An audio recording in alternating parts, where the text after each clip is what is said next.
Hello, everybody.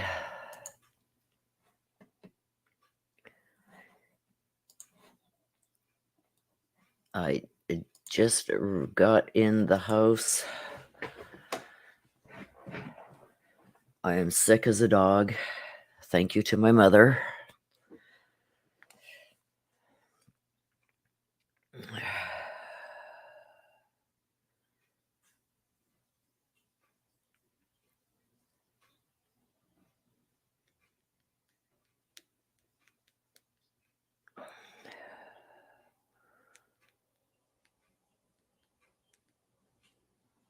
Okay, just give me a second, you guys.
Okay, you guys, I just had to stand out on the front porch and talk to my mama. But no, mama's fine.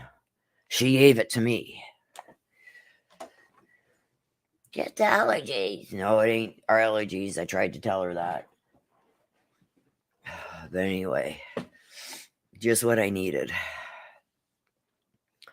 I woke up at about 4:30 this morning and just couldn't even breathe.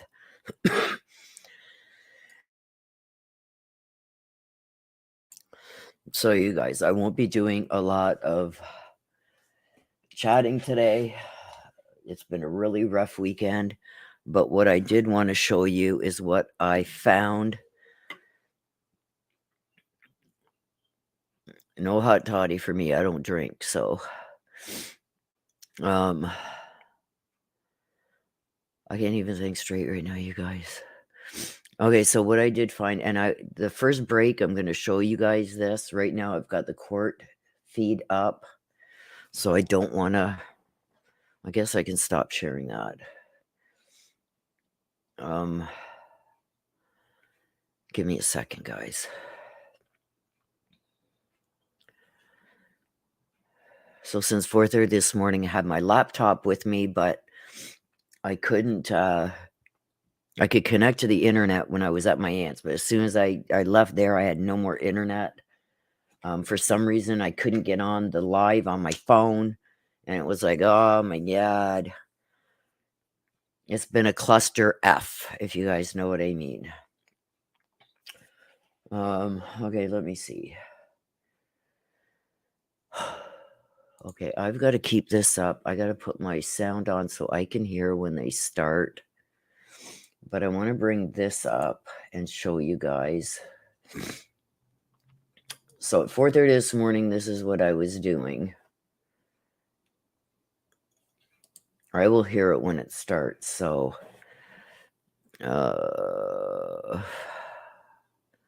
stop. Okay, let me share this screen with you. Window here. Sorry, you guys. I'm not even thinking straight this morning. It's been a weekend. Yeah, it was a Skype.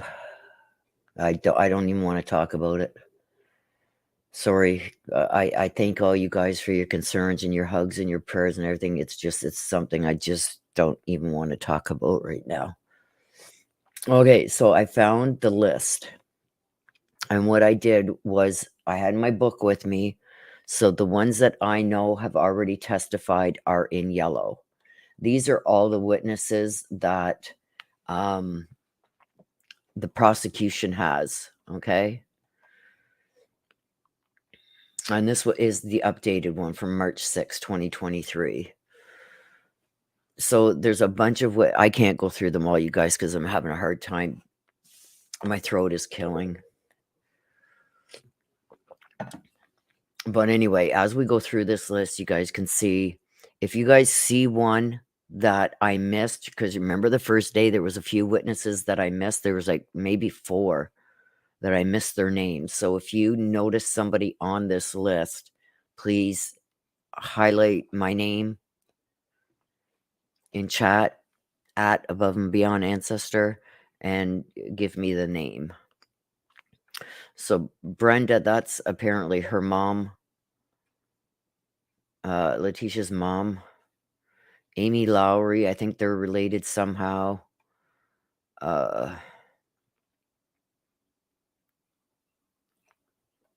These are just the lay witnesses. These are like friends, family, people that aren't cops or experts, or just people that live near her or whatever. There's Leslie. She already tested. If you see it in yellow, it's because she's already testified. There's Landon. There's Harley.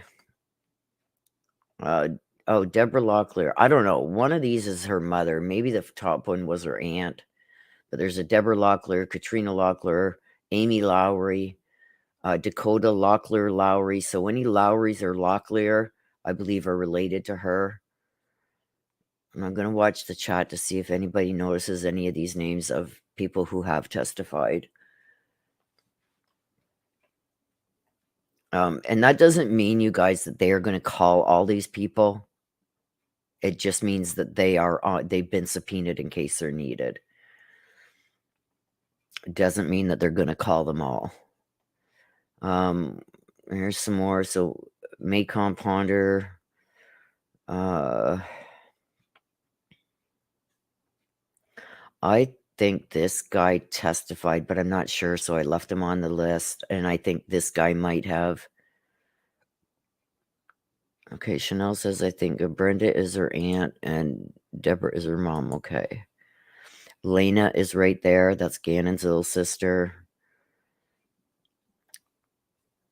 But I'm thinking there's a couple here that I don't know if it's just because I've been looking at these lists and the names are all just meshing together now. But if you do see somebody on this list that you know for sure testified, let me know.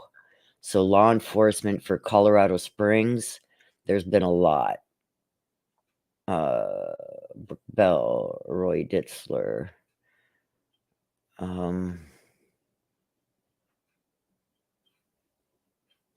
Yeah, I wouldn't be able to watch Lena either. I'm not going to be talking a lot today, you guys. I feel like I get hit by a truck.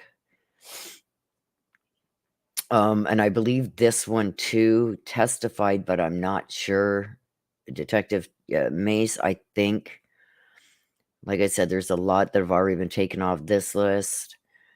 Kevin Clark did testify. Brett Poole, I think he did, but I'm not sure. Cecil Weir, I think he did, but I'm not sure. What I'm going to have to do is go through the videos and see who testified and make sure I got them all. Hang on a sec, you guys.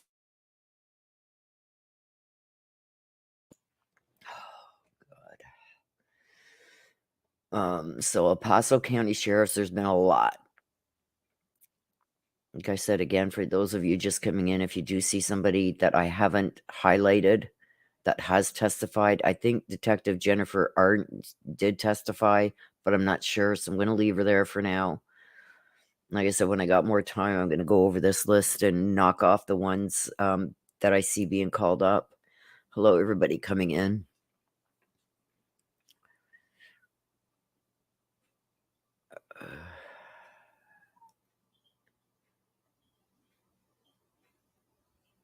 Again, I think this one too testified already, Catherine Huston, but I'm not sure. Amanda Kelsey.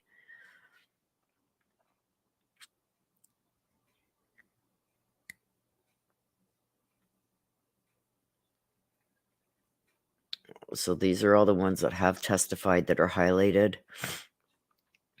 FBI, Cohen, and they said that he may be recalled again. And I think Agent David Donati also testified, but I'm not sure, so I left him on there. Oh, my mother gave me her cold. She said, "Oh, it's just allergies." No, Mom, it's not allergies. You're sick. She said, "I'm not sick." Well, I got it from her, and it hit me at 4:30 this morning.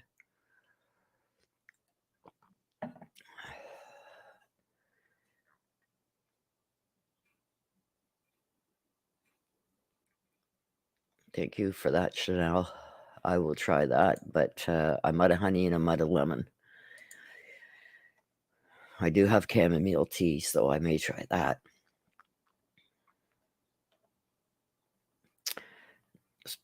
No, do you guys remember if he testified, Jonathan Grusing? I think he did.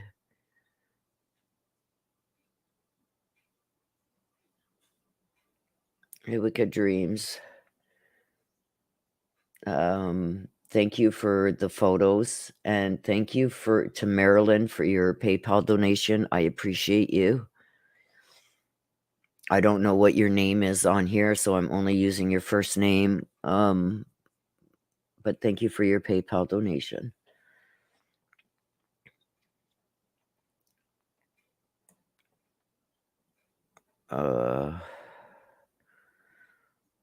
Like I said, some of these may have testified, you guys. I just didn't get their names.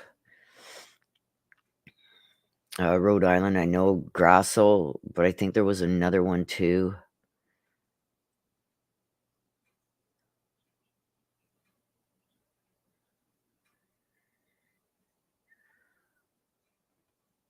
Yoder was on the stand. Warren Hensler, I think he was on the stand also.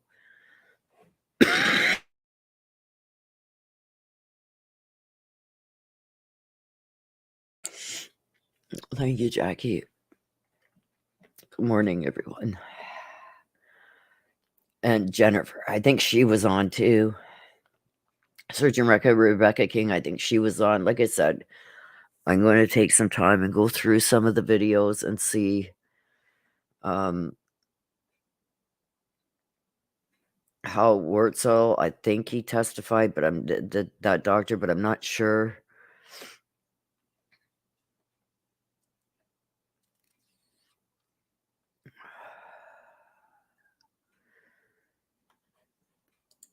JD, chamomile. I have chamomile tea, but I don't have peppermint. I don't have fresh ginger or honey or nothing. Nothing. It's been a weekend, you guys. It's been one of the worst weekends in a long time. Okay, so the coroner's office, we know Dr. Leon Kelly. She testified. And you'll see Memorial Health, Amanda Van Ness. Now, I have it written on my other papers, you guys. Let me just see.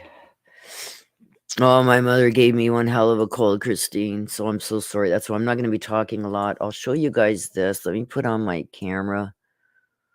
Let me stop sharing this. Here's my camera. So you see, I wrote down what they were on, who they were. So let me just see. Cynthia Bauer was the hotel worker. Leslie Hicks was the principal that Letecia applied to that school. Josh was the budget and Garden of the Gods guy. Dakota is her brother. Nicole Mobley, I think she was the hotel work. No, I don't know. I forget who she is. I think could have been. I don't know. Can't think. Macon Ponder, bridge worker. Janine Sanchez, that was the friend where Letecia invited herself to stay over. We all know who Al is. Spencer, we all know who he is. John Wooten was from Avis. Rosie, I don't know if she did. I know Dr. Leon Kelly did, but I'm not sure. I think yes. I think you're right, Rosie. Okay, I'm gonna put a question mark with her too. Where is she? She's over here. I'm gonna put a question mark.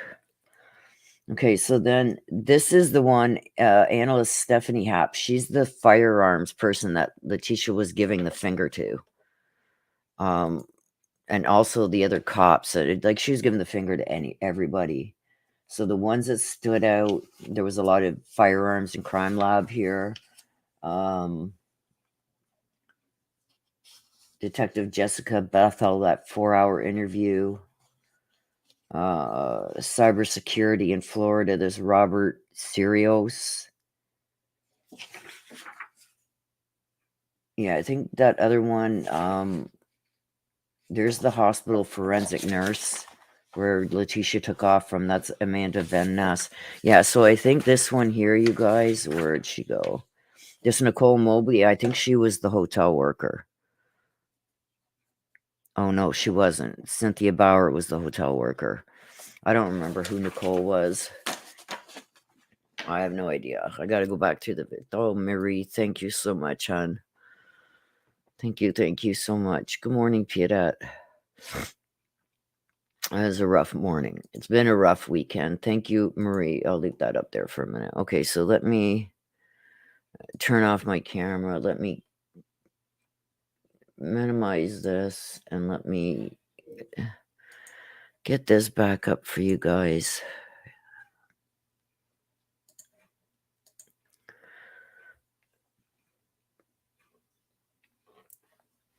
Yes, thank you. If you can put... Oh, hang on a sec, you guys. I'm just talking to my son. Hang on.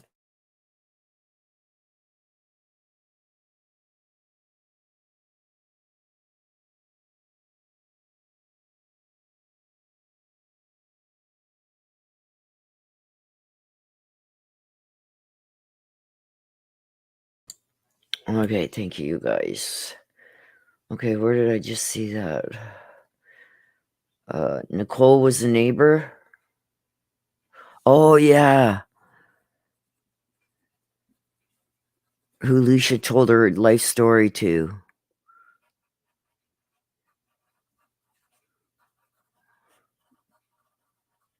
Okay, I'm writing that down. Thank you. SJ 1979. Thank you. And thank you again, Marie Burks, for your super chat. I just lost it. It just went flying.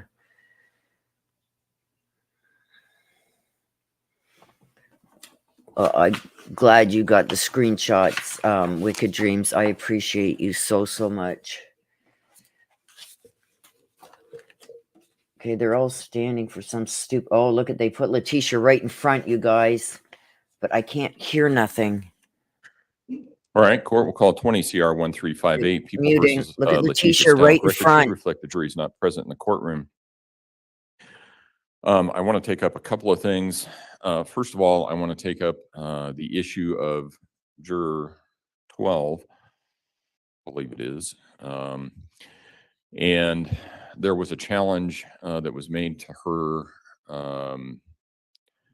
based on some information that she disclosed after Stephanie Happ's testimony.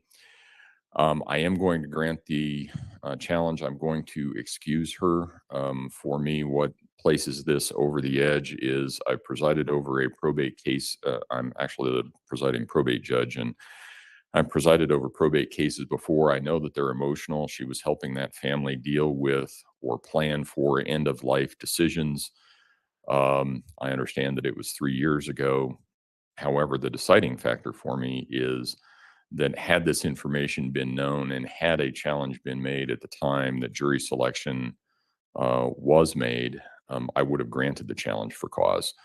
So I am going to excuse juror number 12. The process will be I will bring her in, give her a discharge instruction with one caveat, and then release her. We also have an issue regarding production of certain documents. I think it's going to be from Dr. Gray. From Dr. Torres. Oh, is she here? She is here. She is here. Okay. All right. So is she going to testify today? No. Oh, okay. So what specifically is it that you're looking for? Is it, as I read this? It's strictly the MMP to the Right. But it looks like it's just, they're talking about elevated scores on scales F, FP, FB, SC, and D. Is that what you're looking for? That is what I'm looking All right. And the raw data would be what, as you understand it to be? So it's basically it's a multiple, I don't say multiple choice, but there are certain symptoms that are listed. Right. And then you say, this, I always feel this way, I sometimes, or not. Right. Just how she actually scored on those particular ones. So what box, Okay. Was checked and how that compares to the article that indicated sometime that some of those there's some that are more expressed by people Right. who are malingering or are coached to malinger than people who have actually been diagnosed with DID. And I saw that through the, I guess this would be the scales that they're referencing here, because they have a number of, I guess these are items, these must be the questions that are on the MMPI-2. They refer to item 12, 24, 66. So I'm assuming that they're referring to the question numbers, because if I recall correctly, the MMPI-2 is, I think, 272 questions. I believe so. So let's see. And these do talk about the SC scale, the D scale, the F, the FB, and the FP. So the plan would be to have Dr. Torres release the questions that are associated with those scales and how the defendant completed that? How they completed, and also because they're saying that her scores don't necessarily align. They're saying her scores align more with people who were coached than the people who were actually diagnosed with DID. And because it's kind of a multiple different levels that you could assess yourself at, just to compare, whether, what they are saying versus what her actual score was. And it's strictly for, for cross-examination. Okay, prosecution? Yes, Your Honor, we would continue to object to this raw data being released to the defense attorney. Obviously, this is raw data that is relevant to a psychiatrist or psychologist who may be able to testify as to why it's relevant for whatever purpose it may be. I know the court had ruled previously that the raw data should be exchanged amongst the experts. The experts retained by the defense have received the raw data. They can certainly testify to whatever they would like to about that if they disagree with Dr. Torres or Dr. Gray's opinion as to what the raw data actually says. But there is a privacy concern with regards to this raw data, and quite frankly, that's my position. I would actually request that the court hear from Dr. Torres directly as to what her position is with regards to the raw data. Okay. Dr. Torres, if you would step forward, please, ma'am. Good morning. Good morning. In regards to this raw data, I have it here, all of the information associated with the MMPI-2, the 2 times that we administered, we being myself and Dr. Gray, as well as So it was done twice? It was also done by Dr. Leach. Okay, go ahead. Essentially, we've provided this information to Mr. Tellini's expert. We provided that on February 7th. If the court wants to release the raw test data to Mr. Tellini, that's fine with us. We just ask that a protection order be placed on it to prevent further distribution. Right. And I've done that before, both as a litigator and as a judge. So I Okay. knew that that was going to be a request, and it's a reasonable one. I don't have a problem with that. The only people that would be reviewing it would be myself, and then I have a clinical social worker. Okay. that we review. Okay. And obviously, we would want a copy of it as well. if it's gonna be Yes. released to the- Okay. So here's what I'm going to do. Because I've been in a position of, I mean, I've been a litigator with this, in this issue, or a trial attorney in this issue, with respect to this issue and the raw data. And I can tell you, I think that there is some value to having the raw data if you can figure out the raw data. There's a value to having that and being able to question the expert about it, as opposed to just a battle of the experts. So I am going to order the raw data be provided to both sides.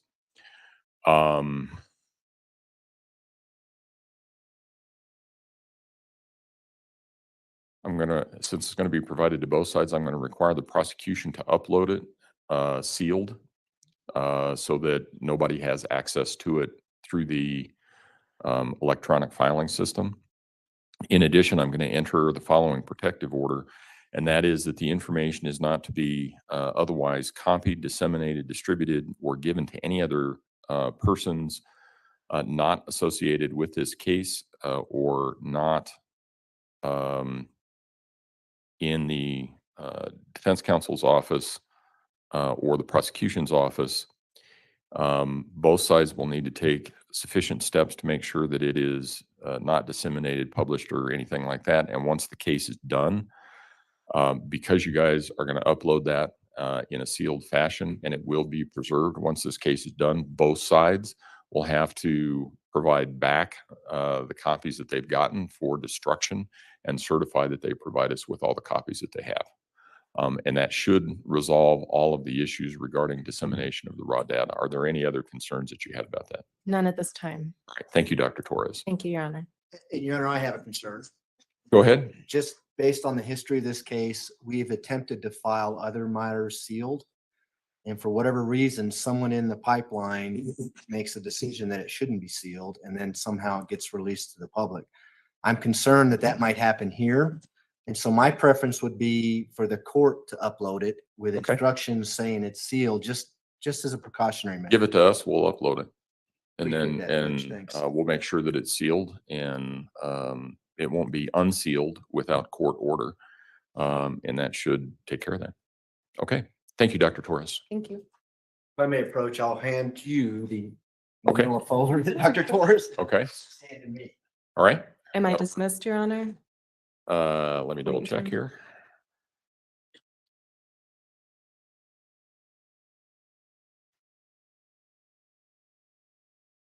Yes. Thank you, Dr. Torres. Talk to you later. All right. Then, Mr. Allen, I'm going to direct this question to you because you made the comments on Friday. You had indicated that you had received some information, and I thought you said some photographs regarding the defendant's conduct, which potentially could be construed as extending the middle finger or flipping people off, including a witness, perhaps family. Do you have those photographs? I can get them printed. Basically, it was just screen captures from what was being broadcast Okay. on WebEx, which I think the court may also have the same things that I saw. Do we have that now? Okay, so we will upload some of that so that there is some record of what it was. And you may have all noticed that the tables have been slightly reconfigured. They'll be reconfigured again after or at lunchtime, largely because I think that table where it is generally wasted space. So what we're going to do is give you a more narrow one and slide that table over further. I'll move that table then to the back so that you can put stuff on it. You may still be able to use it to some extent, but nobody will be able to sit at it. Ms. Stauch, you have the right and obligation to be present for your trial. Being present permits you to see the evidence the prosecution is presenting against you. It permits you to communicate with your lawyers while that is going on and assist them in your defense. You also have the right for the jury not to see you in restraints that are commonly associated with being held in custody or confinement. That way, the jury does not see you as a prisoner or someone who is in custody and is not prejudiced against you because of that. These rights, however, are not without limitation. While you have the right to be present for your trial, you also have the responsibility to behave with the respect and decorum required for this formal proceeding. You also have the responsibility to behave in such a fashion as to make the use of additional restraints unnecessary.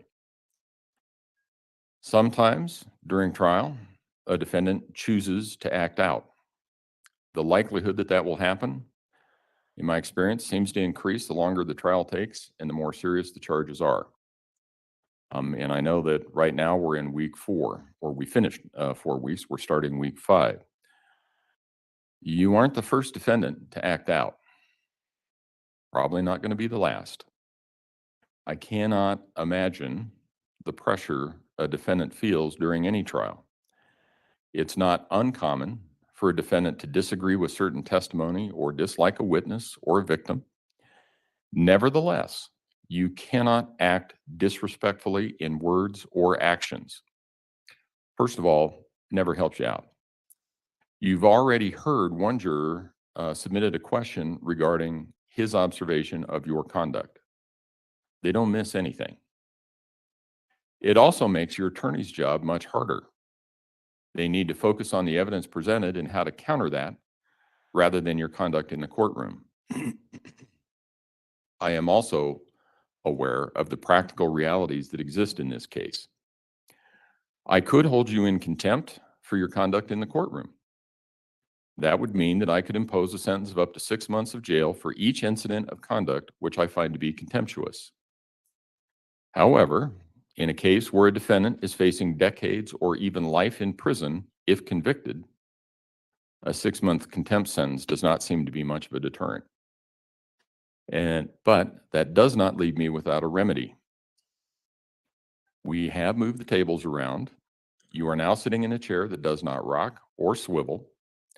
You will be directly facing the bench and you will be more in my line of sight. I want to caution you against certain actions, such as waving your hands around, trying to stretch your fingers out, and leaving one of them more prominent than the other. Those acts would be, in my opinion, disrespectful to the proceeding. It's disrespectful to the court and the legal process. I also view it as a form of witness intimidation and an attempt to influence presentation of evidence in this case. If that conduct occurs again, it would be a violation of the decorum I expect in this case. Everybody that's sitting in the gallery sees signs that have already warned them of the same kind of conduct. You can't do it either. I may then impose other remedies. I could simply have a bolt installed on the underside of the table and have your hands cuffed to that bolt. You wouldn't be able to use your hands. The jury wouldn't be able to see the handcuffs. It would be uncomfortable. I could have you removed from the courtroom and the trial would proceed without you.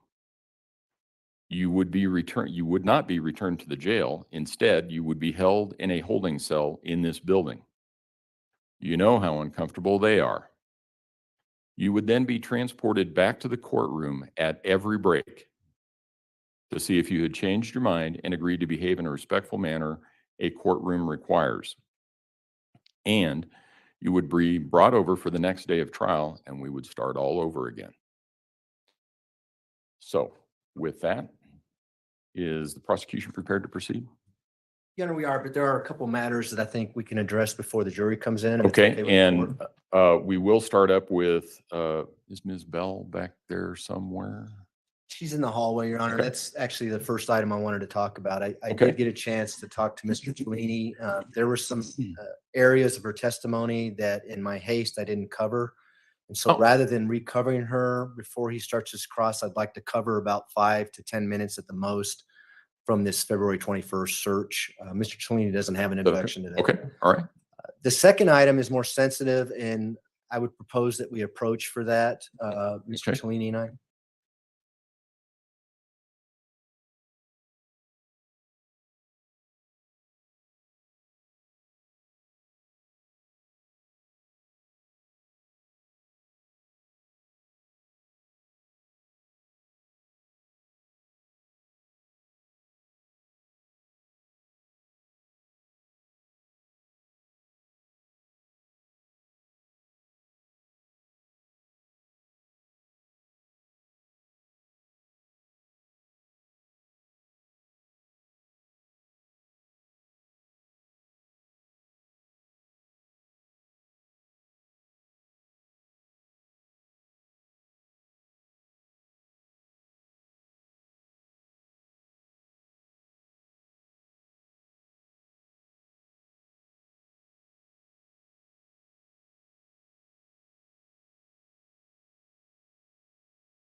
Just for a second here while we're muted, you guys, I just seen thank you,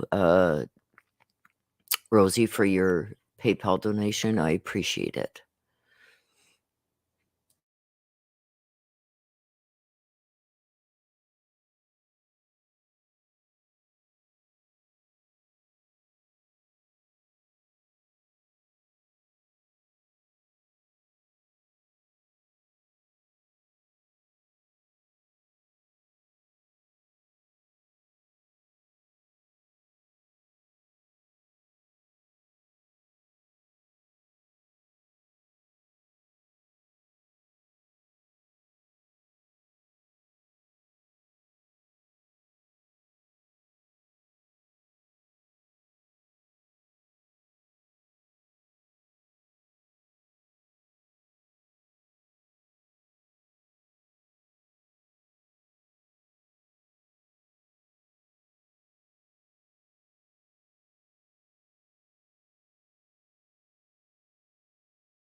All right. The first thing that we're going to do is bring in juror number 12.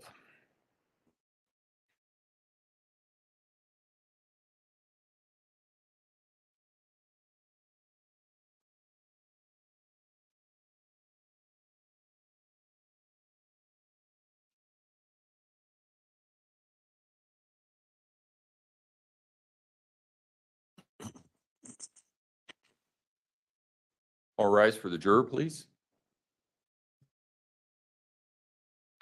Thank you. You may all be seated. Court will recall 20 CR 1358, People versus Letecia Stauch. Record should reflect that juror number 12 has returned to the courtroom. Good morning. I'm sorry to have brought you down again, but I wanted to think about this over the weekend. I also wanted to talk with the lawyers a little bit. And it was late on Friday when we did that. I know that you were waiting and I had some other matters that I had to deal with, so I just didn't want you to be waiting there. I think that in this circumstance, I am going to excuse you from further service in this case. The law requires that I do it in front of the attorneys, the defendant, and in an open court. That's why I didn't call you. So I'm sorry that you had to come down. I do have a final instruction for you with a caveat. The instruction is that your service in this case is being concluded. You no longer have any further obligation in this case.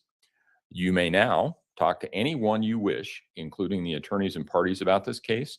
You may tell them as much or as little as you like about the case. Whether you do so or not is entirely up to you.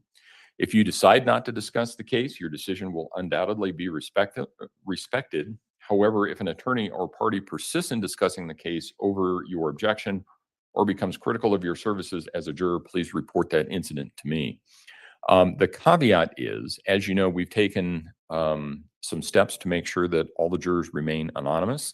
The only people who know who you are the other jurors, the attorneys, and I.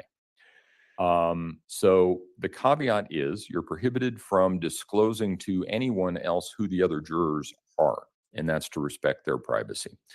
But again, at this point in time, you can talk to anybody. Aside from that, you can talk to anybody that you want. You can tell them as much as you like or as little as you like. In addition, Mr. Combs has, do we have that printed off yet? Okay. Mr. Combs has some information for you. If you have questions about that, give us a call. It's a difficult case. I know that those are services that we offer to every juror in every case. I also have a certificate of appreciation for your service. It's not much. It is all that we can offer. It is important, however, because it does serve as a symbol of your service in this case. In addition, El Paso County has a policy whereby if you are called down and serve as a juror, and then you are called in the next 12 months, you can call the jury commissioner and explain that you were on a jury in the past 12 months, and they'll excuse you without you ever having to come down. Remember those questions when I asked when we first started, have you ever been on a jury in the last 12 months? So this certificate has my name on it, the case number for this case, and the date of your service. You give any one of those three things to Commissioner Maestas, she should be able to look up your service and excuse you. So with that, make sure that you have everything out of the jury room.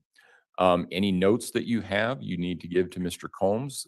They will be immediately destroyed. We're not going to distribute them, do anything with them. They're destroyed immediately. So just make sure that you have everything. And again, thank you for your service. And I know that you might have a feeling that you didn't get to sit all the way through, and you made it this far. You put this much time and effort into it. What I want to tell you is you did the right thing. That's what this process is all about. So I don't want you to feel bad about that. Okay. You did the right thing. Okay. All rise for the juror, please.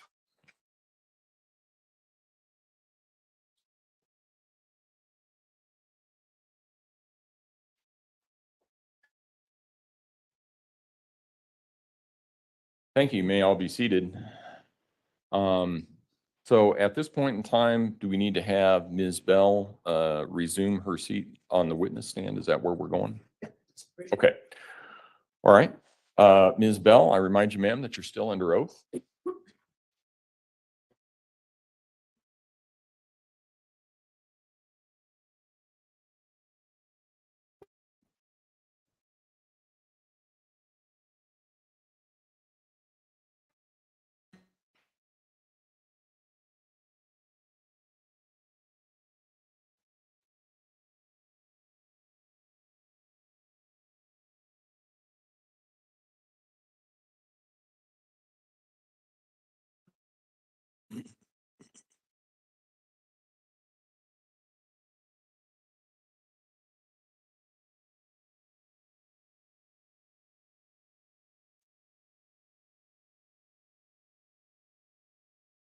All rise for the jury, please.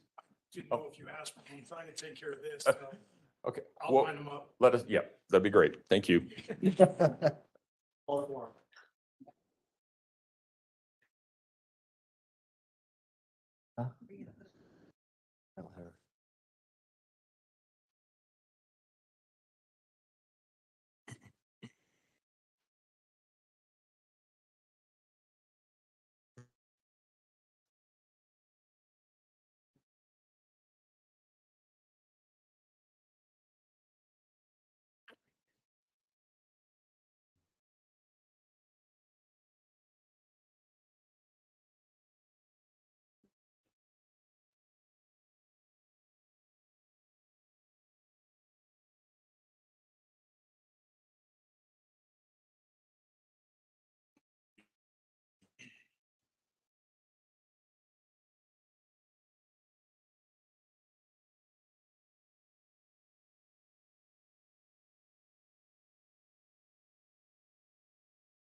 All rise for the jury. Yep, there we go.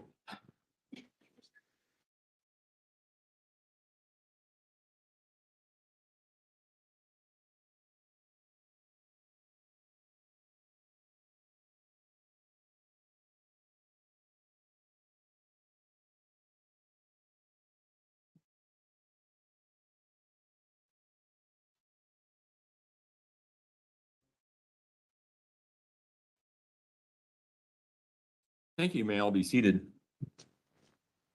Court will recall 20 CR 1358, People versus Letecia Stauch. Record should reflect the jury has returned to the courtroom. Good morning, ladies and gentlemen. Again, we're going to start the day with a question. Has anything occurred since we were last together that causes any of you to believe you could not continue to act as a fair and impartial juror in this case? If so, please raise your hand. No response. Okay. You might notice that we have one juror less today than we did last Friday.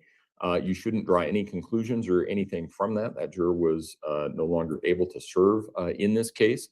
So it does bring up something I want to talk to you about a little bit. And that is you guys can rearrange. I know that I always feel bad for the people that are sitting down there in the pit. So if you want to, you guys can stay in the same seats that you're in if you want to do that. That's fine. It doesn't matter to me one way or the other. The other thing that you can do if you want to talk about it, you could all move down. That would put you up on the same level with everybody else.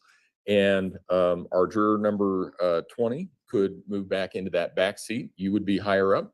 It's also up to you. I give you that option. If you want to stay the way that you are, that's okay too. But this way we have a little bit more room to play with. So I'll just leave it at that. When we took our break on Friday, we were in the midst of Ms. Bell's testimony. That's where we will resume today with that. Mr. Young? Thank you, Your Honor. Good morning, Ms. Bell. Good morning. There's a couple questions that I forgot to ask you on Friday, okay? So I want to cover those with you this morning. Is that all right? Yes.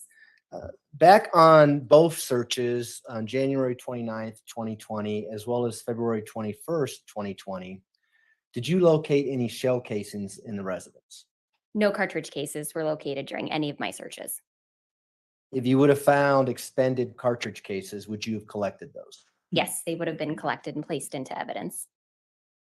During the course of the February 21st, 2020 search, did you also collect several prescription medication bottles? I did. I believe it was 5 prescription bottles. And do you know those? Do you have your report with you? I do, if I may refer to it.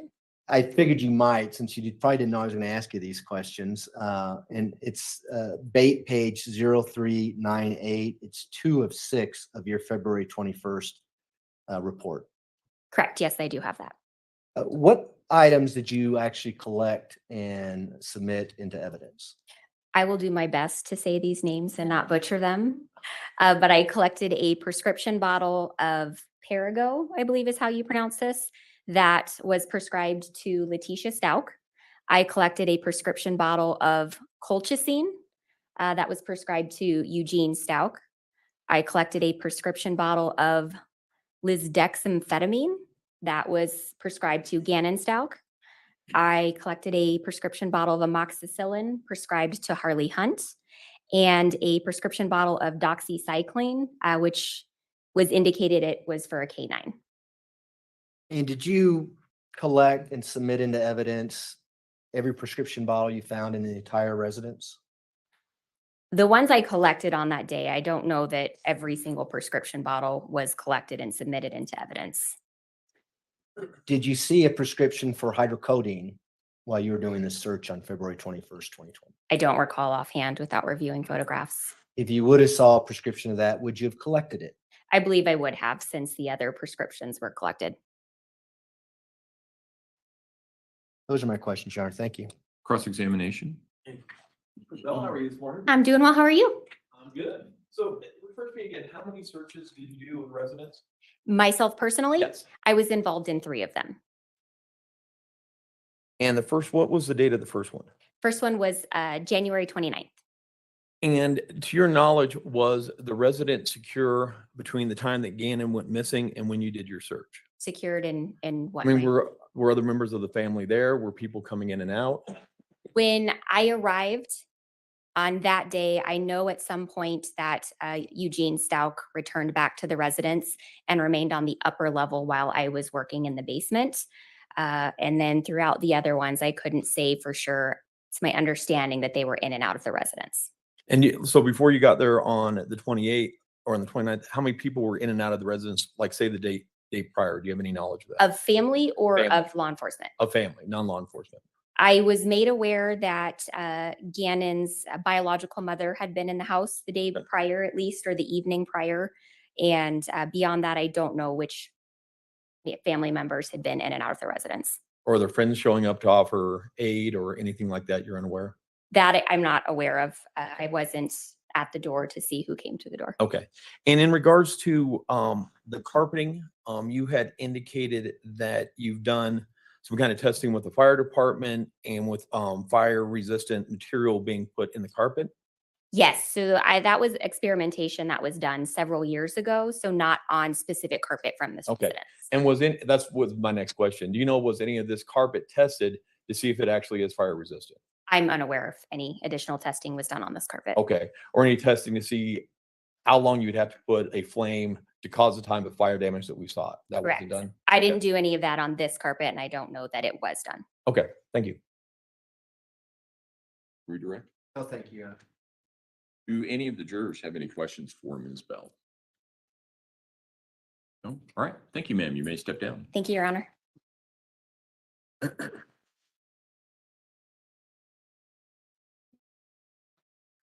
Prosecution, call your next witness, please. Or the people would call Harley Hunt to the stand.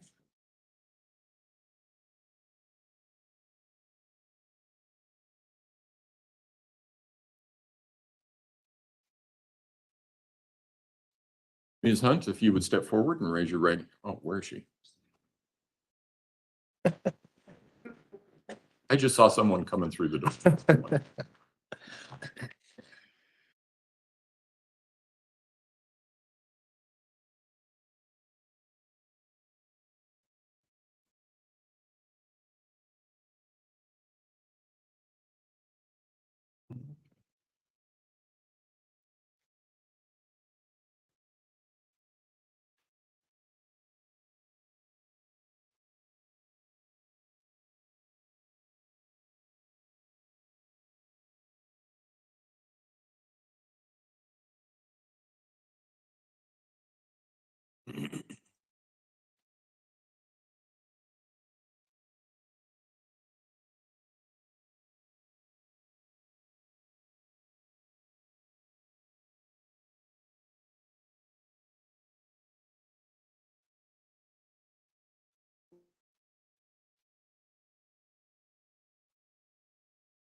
I was told he was right out here.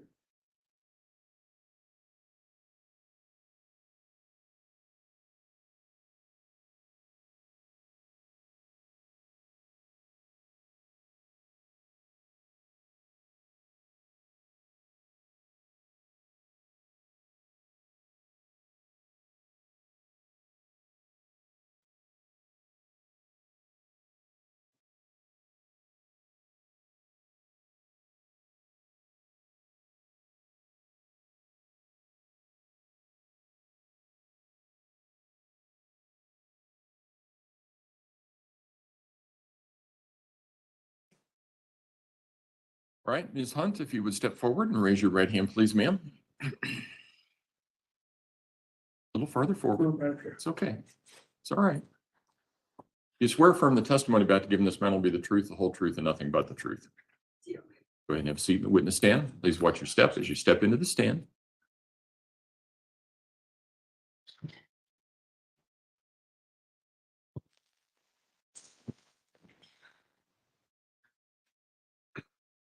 Good morning, Ms. Hunt.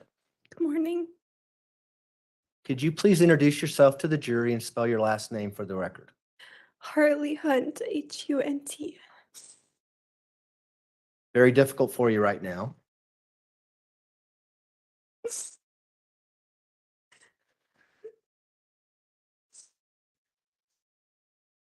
We're going to get through this, okay? I'm going to ask you some questions and we're going to have a conversation. Okay. I want you to do the best you can, all right? Everything we say is being recorded, so if you can, speak as loud as possible.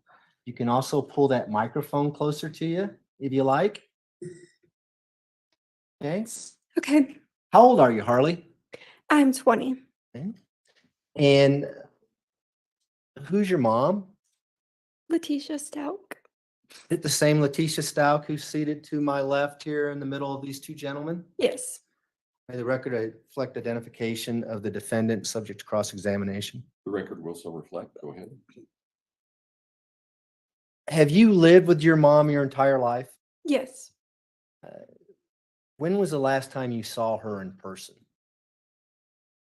The day that she was arrested. Would that have been March 2nd, 2020? Yes. And was that in Myrtle Beach, South Carolina? Yes, Do you live out in Myrtle Beach, South Carolina now? I do. What do you do out there?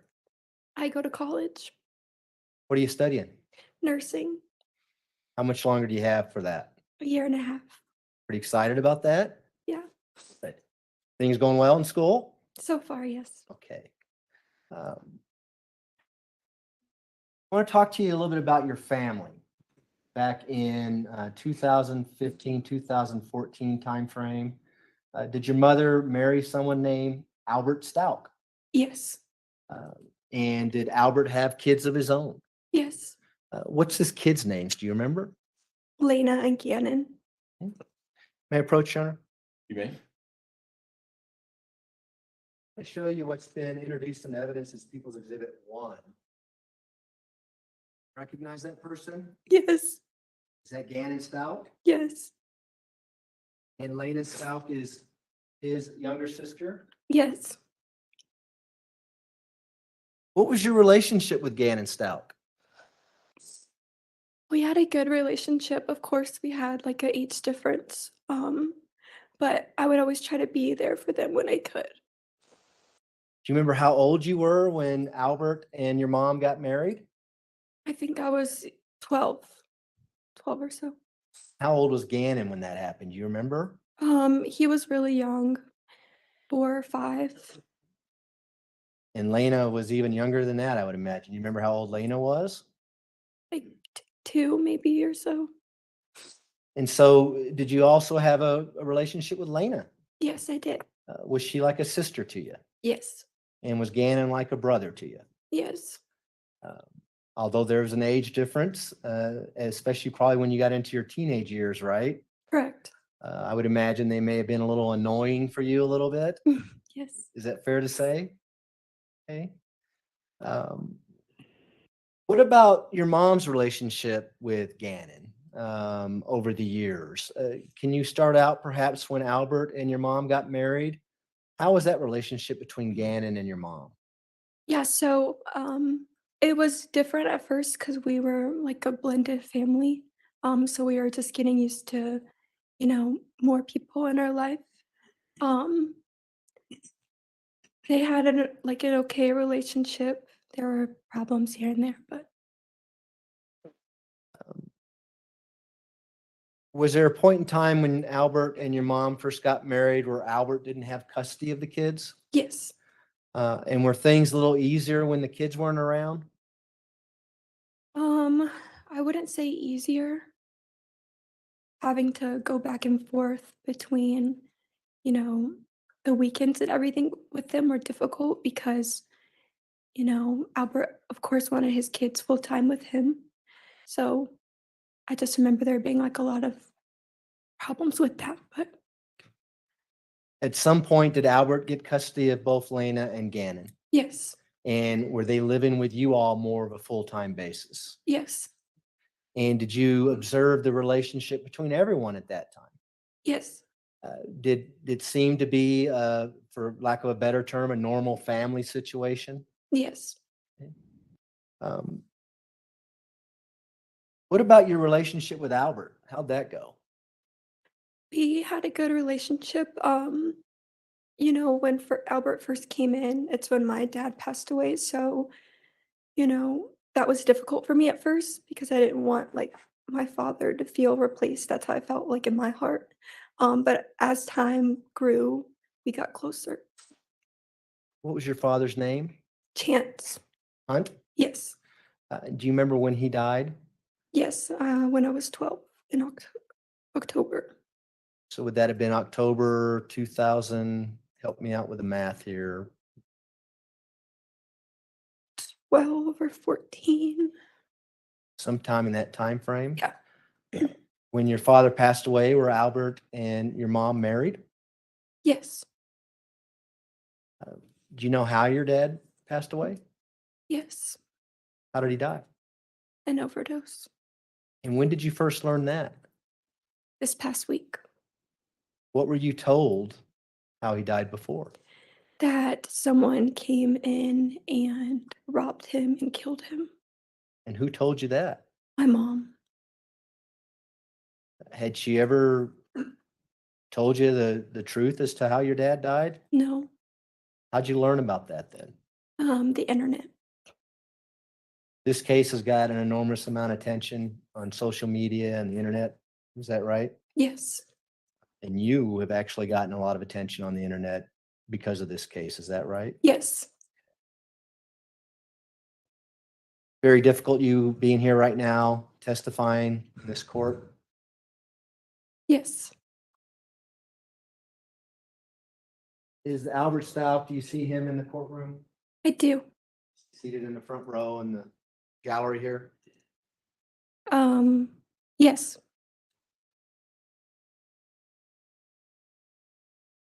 When Albert and your mom got married, where were you living? Myrtle Beach. And how long had you lived there before you moved to another place? Do you remember? I do not remember the exact time. No. In the beginning of Albert's and your mom's marriage, was Albert Stout going to training a lot, and was he away from the house quite a bit because of his job? Yes. And were there often times where it'd be just you and your mom in the house while Albert was out training? Yes. Were there other times where it'd be you, your mom, and Lena and Gannon? Only when he was like at work for training. Yeah. How did your mom feel about, or do you know, did your mom ever talk to you about how she felt about Albert being gone all the time and being at training? Yes. She wanted him to be home more, especially when we had the kids with us. And did she tell you whether or not she liked being at home alone with the kids? She did not know. At some point, did you move to Charleston, South Carolina? Yes, we did. Why did you move to Charleston, South Carolina? For their job purposes. Whose jobs? Both my mom and Albert. My mom wanted to teach at a new school, and Albert was able to find like a job position there too. And did your mom tell you why she wanted to teach at a new school? Just to get away from Myrtle Beach. Did your mom want to move frequently? Yes. Was that pretty constant throughout your relationship with her? Yes. And so, how long did you live in Charleston? Not long, maybe a year, if that, And where did you go from Charleston? back to Myrtle Beach And why did you go back to Myrtle Beach? because my mom didn't like being in Charleston. And did she tell you that? Yes. And so were you having to switch schools from Myrtle Beach to Charleston and then back to Myrtle Beach? Yes, so I actually went back to school as well when we stayed in Charleston too. And did you end up graduating from high school early? I did, yes. Tell the jury about that. How'd that happen? I eventually, when we moved to Alaska, I did online school. So I did 2 years of that. So I ended up doing 3 years of high school. So you graduated essentially from being in Alaska doing online studies? Yes. And we're going to get there in a minute, okay? Do you remember how long you lived in Myrtle Beach the second time? No. Did you know whether or not your mom and Al Stauch actually bought a house in Myrtle Beach? Yes. Tell the jury about that. Once we moved back, they bought a house there that we had over a course of time, also when we lived in Alaska. And was that the first home that was purchased between Al and your mom? Yes, that was purchased. And at some point, did Albert Stout get orders to go to Alaska? Yes. Were you in the home at that time, Yes. the home that you purchased? Yes. Tell us, the jury, about that. What were the circumstances? What was the plan for you and your mother and the kids when Albert was sent to Alaska to be stationed there? Yeah, so he was stationed there. And we still had our house in Myrtle Beach, and we would go back and forth from being in Alaska and Myrtle Beach. And when you say we, who are we talking about? Me and my mom. Do you know where the kids were at this point in time? Sometimes they would be with us in Alaska, and sometimes they would be back in Myrtle Beach with their mom. And did you know their mother, Landon? Yes. Had you met her on occasion? Yes. And you see her in the courtroom today? Yes. Sitting in the second row back here? Yes.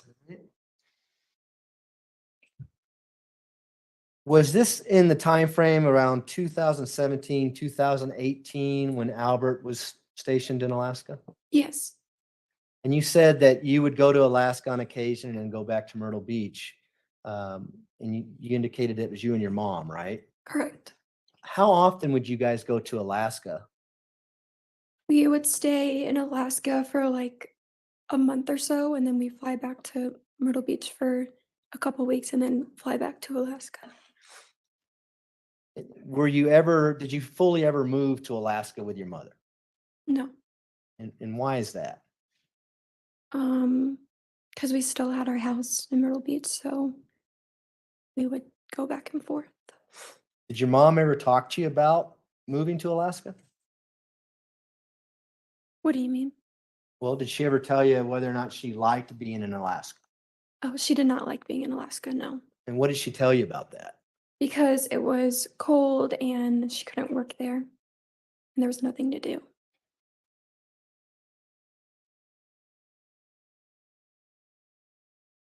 At some point, were you up in Alaska with your mom and discussions were talked about moving to Colorado?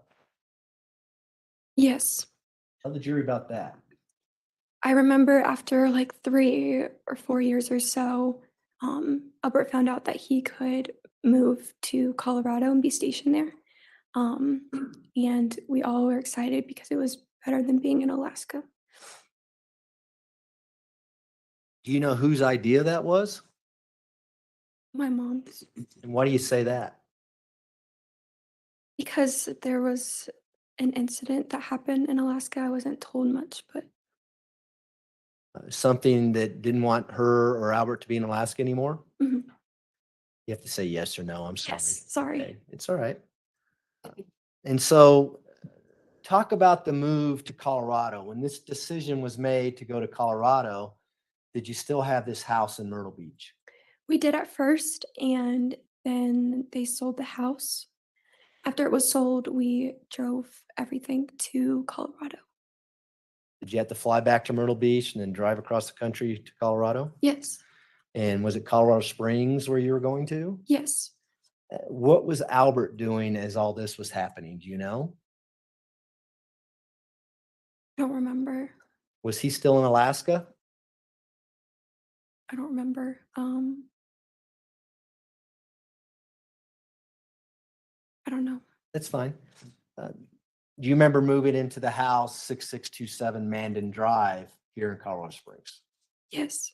When you moved in, was Albert with you initially? No. Well, tell the jury about that. When did Albert come to Colorado Springs to live with you and your mother? So when we got to Colorado after driving there, the kids came at some point, and then a couple weeks later, Albert came. And would this have been early 2019 Yes. timeframe? Now, how long did you live in that house before Gannon's death? Do you remember? A year. We moved in January 2019.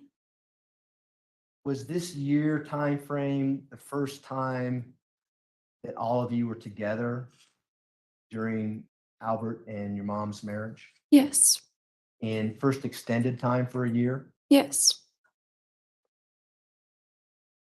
Had you had an opportunity to see Albert and your mom together on numerous occasions? Yes. What was their relationship like? And I'm talking about when you're in Colorado, 2019 on. It started to feel like we were a family again because everybody was there and like we were together. Did they ever argue? Yes. How often would they argue? Often And how do you know they were arguing? because you could hear them arguing. What would you do when that would happen? Yana and Arlena would come ask me why they were arguing. So like they would just come to my room and I would turn the TV up or something because I didn't want them to have to listen to them argue. Did you ever get pulled into these arguments? Yes. Tell the jury about that. They would be arguing about something and then it would be like, well, isn't this true? Or like ask my opinion, try to get my say so on it. And who would ask you your opinion to get your say so? My mom. Did you ever ask your mom, say, why do you pull me into these arguments to get my opinion? Yeah. I just said, like, I don't want to be a part of this. And what did she say in response to that? But just keep asking and then they would keep arguing.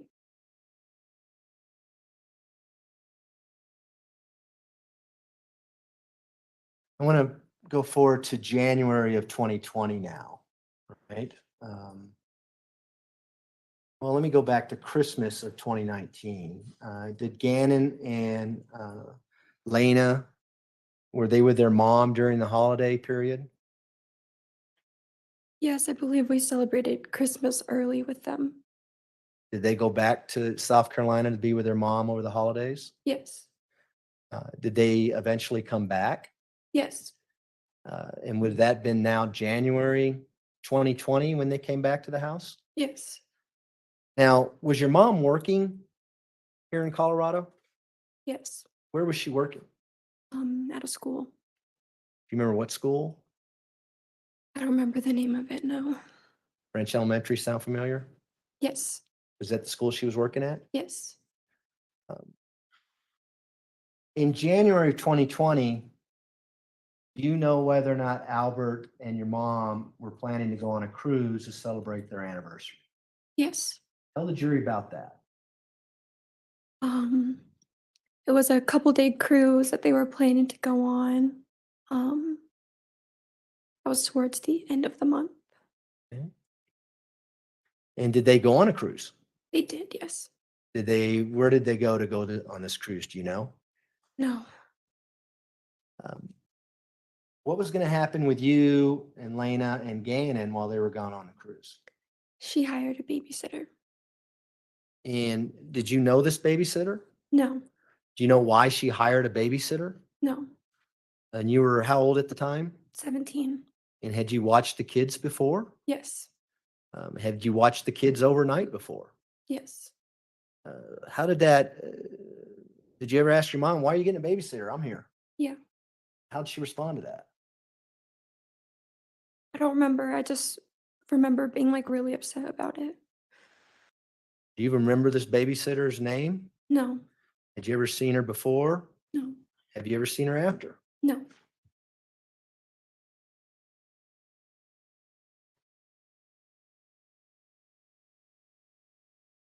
When they get back from the cruise, how long were they gone? Do you remember? I think it was the weekend. Weekend. So was it a 3-day weekend or a long weekend, or was it just Saturday, Sunday? I don't remember exactly. When they come back, how was Albert's and your mom's relationship at that time? It seemed fine. I think his mom came to visit after that too. When you say his mom, are you talking about Albert's mom? Albert's mom, yes. And how long did she stay? Only a few days. On January 25th of 2020, did Albert have to go to another training? Yes. Tell the jury about that. Do you know where he was going? I think it was Oklahoma. And do you know how long he was to be gone? No. Was it longer than a couple days? Yes. Was it longer than a week? I don't know. Okay, not a problem. So, do you remember when he actually left to go on that training? You mean like the exact day or? Yeah, if you do you know? No. It was like close to the time that his mom came. It was like a couple days after, I think. Did he leave with his mom when he went to the training? I don't remember. Why don't we do it this way? Do you remember January 26th of 2020? Yes. And was that the day that you were supposed to go on a hike with your mother, Gannon, and Lena? Yes. Did Albert leave the day before? I don't remember.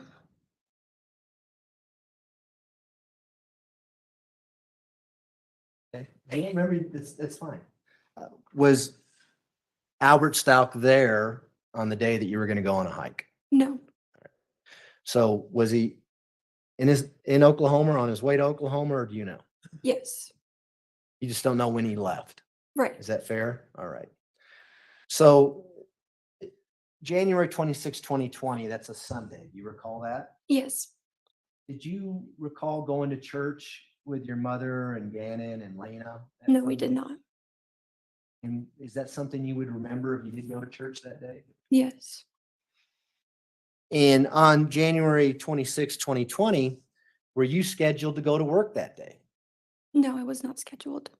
Did you go to work that day? Yes, I got called in. And tell the jury about that. Where were you working and why did you get called in? I was working at Massage Envy. And I think they were like short staffed or somebody called out. That's why I got called in. And was that unusual? No.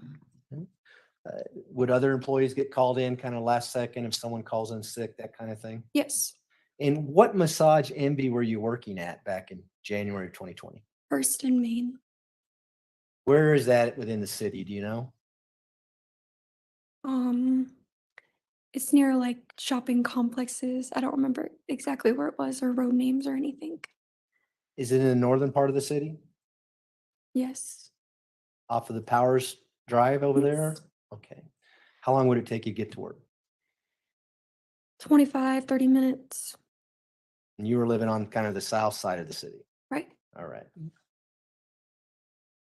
So you go to work that day. So obviously you didn't get to go on the hike. Do you know whether or not your mom and Gannon and Lena went on a hike?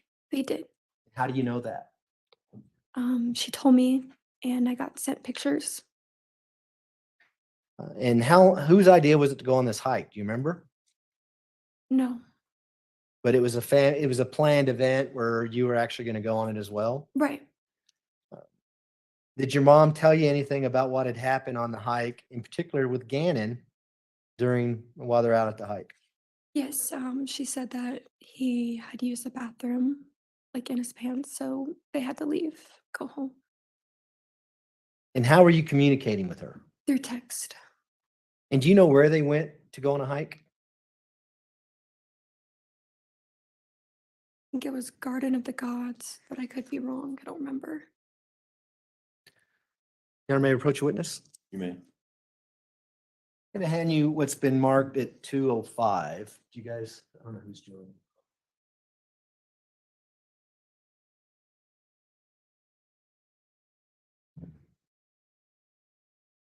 May I approach you? You may. Go ahead. I'm going to hand you People's Exhibit 2:05, which is a notebook. Recognize that notebook? Yes. You have an opportunity to look at that last night? Yes. And do you know what that notebook is? Yes. And what is it? It's text messages between my mom and I. And are those text messages between January 25th, 2020 at 3:42 PM all the way January 29th, 2020 to 4:27 PM? Yes. And does those text messages in that notebook accurately reflect the conversations that you were having with your mom via text messages during that time period? Yes. This time we'd move to admit People's Exhibit 2:05. Exhibit 205 will be admitted. Go ahead. Now, in People's Exhibit 2:05, we're going to publish that and go through them, okay, Ms. Okay. Hunt? Would that help you kind of establish a timeline as to when conversations are being made? Yes. You can go ahead and publish 2:05, please.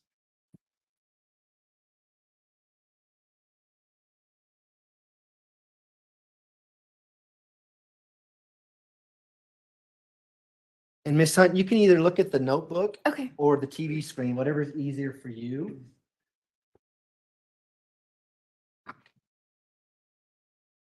So on the first page, we see a text on January 25th at 9:09 PM. Do you see that? Yes.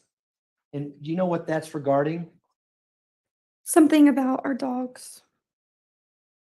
Now, for the jury's benefit, there's a blue bubble and a green bubble up on the screen.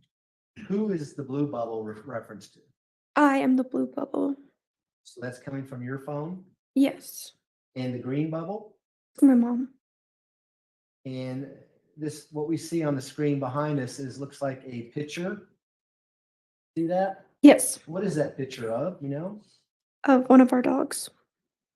And do you know why it says maybe Nicole there on the green bubble? Do not. Do you know that's your mom's phone number, right? Yes. And so do you remember having this conversation with her back on the 25th? Yes. Please.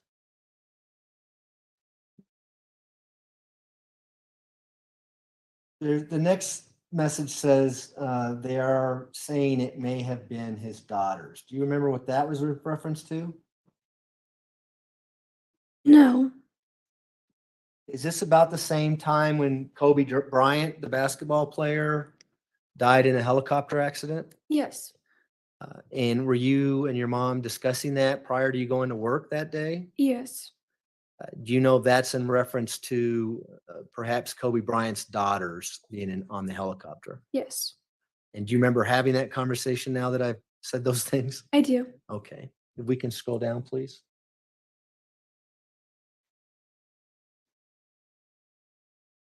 Now, we have a blue bubble that says daughter up at the top. Is that your phone number at the time? Yes. So you say, oh no. Is that right? Yes. Can you scroll down, please? That was with him? Is that what you say? Oh no. Yes. Okay. Can we go ahead and scroll down a little further, please?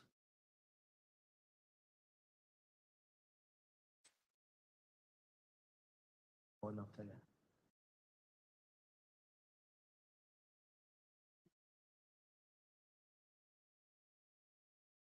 Can you go back? I'm sorry. Back, right there. All right, so we're now at January 26, 2020 at 5:11 PM. You're where at this time? Do you remember? I'm at work And do you know where your mom and the kids are? on a hike. So you say, where are you going? Right?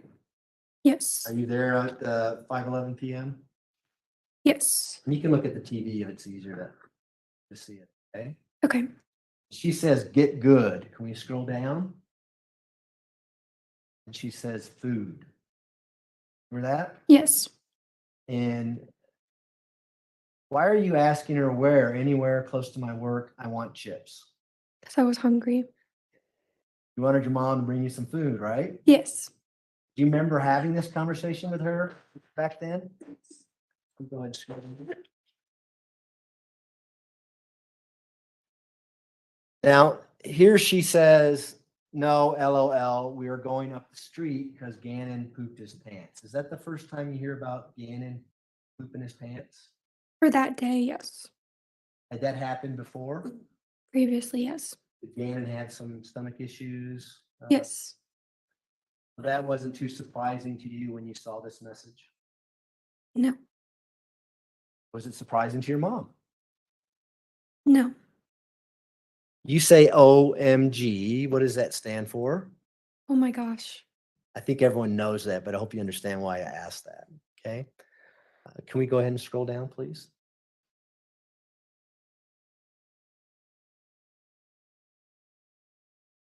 So does she, what do you think she means when she says, yeah, all that movie?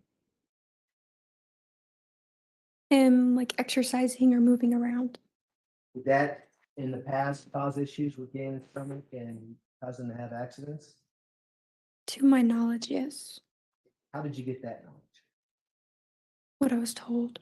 Who told her? I don't know. Remember? I don't know because it was said multiple times, so I don't remember. No problem. We can go ahead and scroll down, please.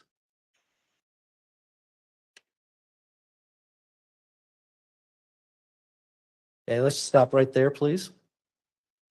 So now we're at the point, it's January 26th at 9:54 PM. Are you still at work? Yes. Remember getting this text message that we see on the screen now that says, do panic, but Gannon turned on a candle downstairs, set the downstairs on fire. I had to get the dogs and Lena out and run back downstairs and jump on him with a cover and put it out. I kept jumping on it. Yes. What were you doing at Massage Envy? What was your role? I worked at the front desk. So were you able to read these as soon as you got them or with customers or what was going on? We were pretty busy often, so I was probably reading it in between. And then she says at 9:54 and 52 seconds, he is fine, he is scared and saying sorry and freaking out. Do you remember getting that? Yes. And do you remember how you responded to these text messages from your mom? Yes, I was reading them pretty quickly because I was at work and I thought she was saying that the fire was on our dogs. And you know that because the text messages are coming up, or do you remember doing that? I remember, yeah. And tell us about your dogs. How many dogs did you have? We had 2 dogs, a French bulldog and an English bulldog. And when did you get those dogs? Do you remember? A little before Christmas. So shortly before all this happened? Yes. So December 19, 2019? I think it was closer to like November. And do you currently still have those dogs? Yes.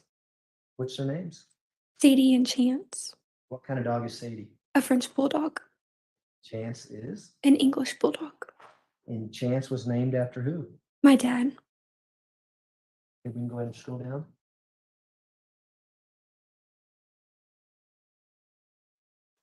So you say the fire was on Chance. Yes. Now, Are you saying this because you didn't really get a chance to read the text or what's going on here? Yes, I didn't really get a chance to read it, and it was just like a lot, and I was so confused what was going on. Would Gannon have a habit of lighting candles and hanging out in the basement by himself? No, Have you ever seen him light a candle and sit on the couch, hanging out next to a candle? no, So eventually, when we scroll down, we'll see that your mom makes it real clear that it was Gannon that was involved in this candle. What were you thinking when you were getting these text messages? none of the texts were fully clear, so they were really confusing at first. I was kind of asking to elaborate. And did she actually send you a picture of the area where this candle supposedly fell down? Yes, And do we see that now on the TV screen? yes, It says it was sent January 26, 2020 at 9:57 PM. yes.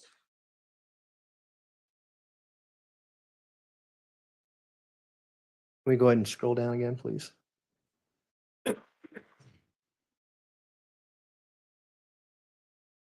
So she says when you ask about Chance, she says, no, Chance was upstairs. The house is smoky. Do you remember her saying that to you? Yes. Scroll down, please.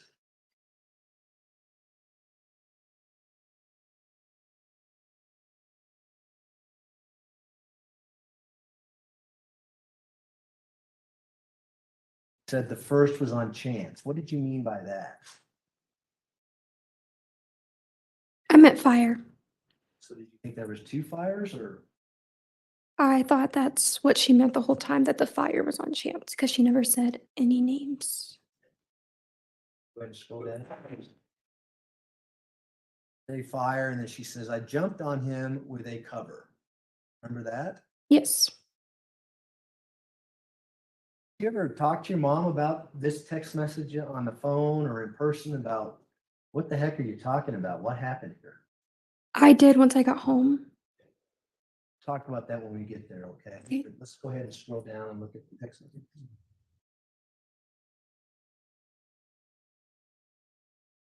And so you say, oh, okay, and she says, I never said Chance. Remember getting that? Yes.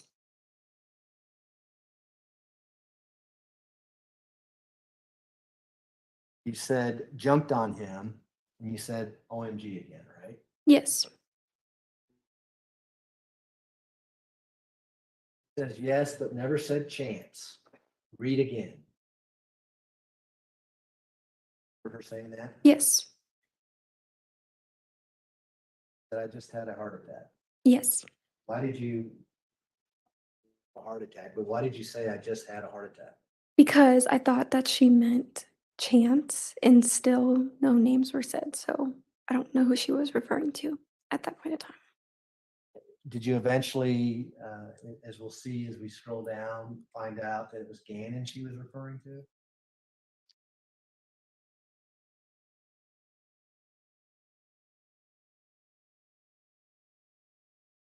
Yes. Obviously, when you get home, you find that out, right? Yeah. So you're asking where the other dog is, Sadie, right? Hmm. Yes or no? Yes. Sorry. And your mom responds, she was in the chair. Yes. So you're concerned about the dogs. Yes. Go ahead and scroll down some more. And then you say OMG by the fire. Right? Yes. So your mom says that Lena grabbed Sadie and I grabbed Chance NR. Right? Yes. And did you talk to her about that when? Yes.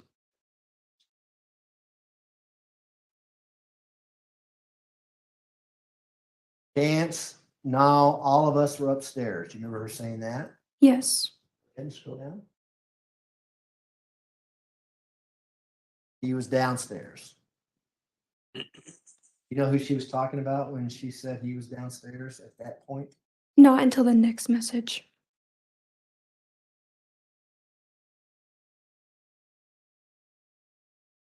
So you say Gannon was downstairs.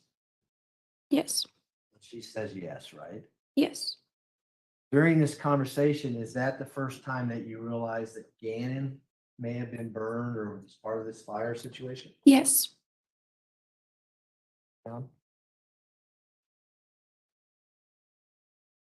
OMG. You ask her, how did he knock it over? Why did Yes. you ask her that?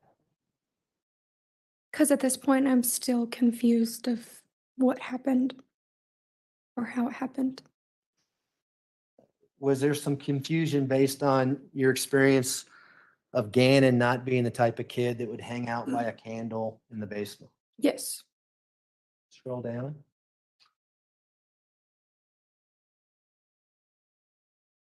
Says he said he must have fell asleep. You say, so it wasn't? I think you meant to say knocked over. Is that Yes. right? I don't even know how you pronounce that. You can go ahead and scroll down. He says, yes, OMG, can you read? Sounds like a typical mother, teenage daughter text conversation going on here, right? Yes. Other than the obvious fire situation. Yes. So how did you respond to that, you know?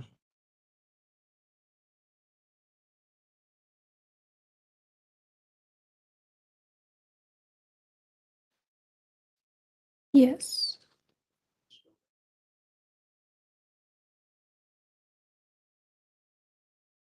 So she goes on and says, he must have knocked it over while asleep unless he was awake and lied.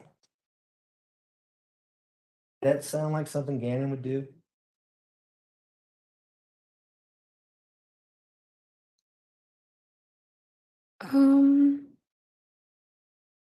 I don't know because kids will lie sometimes, so I can't really answer that. Okay, not a problem. You can go ahead and scroll down some more, please. She says, but he acted sorry for sure. And you say AWW. What does AWW stand for? Oh, Like, oh? no, like, oh, Ah, Yeah. okay. So do you remember about what time you got off work on the 26th during this text messaging process here? yeah, it was late around like 10:30 or so. If the information from Massage Envy says you clocked out at 10:18 p.m. on January 26th, would that be accurate? Objection, Yes. you say? Just refreshing, Your Honor. Yeah. What, You can ask her what time she thinks she clocked out. Do you know approximately what time you clocked out and left work that day? Yes, a little after 10 sometime. In between 10 and 10:30? Yes. Do you remember what time you got home? Takes me like 25 minutes or so to get home, so a little bit of time after that. Did you talk to your mom on your way home from Massage Envy that night? I normally tell her that I'm leaving, so probably yes. And so what do you see when you get home? Describe to the jury what you see in the house when you got home from work. I get home. My mom and Lena are in the living room and they're telling me about the fire. Gannon wasn't upstairs at this point. So who you said they are telling you? Were both Lena and your mom telling you about what happened downstairs? Yes. What did your mom tell you at this point when you get home? She told me that the candle was knocked over. She thinks that he was playing on his Nintendo when he wasn't supposed to be, so that maybe that's how he knocked it over. That after the fire, they ran outside and she called her fireman friend and asked if the fumes in the house were okay for us to go back inside, and they said yes. And she said that when they were in the street, Gannon was screaming that he hates his life and screaming different things. What did you think about that last part your mother just told you about Gannon? Five. I didn't think that the candle thing was a big deal, so it was just still so like confusing. Was your mother concerned about Albert finding out about this and being upset about it? Normally, Albert's not the one to get mad about like stuff getting messed up, so When she told you about Gannon going out in the street and yelling that he hates his life and things like that, did that sound like the Gannon that you knew? no, he hasn't done that before. You said that it was Lena and your mom upstairs when you got home on the 26th after World War II. Mhm. Do you know where Gannon was at? Downstairs. Did you go downstairs? Yes. What did you see when you went downstairs? Him laying in his bed, Did you go into his room? by the doorway. Was he asleep? I don't remember. Did you talk to him? No, Was the light on in his room? Is I don't know. that the last time you saw him? Yes. Were there any windows open in the basement when you went down there? Yes, the windows were open. It was cold down there. How many windows were open down in the basement? I don't know. It was January 26th at, you know about what time it is now when you went down to Gannon's room? It was a little later because my mom was like, let's go tell Gannon goodnight. So that's why we went down there. Is there anything unusual about your mom saying, let's go tell Gannon goodnight? Not something that she normally would do. Hey, that's not something she would normally do? Correct. That's surprising to you when she said that? Yes. She'd go down there with you when you went to Gannon's room. Yes, we both went down there. Do you recall your mom talking to Gannon? She said goodnight to him. She was like, goodnight. Do you know whether or not Gannon responded? I don't remember, no. So was Gannon's bedroom window open as well? I don't know. Was it cold down in the basement? Yes. Did you sleep down in the basement that night? No, Where was your room within the house? in the basement.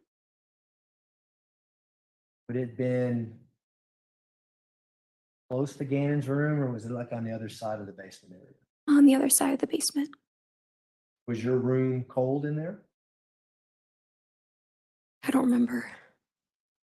Why'd you sleep upstairs? Because it was cold downstairs. You could still smell like the fumes and like everything just felt like everything in the house just felt weird. Why did it feel weird? Because my mom made the comments. She was like, Gannon's acting weird. I don't know what's wrong with him. She said that she was scared. Who else slept upstairs? Lena. Is there anyone else in the house? No. So it's you, your mom, Lena, and Gannon? Yes. Gannon's the only one sleeping in the basement? Yes. It's cold down there? Yes. We talking freezing cold or was it just colder than the upstairs? Colder than the upstairs. That's why you didn't sleep down there. Yeah. And where did you sleep? In particular, what bed? In my parents' room. Did you sleep with your mom in the same bed? Yes. There Sorry. you go. Okay, good. Young, if you could find a reasonable breaking point in the next 5 minutes. Please. This is a good breaking point right now, Judge, if you like. All right, ladies and gentlemen, we will take our morning recess until 10:45. Again, do not discuss the case among yourselves. Do not discuss the case with anyone else. And we'll see you back at 10:45. All rise for the jury, please.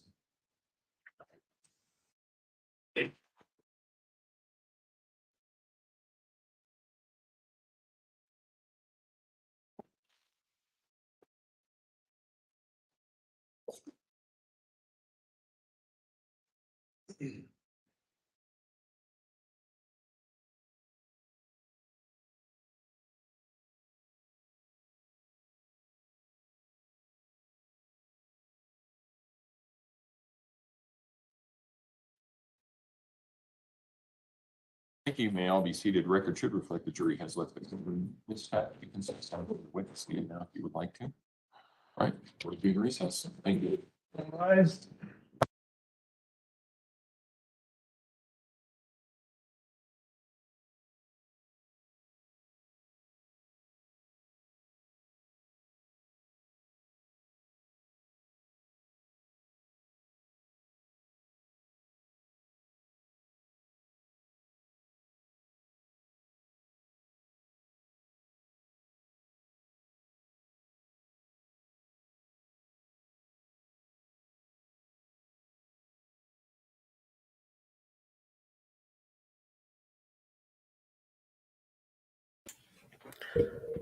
Hey guys, I'm gonna try and talk as much as I can, but my throat is killing you guys and my chest is heavy, so probably won't talk much.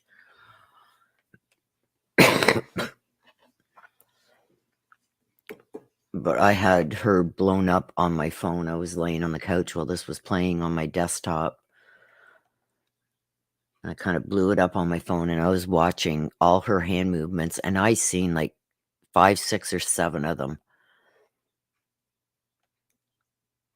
where she flipped the bird. She'd put like her index finger and the middle finger up at the same time and then pull her index finger down before her middle finger and just quickly flip a bird. Like I watch her, like when she has her hand up, I watch for her baby finger and the finger beside. And then you can see her with the other fingers if you keep an eye on those. And she's flipped them quite a few times, actually. So I'm half expecting somebody to text the DA or something and let them know. I also seen her looking at the judge, like having her hands up and then looking at over at the judge to see if he's watching her and quickly flip it.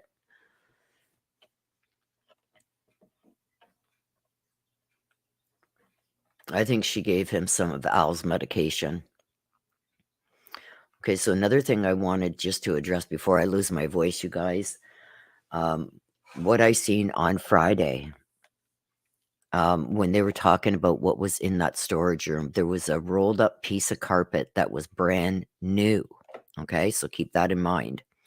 So when this candle incident happens, what she did, and this is what she did, she went into that storage room. This is before the 27th. That night, she went in there. Something happened with Gannon. Or it was during the time she did this. I don't know. But what I did get from that was there was a roll of extra carpet there that was brand new. So what she did, before even calling the police or anything, she cut out a piece of carpet and put a new carpet there and kind of did what she did to it. Either with the candle, she kind of burnt it a bit. So when the police showed up, she said, well, look at this is me. I just cut this out. I just cut this out. This is what happened. And she's showing them this piece of carpet. Well, that carpet that she's showing them isn't the piece that was there. Because when they show that other piece of square carpet that they found in that storage room, there was big blotches of blood on the underneath of it. Okay? There was 2 pieces of carpet cut for that piece in front of the couch. The first one had blood in it. She went and hid that one. She cut a piece of carpet out from that new roll, put it there, and then spilt wax and whatever she did to it. There was 2 pieces you guys found. The one piece, you've seen them bring it out in the bags to the witness, where there was wax and it was burnt kind of, sort of. But then they show you another one that was in that storage room. And that piece of carpet had big, huge blood stains on the back of it. So there's something that happened, and that candle burning was a cover-up. She cut out a new piece of carpet to put there to get rid of that bloody one, and then burnt that carpet, I believe, herself, to try and say that's where it all happened the night before.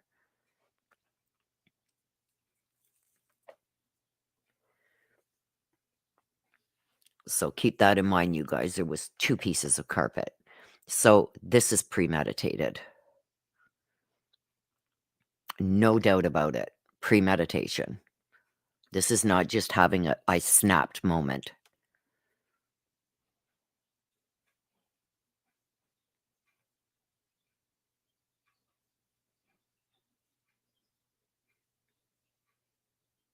Yeah, it is. It's getting worse and worse.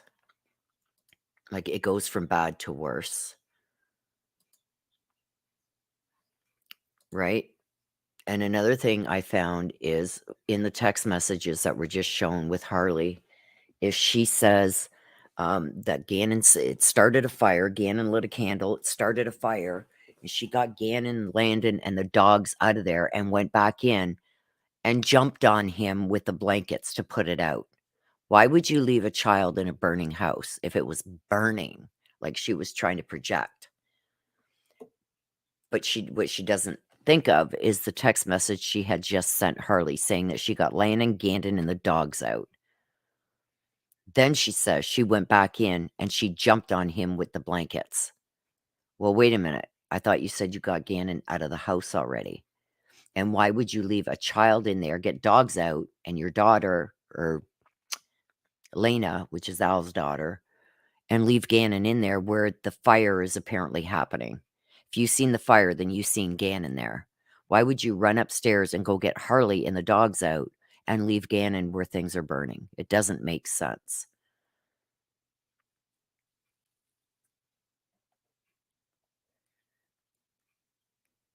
I think she gave Gannon some of his father's medication so she could set up that burning of the candle thing.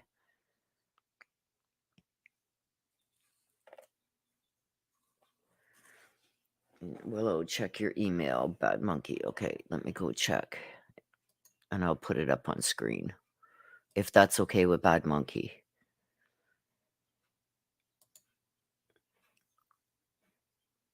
Yep. Okay, let me save this image so... And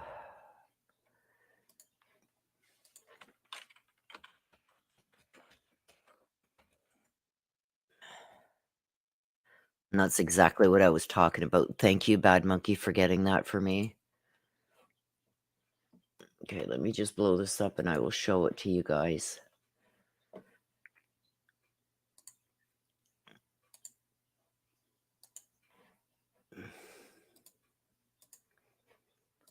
I caught all of them. There you go. You can clearly see she's flipping the bird right here. Again. Right there. Flipping the bird. See it? Right there. Flipping the bird. This is her baby finger and the next finger. This is her flipping the bird again.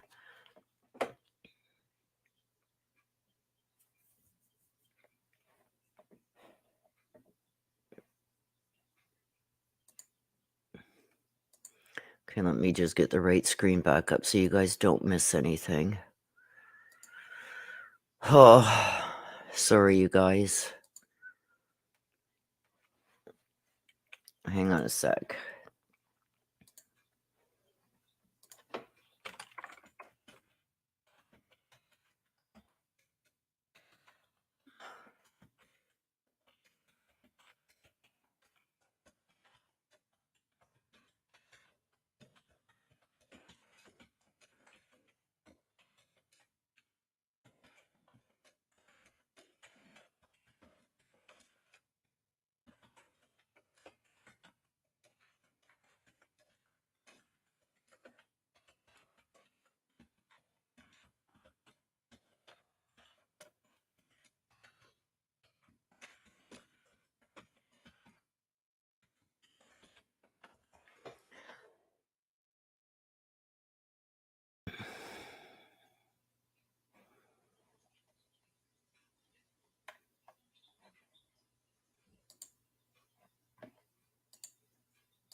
Hang on a sec, you guys. I'm just putting it up on YouTube and Twitter.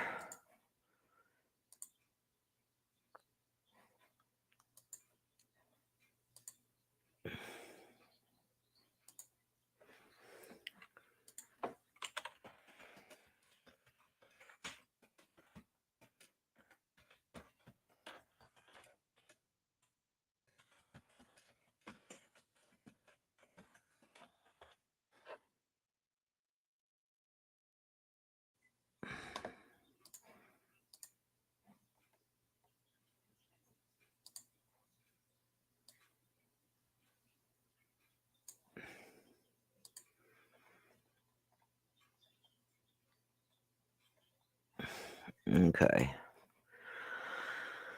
Okay, sorry about that. Thank you. Hang on a sec. Oh, hang on a sec, you guys.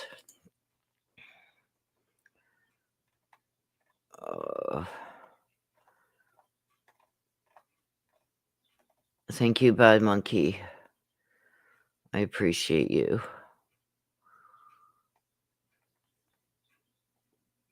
I'm sorry, you guys. I'm having a hard time with following along here. I feel like I'm gonna pass out at any time.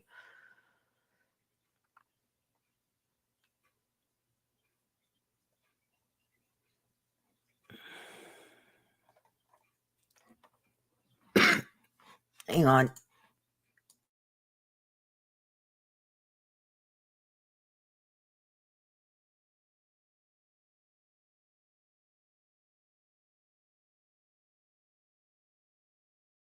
Thank you so much, Bad Monkey, for that photo. I appreciate you. You guys are on the ball today. Thank you. Can't believe she lied to Harley, yeah, about her dad's death, yeah.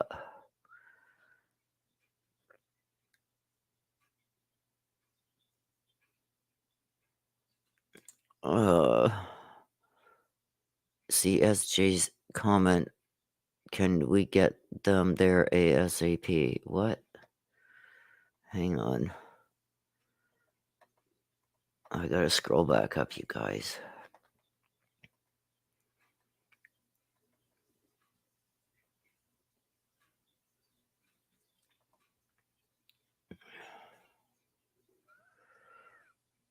SJ, you're gonna have to email me above and beyond Ancestor at outlook.com so I can send it. Hello?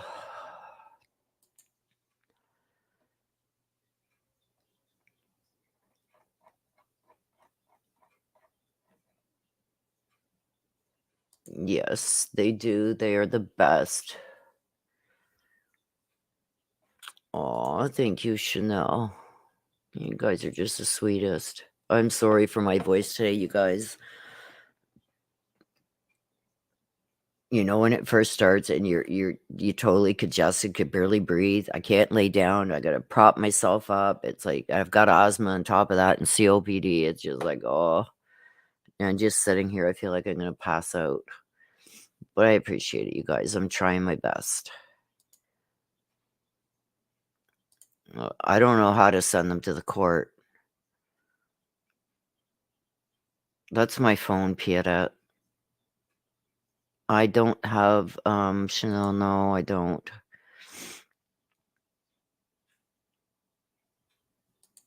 Oh, my mom gave me one hell of a cold, and when I get a cold at this time of the year, it lasts almost all summer.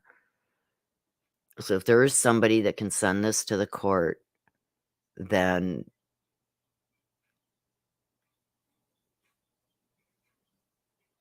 email me and I'll send it to you. Or get Bad Monkey to email you the picture.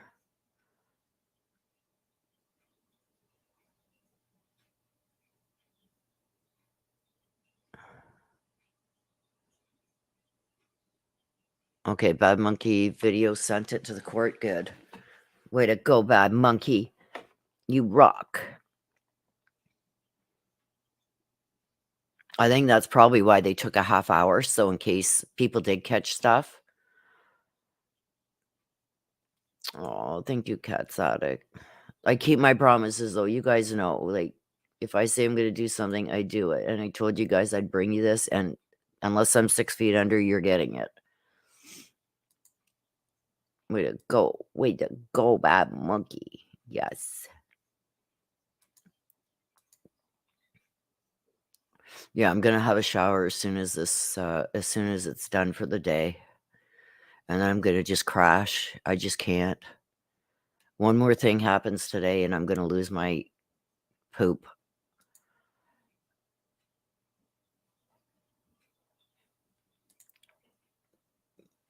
Yeah, like, do something with her. Like, force her to stay there and listen to this. But yeah, they got to do something with her. Put her in a straitjacket. Yeah. Alyssa, the judge like took 10 minutes out before court even started and gave her a reprimand telling her not to be flipping the finger and all that stuff. They put her in the middle of the defense table now, and she still continued to flip the bird. I caught it 5, 6, maybe even 7 times, but I had it blown right up on my phone. Okay, SJ son. Okay, let me go check my email. Oh, Heavenly, thank you, my dear. I love you guys. And my mods, thank you, you guys. You guys are a heaven sent. Thank you for having my back. Okay, let me go check my email. Hang on, you guys.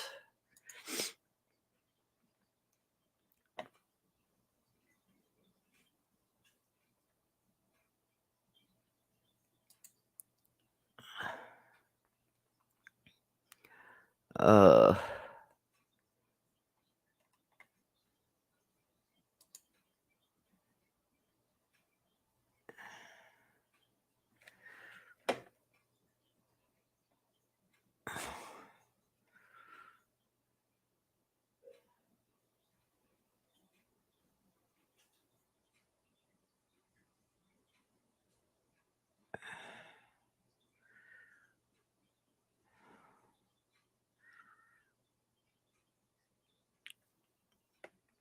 Samantha, thank you. I'm just seeing your emails now. I'm gonna send you. Yeah, I get it. I don't want to repeat what's being said, but and I'm just gonna say your first name. Yep, I get it, my dear. So let me reply to you, and I'm gonna send that to you right now.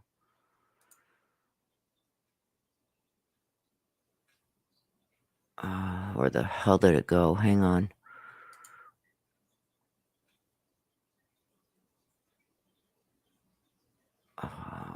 There it is. I'm sending it to you right now. Okay, Samantha, you should have it right now.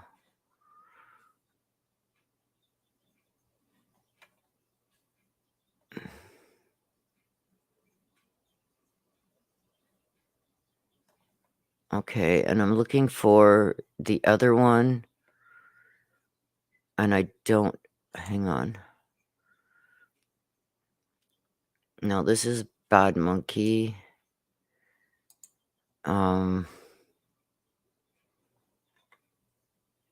Whoever the SGJ one, I don't have any emails from you, so. Things we take up outside the presence of the jury at this point in time? Okay, we're No. back.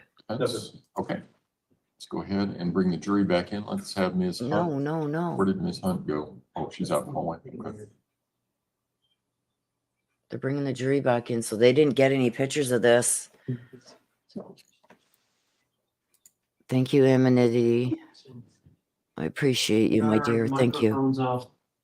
Yes, I just want to make sure. I believe so.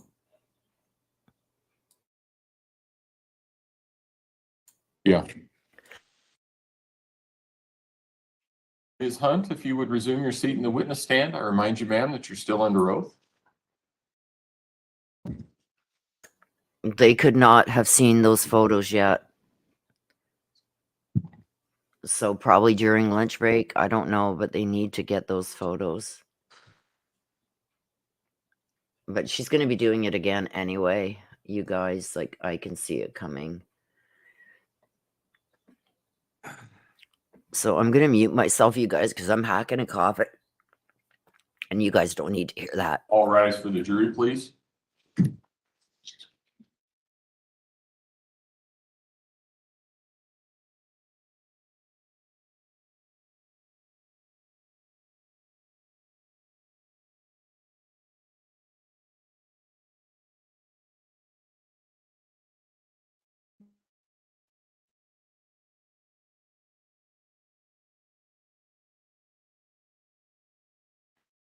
Thank you. You may all be seated. Court will recall 20 CR 1358 People versus Letecia Stauch. Record should reflect the jury has returned to the courtroom.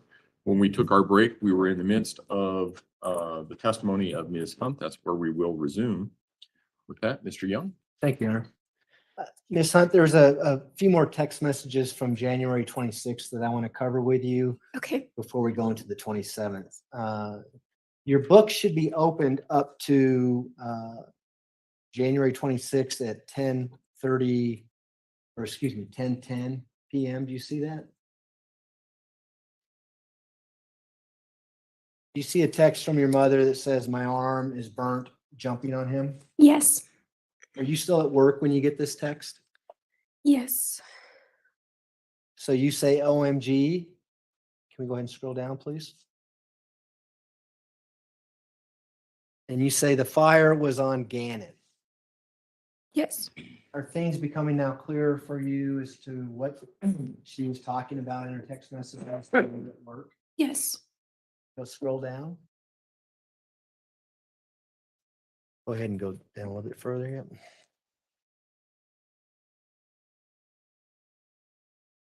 And she responds, "No, the cover was." Do you remember that? Yes. Scroll down, please. He was wrapped in it. Remember her saying that? Yes. Now, when you got home, I know we talked about what you saw, but did you see any injuries to your mom? No. Did you see any burn marks on her arm? I don't remember. When you got that prior text about her saying that she burned her arm jumping on him, were you concerned that your mother may have been burned during this fire? Yes. Did you ask her about it when you got home? No. Did she say anything about being burned when you got home? I don't remember. You can go ahead and scroll down. She says, "I jumped on him though, because he had the cover around him." Do you remember her saying that? Yes. Scroll down.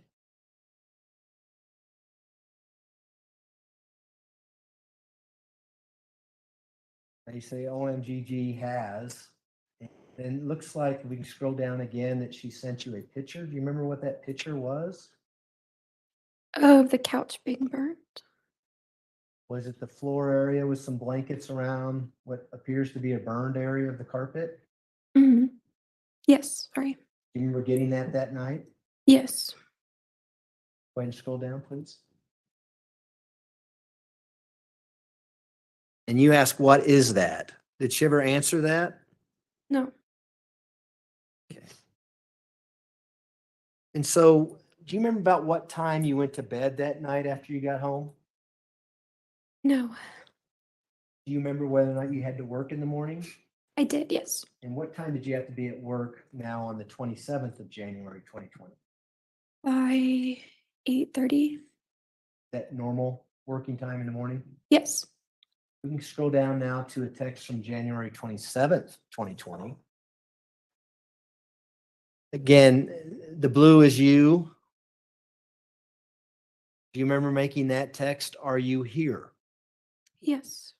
Why did you ask your mother if she is here? Remember? I don't remember. No. When you say here, are you referring to the house? Yes. Were you still at home at 7:20 a.m. on January 27th, 2020? Yes. Do you remember about what time you left the house? Around 8 o'clock. So earlier you testified that you slept in the same bed with your mother that night. Mhm. Does that give you any context as to why you might text her and say, "Are you here?"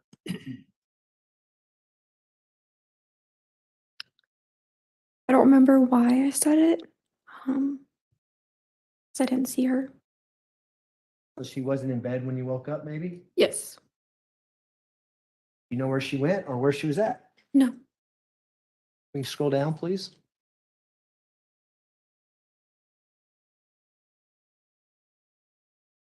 It looks like that she texted you another picture, January 27th at 9:05 a.m. Do you recall getting a picture from her then? Yes. Do you know what that picture is? Of our dog. Okay, do you know which dog it is? Yes, Sadie. Is that the first time you had any communication with your mom that morning? Yes. Would you have been at work by then? Yes. I know it's been over 3 years, but do you recall whether or not your mom's vehicle was at the residence when you went to work that day? I don't remember. What kind of car did your mom drive? A black Volkswagen Tiguan. Fairly new? Yes. Was it under lease? Yes. What kind of car were you driving? A Volkswagen Jetta. And what kind of car was Albert driving when he was home? A Nissan truck. Remember what color that truck was? Red. Right. So you go to work. Are you at work then when you get this picture of, did you say that was Sadie? Yes. So you are at work then? Yes. All right. And what was your shift going to be that day? Do you recall? What time would you get off? I don't remember. It was like a morning shift, so it lasted until 4:30 or so. We can go ahead and scroll down, please.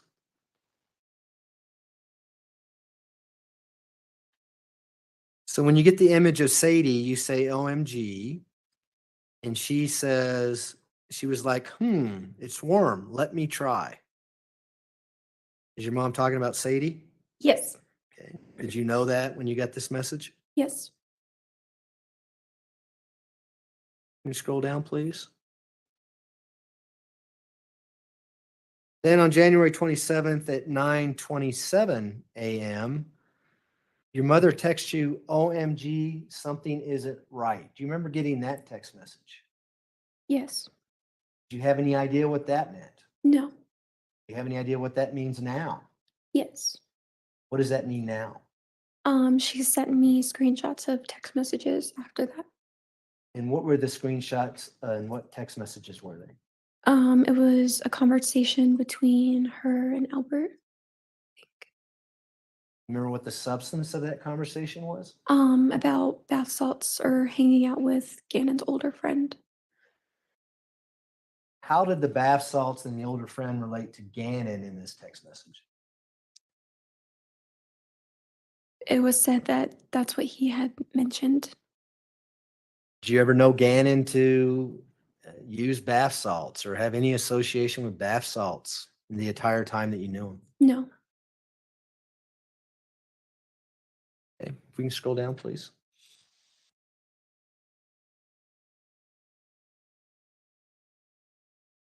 And so we see now images on an attachment that was sent from your mom. It looks like it was sent to you at 9:29 a.m. on January 27th.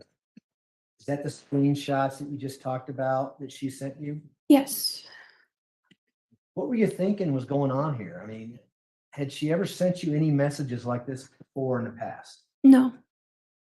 Any messages related to how Gannon and his activities and what's going on with Gannon ever sent to you in the past by your mother? Not like the messages, no. Was it a shock for you to see that somehow Gannon may have been related to bath salts? Yes. Why? I didn't even know we had bath salts, and I wouldn't even think he would know what those are. Did you know what they were back then? Yes. What were they? Put him in the bathtub. Okay. Ask a stupid question, you get right. Did you know whether or not kids were using bath salts at this time frame as a drug or a method to get high, that kind of thing? I did not at the time, no. Did you later learn about that? Yes.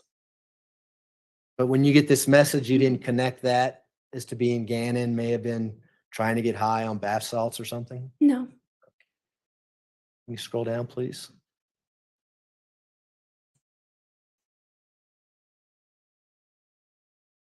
So you didn't respond to that, but at 4:20 p.m., you text your mother, her just got off. Yes. What is that? I always text her when I like leave or when I get off. Do that pretty routinely? Yes. And how did she respond to you saying just got off? She said yay. Had you talked to her on the phone at any point up until this time frame when you got off of work? No. Had you had any idea what her plans were that day on January 27th, 2020, when you were at work? No. I did get a text message though from Gannon's phone. Let's talk about that. Okay.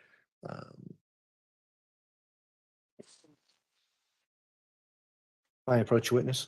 May. I'm going to hand you what's been marked as People's Exhibit 204. And that's a plastic sleeve, so you can pull the contents out, and I'll ask if you recognize that.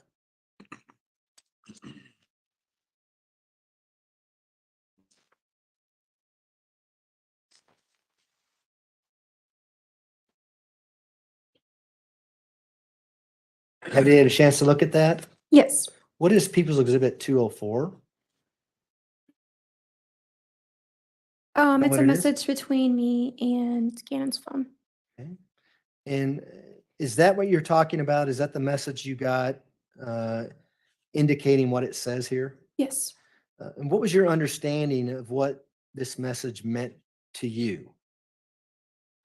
That my mom left her phone at home and if I needed anything to text Gannon's phone. And does that help refresh your memory as to what was going on the 27th while you were at work? Yes. And does these messages accurately reflect the conversation you had with regards to these two phones back on January 27th, 2020? Yes. Move to admit People's Exhibit 204. Defense. Exhibit 204 will be admitted. Go ahead. And so rather than publish it, I'm going to ask you to read it. Is the messages from Gannon's phone, is that in green on People's Exhibit 204? Yes. Could you read the messages and at what time you got those from Gannon's phone? At 10:37, he messaged Tisha left phone at home. If you need her, text me. And then at 1:20, messaged you okay, miss you. And did you respond to that particular message? Yes. At 1:24, I said yes, miss you too.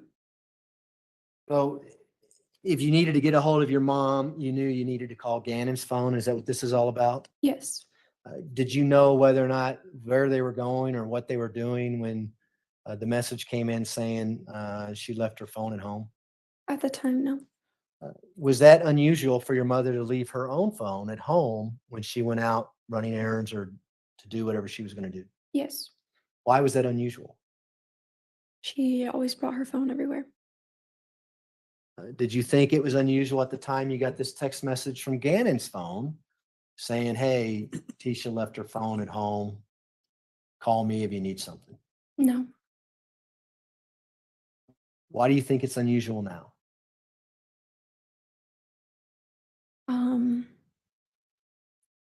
It's just weird how this particular day she left her phone at home. And you say that because when you get off of work and get home, Gannon wasn't there? Yes. So how long did it take you to get home on the 27th, 2020? Do you recall? No.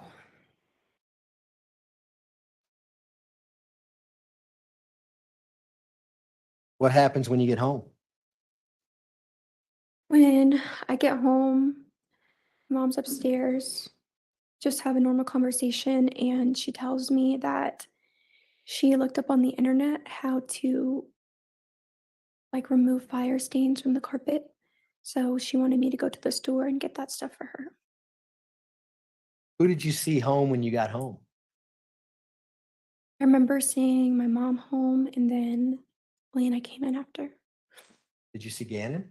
No, Think anything unusual about Gannon not being home when you get off work? I did ask her, I said, "Where is Gannon at?" And she said that he was with one of his friends and that she told him to come back by a certain time because we were going to dinner. So if you text your mother that you just got off at 4:20 p.m., what time do you think you got home based on that text message? Like 4:50. Uh, If we have People's Exhibit 47 that shows you getting home at 4:37 p.m., would that be about right? Yeah. Do you know that there's Ring video in your neighborhood and you can see when cars are going? And Yes. so if you get home about 4:37 p.m., where was Lena at when you got home? She was outside playing. I remember her coming in with like a bike. And what time, do you know what time she got out of school? Elementary gets out at like 2:30. She ride the bus to and from school? Yes. Would it be unusual for her to be outside from getting off the bus up until you got home from work?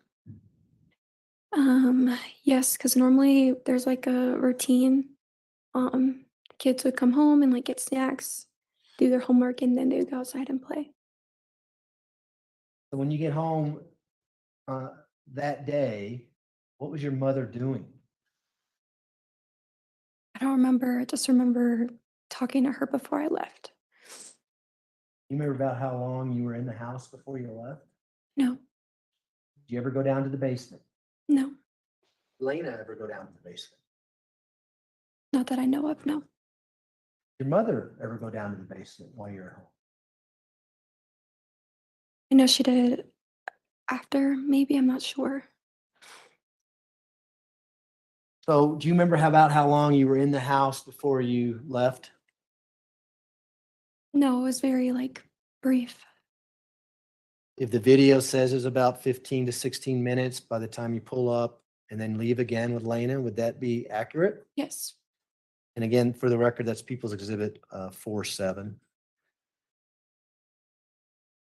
So what did your mom ask you to do when you were at home? She asked me to go to the dollar store to get the items that she sent me because it was to clean like the fire that happened downstairs the night before. And did anyone go with you to the dollar store? Lena did, yes. Whose idea was it for Lena to go with you? My mom's. Why is that, you know? No, And did she tell you exactly what you needed to buy at the dollar store? yes. And do you remember what that was? Looking at the messages, yes.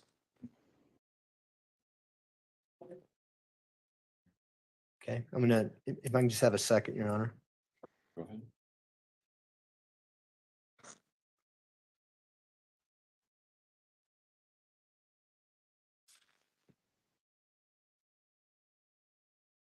You remember getting a receipt from the dollar store when you went there? I don't know. Let me see if I can help you.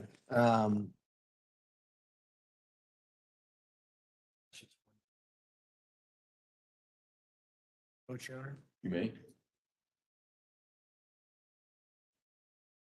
I'm gonna hand you People's Exhibit 197 and 198, okay? Okay. You recognize those items? Let's start with 197.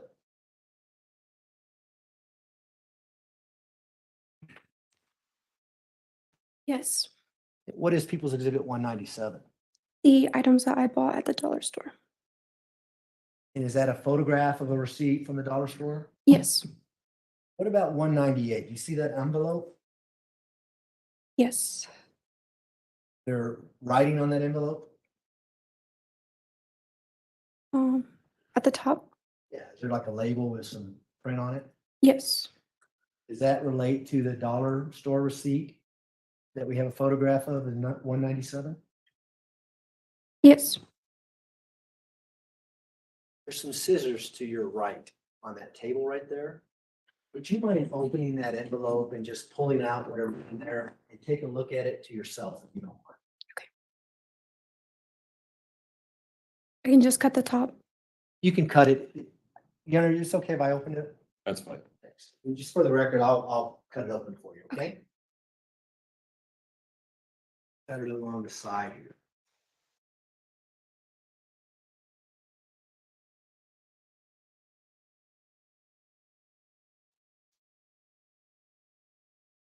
Scissors back on that table, please. You can pull that item out of that envelope and take a look at it. Wait, hold on. She need gloves. No, it's a, Go ahead. do you want gloves? Guess I should ask you, right? I don't know. There's some gloves. If you don't want to touch anything in there, you can put gloves on. Okay. Let me do it this way. How about I pull it out? Okay.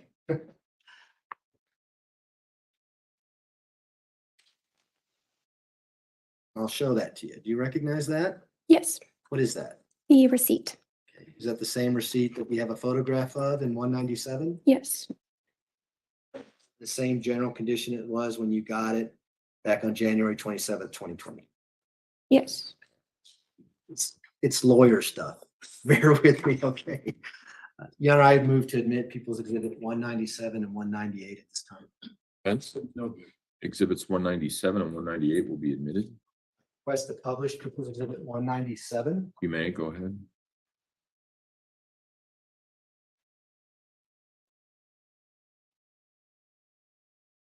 As we're pulling that up, we may have to mute the screen, Your Honor, so that we can pull up another exhibit. Thanks. Did your mom tell you why you needed to buy these items at the dollar store? Yes. Why? To help with the fire that happened the night before. She said that she looked it. Okay, I'm sorry. That she looked it up. So did she want to clean the area where the fire was? Is that what's going on? Yes. Is that what she told you? Yes. Is that there? Okay, we can probably unmute it now, Judge. Thanks.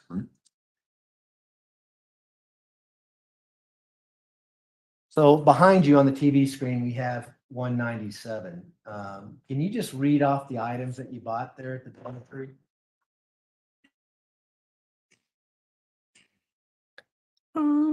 Elastics. Sorry, it's kind of blurry. You could probably look at the one behind you. It might be a little clearer. Maybe we can zoom in on it a little. Feel better? Yes.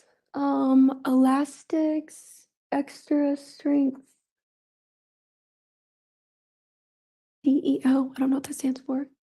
Deodorizer, maybe? Yes. Remember buying deodorizer at the Dollar Tree that day? Yes. Baking soda, baby oil, baby lotion, double bubble, trash bags, and cotton rounds. Bubble gum there as well, maybe? Yes. Is that Lena? Yes. I remember I had got like lotion and stuff for myself there too. So yeah. And so you and Lena go. Do you remember about how long you were gone? No. We can take that down if you like. What happens when you get home?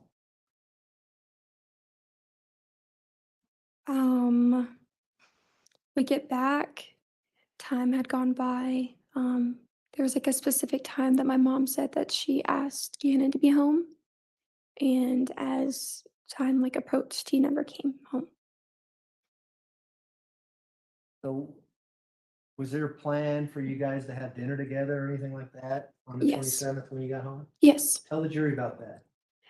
She said that she asked him to come home by like 5 or 6 and said that we were going to go eat sushi.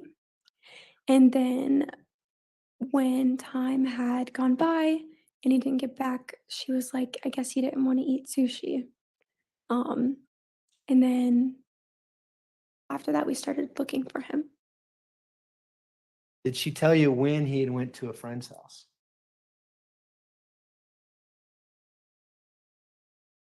No, Was it unusual for Gannon to go to a friend's house and play and do things that normal 11-year-old kids do?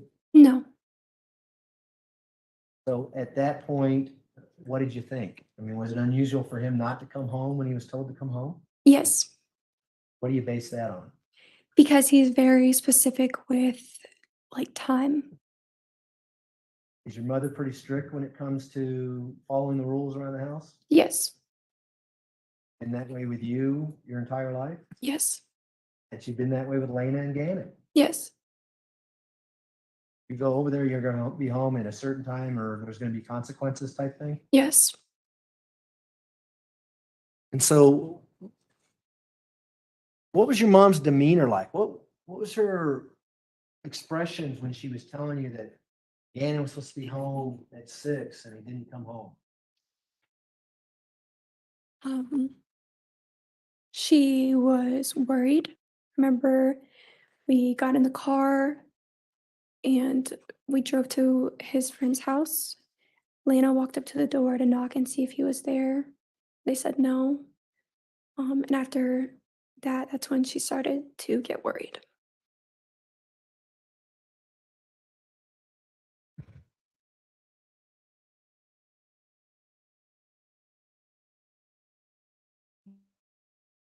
Green again. Yes, as soon as she's ready, Judge. I mean,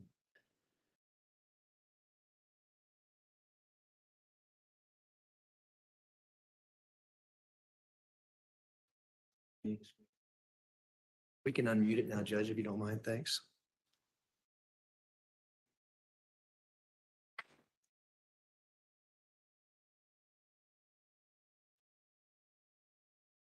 So what I'd like to do is scroll down, if it's okay, Mr. Gratiano, to January 27th.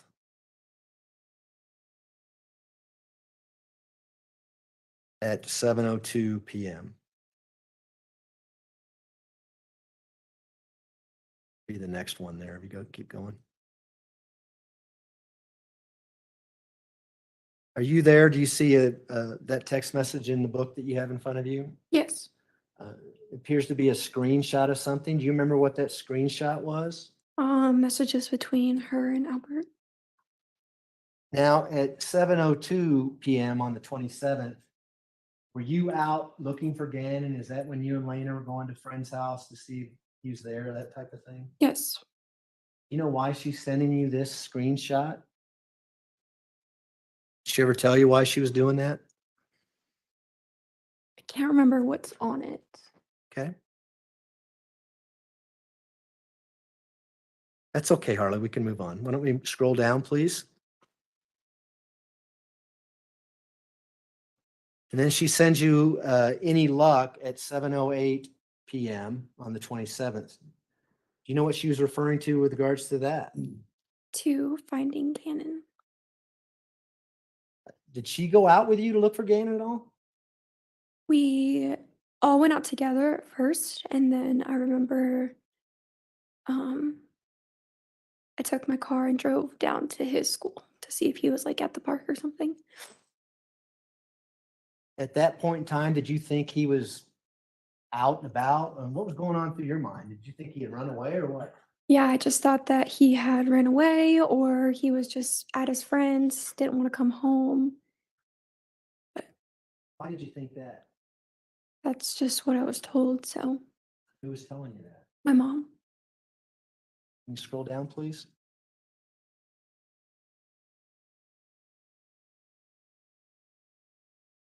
And so you're responding to her. I couldn't remember the exact road that the park is on. Usually can just see with my eyes, but it is so dark, so I couldn't tell. But I'm at the school now. Is that what you're talking about? Yes. And you're at Gannon School at this point in time? Yes. And Lena's with you? Or do you remember? I don't remember. And you say, if we scroll down, please. Look, OMG. And she responds, okay, anything. Do you know what's going on when this is being relayed to you?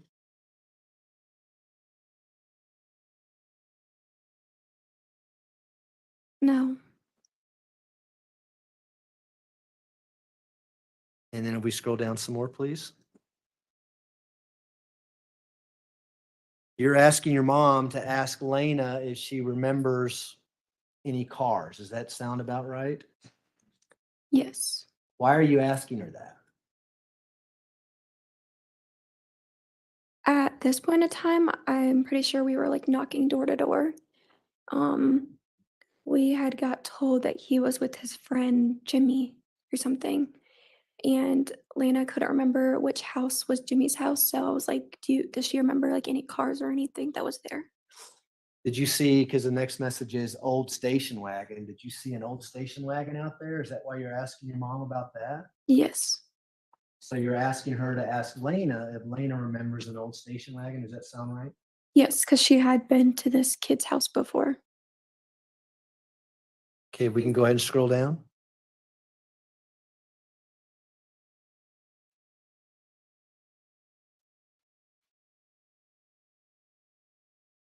You're asking, or old cars. Is that the same thing? I mean, are you seeing old vehicles out in the neighborhood or something like that? Yeah. You ask about colors, and do you remember how your mom responded? She said no, but don't go there by yourself. Can we scroll down, please? Keep going, please. And then she says, Connor's mom is on the way and she could go with you. Do you remember that? Yes. Is there any reason why, or did your mom tell you any reason why she wasn't going with you to help look for Gannon? She said that she was gonna stay home unless like he came home, so somebody would be there.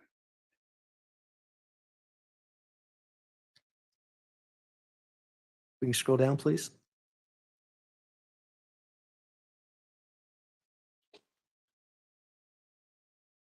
And she's asking again, anything yet? And keep scrolling, please, to you say no, and then she says anything. And there's a time gap of a minute or 10 minutes, it looks like, between the anythings. Is that, do you remember that happening as you're out searching? She texts you to see if you're finding anything? Yes.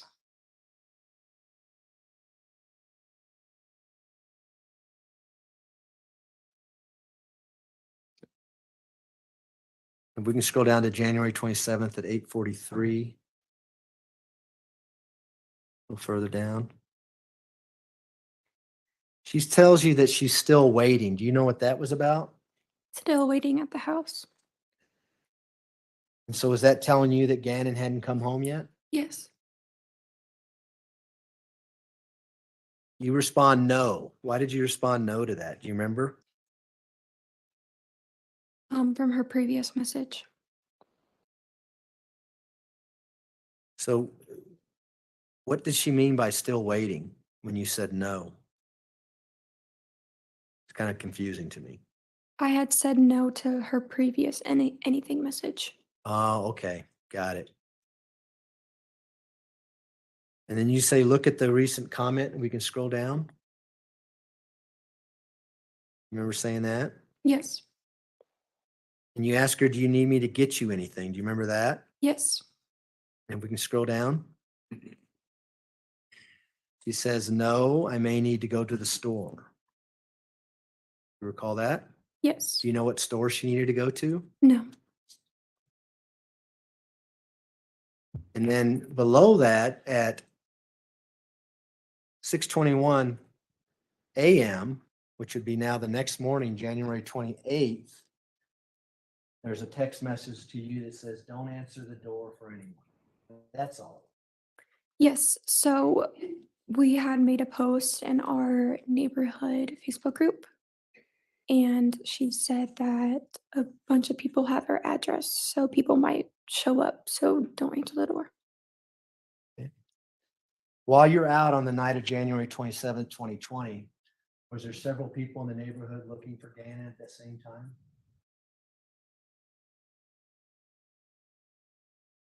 Not like people how it was like days after.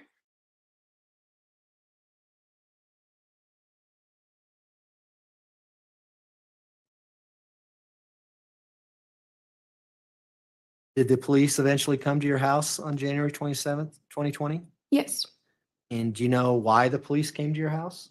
to file a police report. Do you know whether or not your mother had dialed 911 or called the police? I remember when we were in the car when it first happened, she was like, "What do I do? Do I call Albert?" And I remember she called Albert, and I don't remember if she called 911 or I don't know. Regardless, the police show up. Do you remember about what time they showed up to your house? I remember they took a long time to get there, but I don't know what time.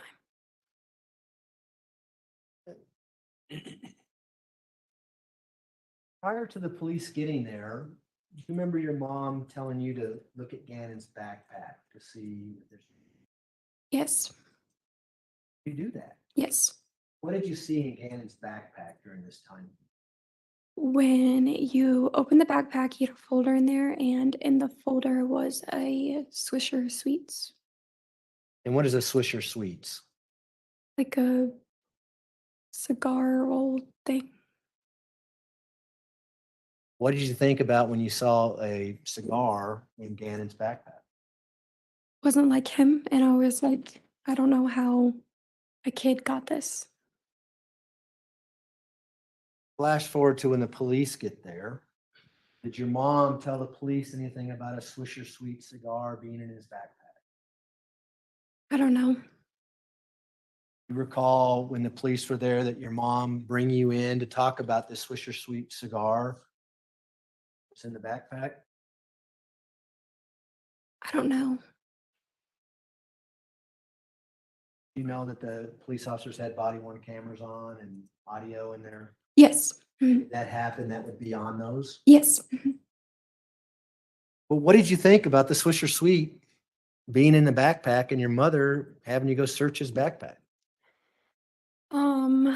For one, I didn't understand why it was in his backpack, and it's not like it was trying to be hidden because it was as soon as you opened it, it was right there. So So if it was Gannon's Swisher Sweet cigar, you wouldn't expect to find it. It would have been hidden in the backpack. Is that what you're saying? correct, yes. But it was out in the open. As soon as you open the backpack, there it is. Yes, like in the folder, yes.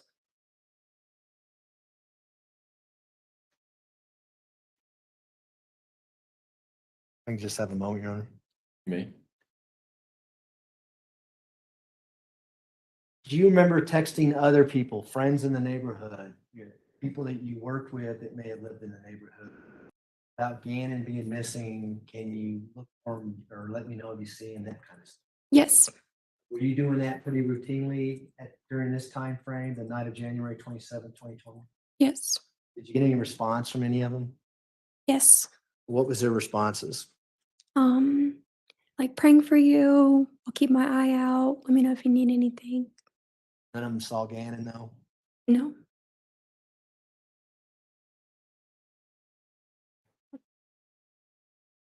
So January 28th at 2020, she's telling you don't answer the door for anyone. Do you remember when you got that particular text message? What do you mean? Did you read it as soon as you got it, or did you read it when you woke up that morning? Whenever I woke up. Remember what time you woke up that morning? No. We can scroll down, please.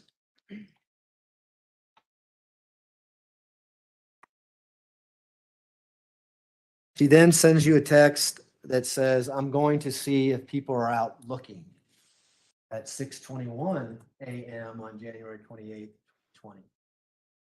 Now, if you see below that, it says read January 28th, 2020, 7:25, 22? Yes, Is that when you would have read this text message? yes, And if we scroll back up a little bit, it says the same thing for the prior one. yes, Does that help you recall when you got up that day? yes.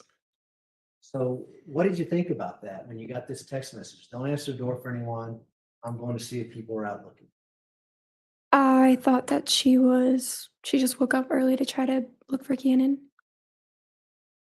Up until this point, at 6:21, January 28th, to the point where your mother says that Gannon went to his house, had you ever gone into the storage room of your house?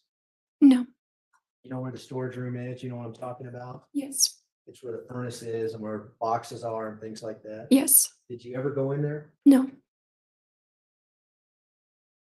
Are you a light sleeper or a heavy sleeper? heavy sleeper.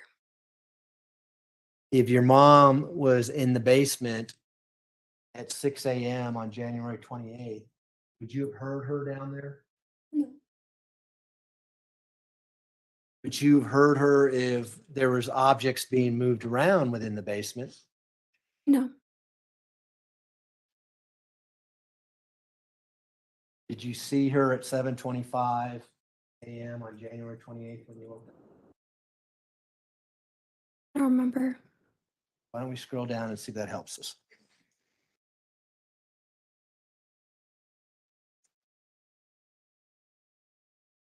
So at 7:31 a.m., you send her, it looks like a screenshot. Do you remember what that screenshot was?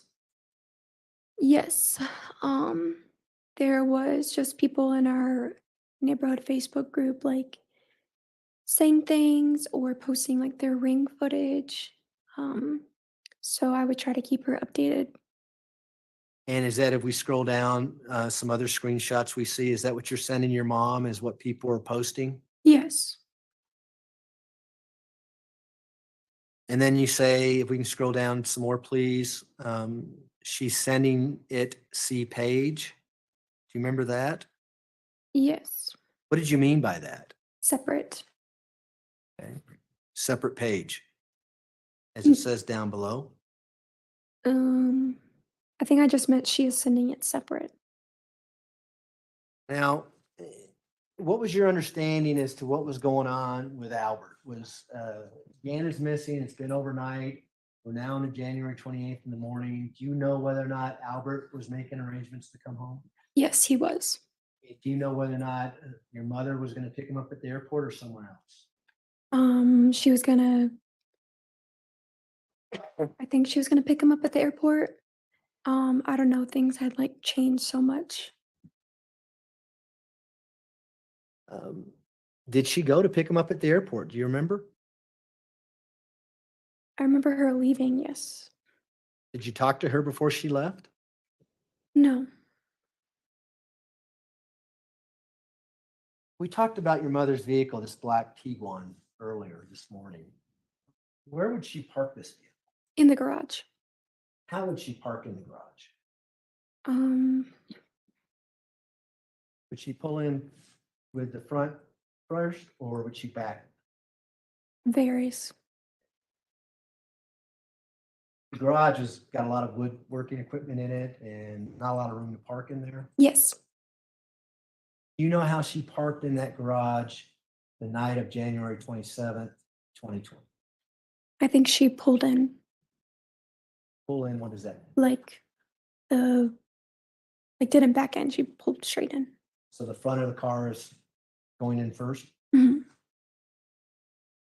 Yes. And so do you know how it was parked on the morning of January 28th, 2020, before she left to go get Albert in there? No. You see it that morning. I don't know. You don't remember or you don't know? I don't remember. But you knew your mom was going to go get him that morning. Yes. So as she's gone, does she text you with regards to your vehicle, the white Jetta? I don't remember. Okay, well, let's scroll down and see if that helps refresh.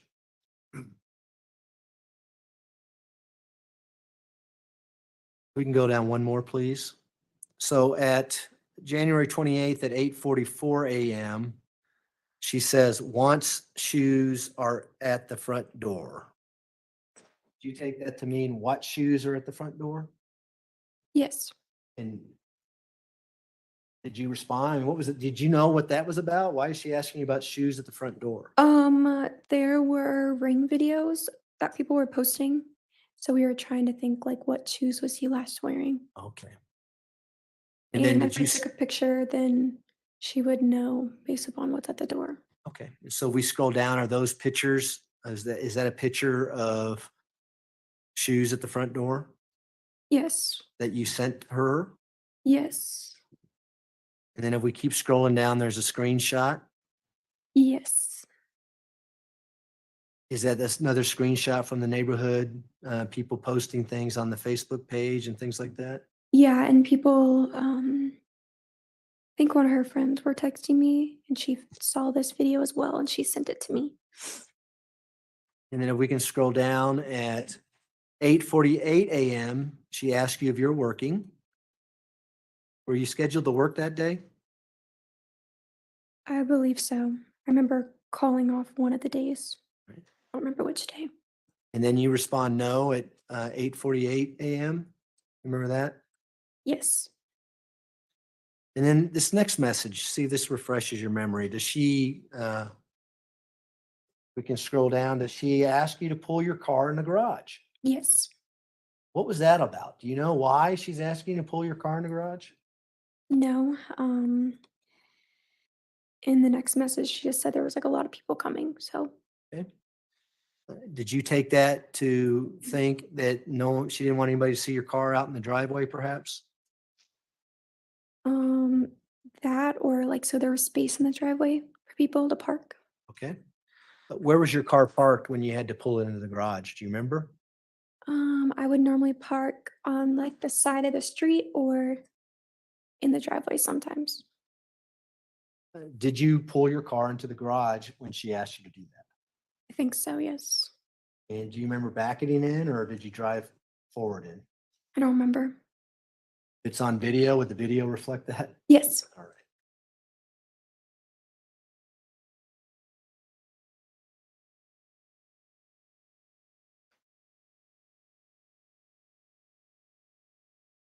And did you text your mom saying that your car is filled in? If we can scroll down to January 28th at 8:54 a.m.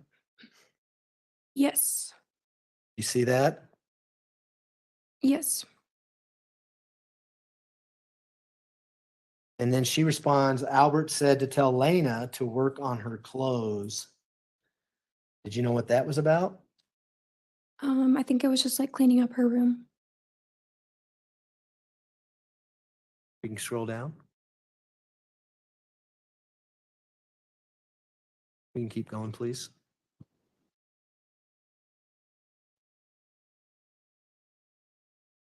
And so your mom tells you exactly what you just said. Clean the room before everyone gets there, right? Yes.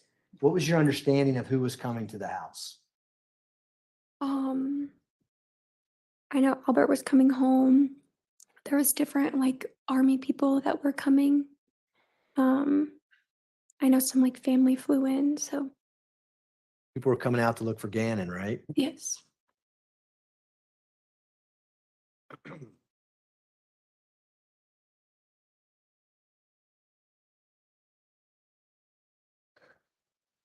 Do you remember when your mom and Albert came back from the airport?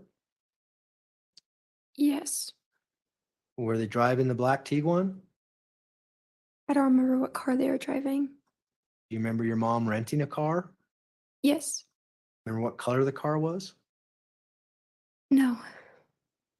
Remember what brand the car was?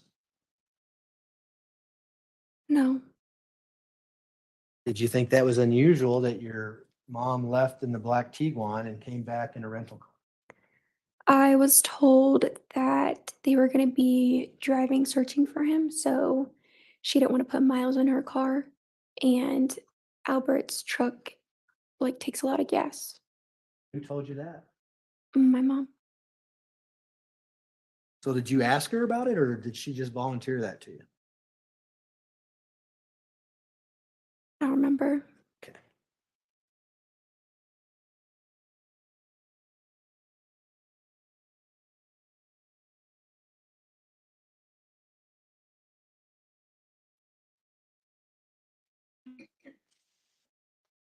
Were people from the media trying to contact you on January 28th in the morning hours? I don't know if they contacted me. I did remember like news reporters coming. Do you remember telling your mother that the news reporters are, particularly KKTV is contacting us? Mhm. Do you remember telling your mom that on the morning of January 28th? Yes, I think like she used my Facebook, so I think that's how they messaged me on Facebook. During this time frame, are you also having FaceTime conversations and phone conversations with your mom as well as text messaging? I don't know. I don't think so. If you were, would that be reflected in the cell phone records? Yes. You talked about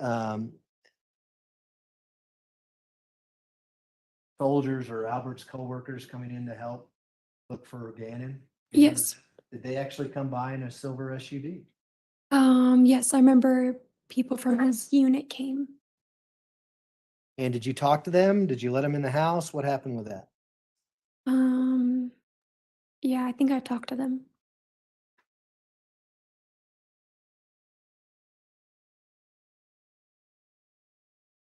Were you also texting other friends and people that you knew in the neighborhood about whether or not they'd seen Gannon during this time frame? Yes.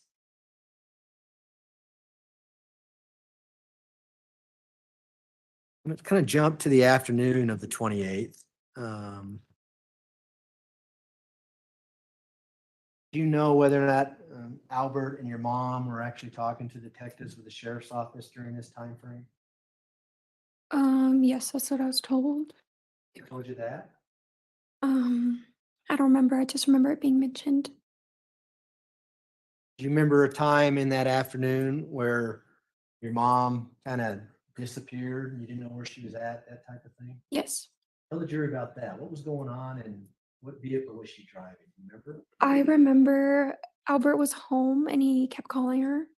And that's when the news reporter came in and filmed a video in our house. And something about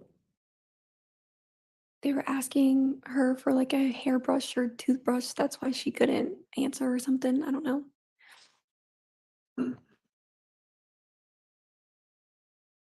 If we can scroll down, I know we're going to be jumping a lot, but down to 4:26 p.m. on January 28th.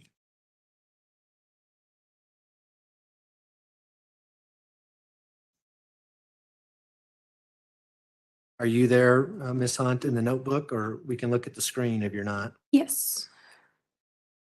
So at 4:26 p.m. on the 28th, you're texting her, "Where did you go?" You remember that? Yes. How did she respond? If we can scroll down.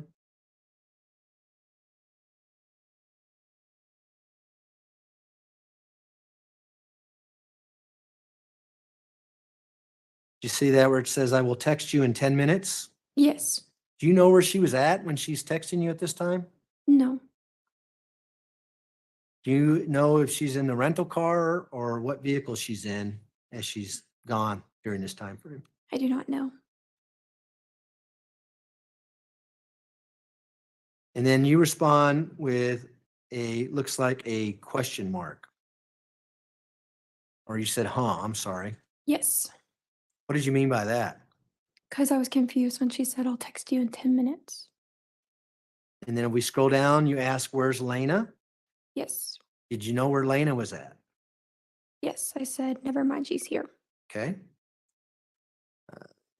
And she responds, if we keep scrolling, she was on her bed at 4:29 p.m. Yes. And then if we scroll down more, she says, "Don't open for anyone." Yes. What's going on here? Why is she telling you not to open the door for anyone? Do you know? Um, I do not know. I just feel like there was like a bunch of like stories or like reasons why. It's never like clear why I couldn't open the door. At this point in time, on January 28th at 4:30 PM, had you heard of different versions of events of what happened to Gannon at this point?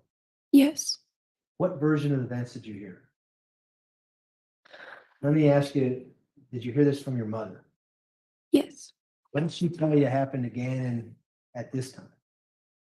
I had heard first that he was at a friend's house and then he was missing and then that he must have been with his friend's older brother. Um, and then that's when she kept saying to me, like, after all that, she was just like, they're trying to frame me and people were thinking it's me. Who is she referring to? Did she tell you when they say they are trying to frame me?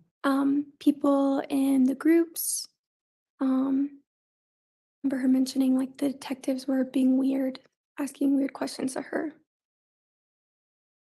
At this point in time, did you ever say, Mom, they just want to find Gannon. We're trying to find Gannon. Right? Did you ever say that to her? Yes. How did she respond to that? Um,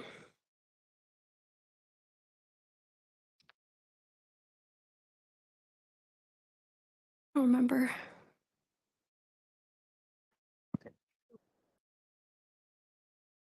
Did you have problems with confronting your mom on some of this information? Yes. Like why you have a rental car, where's your car, that kind of thing? Yes. At this time period, are you just going along with what your mom's telling you? Yes.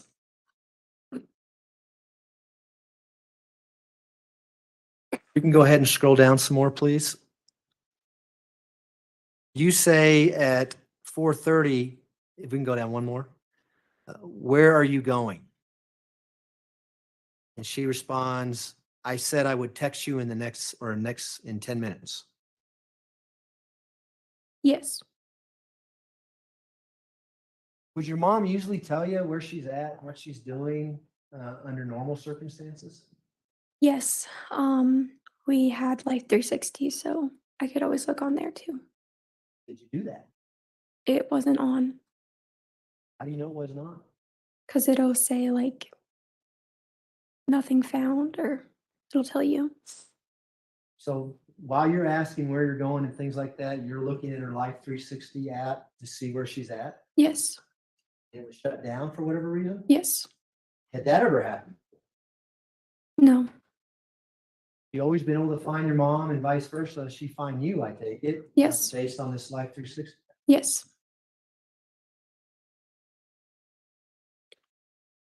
Okay, we can go ahead and scroll down some more, please. Now you have the question mark symbol at 4:31 PM. And she responds, something isn't right. I think they are hiding something. Yes. What was that all about? Do you know what she's talking about here? Um, she said that they were asking for like toothbrushes and like hairbrushes and stuff. So why would they need like DNA? And you know that because lower in the text message, that's what she says, right? Yes. And did you help Albert get the toothbrush and things like that for the police? I don't remember. If we can go ahead and scroll down to January 28th at 4:33 PM.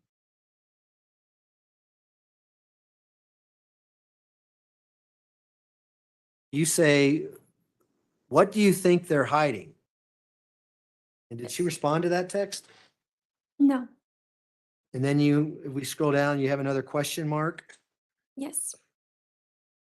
And then at 4:50 PM, you tell her, Albert said you need to go where he is at. Yes. Remember that? What was Yes. that all about? Do you remember? I'm pretty sure they were both at like the police station. Do you know whether your mom was at the police station? I don't know for sure, but she said that she was. Do you know that Albert was at the police station? Yes. When did she tell you she was at the police station? I think when she got home. And this was again on January 28th, 2020. Yes. And if we scroll down, you say it's been 10 minutes. What is that in reference to? Because she said that she would text me in 10 minutes. And her response is, we Hum. scroll down. Huh? Yes. Okay. H-U-H. And below that, if we scroll down, you say IDK. Is that for what? I don't know. EFT me and said you need to go there. FT is FaceTime. Okay. So did you have a conversation with Albert then at this time period? Yes. Was it clear to you that Albert was at the police station and your mom wasn't? Yes. Was it clear to you that they wanted your mom to go to the police station? Yes. And then if we scroll down, you do another question mark here at 5 p.m. Do you remember that? Yes. At 5:04 p.m., if we scroll down, your mother says, okay, I called them. Yes. And then she goes on to say, I'm talking to him to go. Do you remember that? Yes. Do you know whether or not your mom actually talked to him or ever went to the police station on January 28, 2020? I do not know.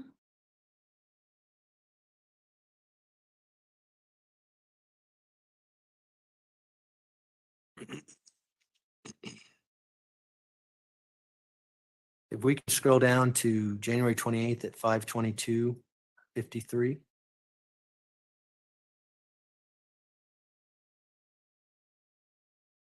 You see that where your mom says Albert?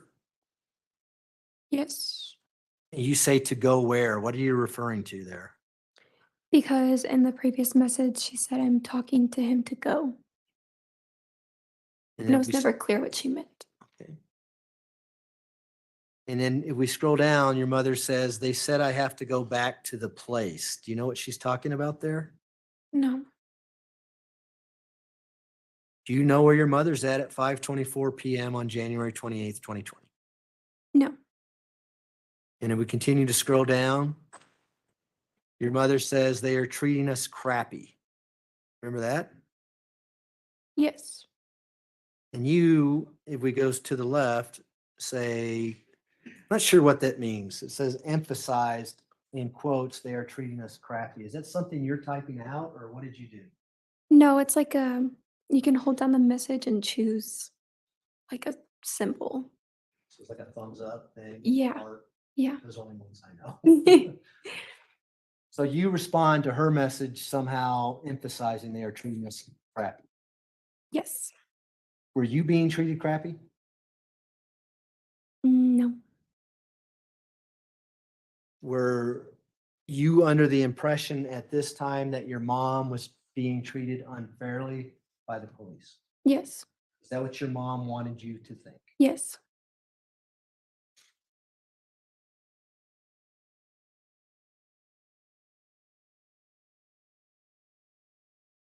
If we can scroll down to January 28th at 5:27. Your mom's asking you, who is there with you? Do you remember that?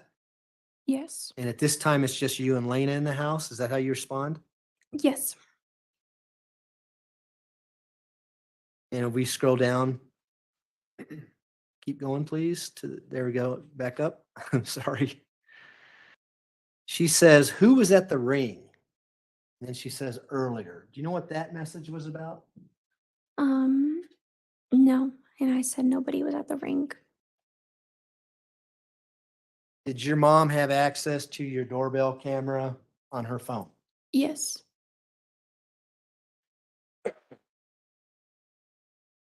So you say nobody's at the ring. And then if we go down to January 28th at 5:28 p.m., your mom is now saying, what did Albert say to you? Yes. You know what that's in context to? I guess when he called me. Is it the FaceTime that we saw earlier that you talked about? Yes.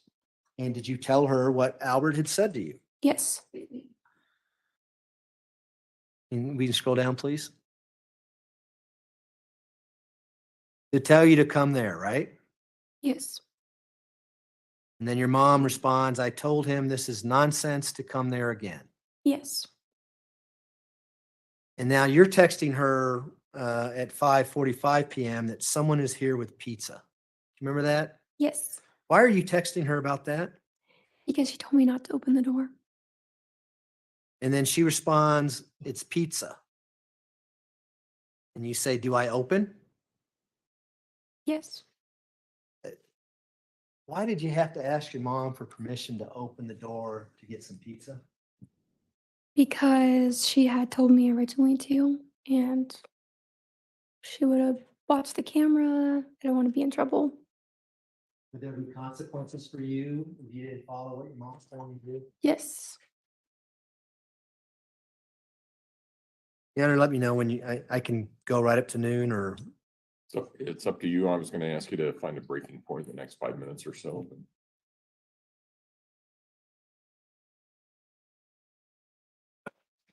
Why don't we scroll down to January 28th at 6:12 p.m. and 55 seconds. Right there. Your mom says, what's going on there? You remember that? Yes. And if we scroll down, you say Alberts came and left. Wells back now. Yes. So what was going on with Albert? Was he coming and going from the house during this time frame? Yeah. Just like the police station or wherever he needed to go. At this point, is your car still in the garage? You know. Yes. And is Albert driving his red Nissan truck? Yes. And your mom, you don't know if she's driving a rental or what vehicle she's driving? Correct. And you don't know where your mom's at still? Correct. Did you ever ask her, why don't you just tell me where you're at, Mom? I'm worried about you. No. From her messages, I just assumed that she was at the police station. And then if we scroll down, she asks you again. We can scroll down one more. She says, what's Albert? And then she says doing in the correction down below. Do you remember that? Yes. And then she tells you at 6:24 p.m. on January 28th, they are asking me dumb questions. You remember that? Yes. Now, do you know where she's at when she sends this? Thought she was at the police station. And did you think she's there based on what she's telling you here? Yes.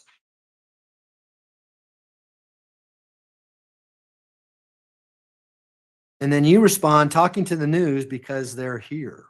Is that when the film crew showed up that you talked about earlier? Yes. And were they in the front yard or where were they?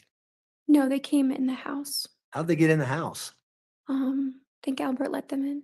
Oh, so Albert was there at this point. Yes. Okay. And was he being interviewed by them or do you remember? Yes. Then at 6:31 p.m., your mom asked, is he still with the news? Do you remember that? Yes. You say they're about to leave. Is that right? Yes. Does anybody else know in the house that you're talking to your mom via text while all this is going on? Think so, yeah. Did Albert know you were in communication with your mom? I don't know. And is that why he's asking you to tell your mom to come down to the police station, that kind of thing? Yes.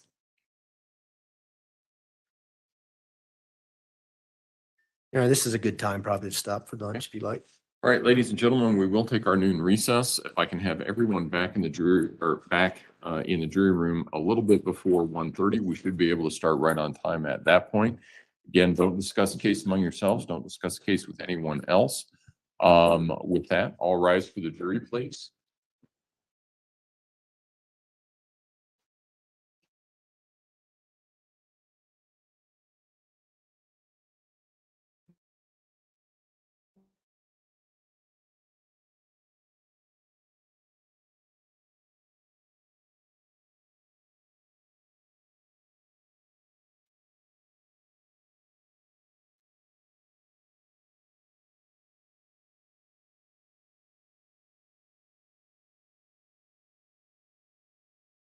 Thank you. May all be seated. Record should reflect the jury has left the courtroom. Ms. Hunt, you can step down.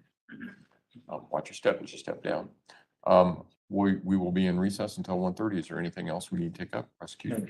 No, you're- Okay, all right. Court will be in recess then. Thank you. All rise.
Thank you so much. Time for a change. We try very hard to keep things safe for everybody here. So, welcome to the family. You've come on a day that I am sicker than a dog, but welcome to the family. And welcome everybody that is new here. Welcome to the family. I'm just making some chicken noodle soup, you guys, so just bear with me. I'll be back with you in a minute or two.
I'm here, you guys, just sitting in the background here watching the chat, trying to eat some chicken noodle soup.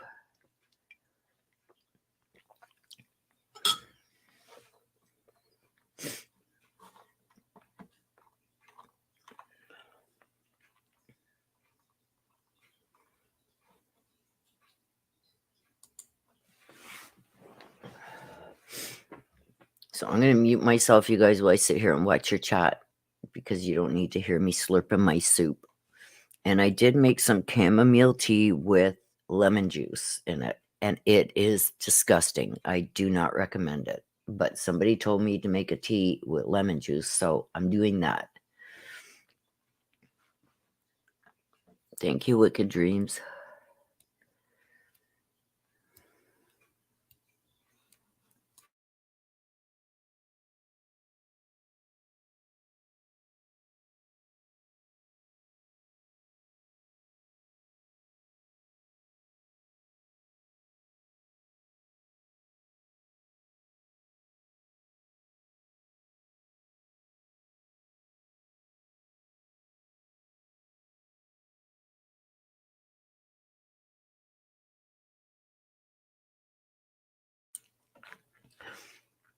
Everybody's saying take some zinc, some agave or honey.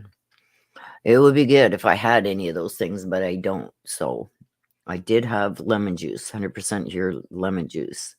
So I made a chamomile tea and I put lemon juice in it, nothing else. So let's hope that works, you guys. But thank you. And I'm going to try, as soon as I'm done eating this soup, if I can get it all in me, I'm going to go upstairs and do something Nana told me to do, is throw some Vicks on my feet and put socks on. And I hate wearing socks in the summer. Lemon juice breaks up the phlegm in the throat and helps vocal cords. Perfect. I got some lemon in there, lemon juice.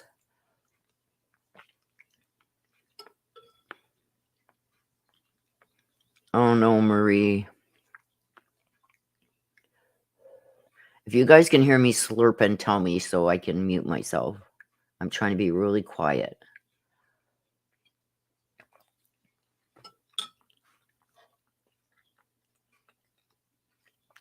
Wicked Dream says warm fuzzy socks with Vicks on feet. Yeah, that's what Nana told me to do too. So I'm gonna try that next, but I want to try and get as much of this soup into me as I can.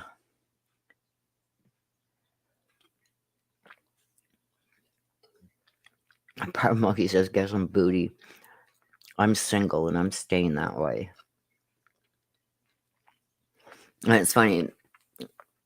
All my neighbors now say, you don't look your age. You look like you're in your late 30s, early 40s. Well, if they could see me today, they'd be telling me I look 80. Like I look like I'm in my jammies. My hair is all up in a sloppy bun on top of my head. And it's like, I don't care. My blinds are all closed. I'm sitting here in the dark.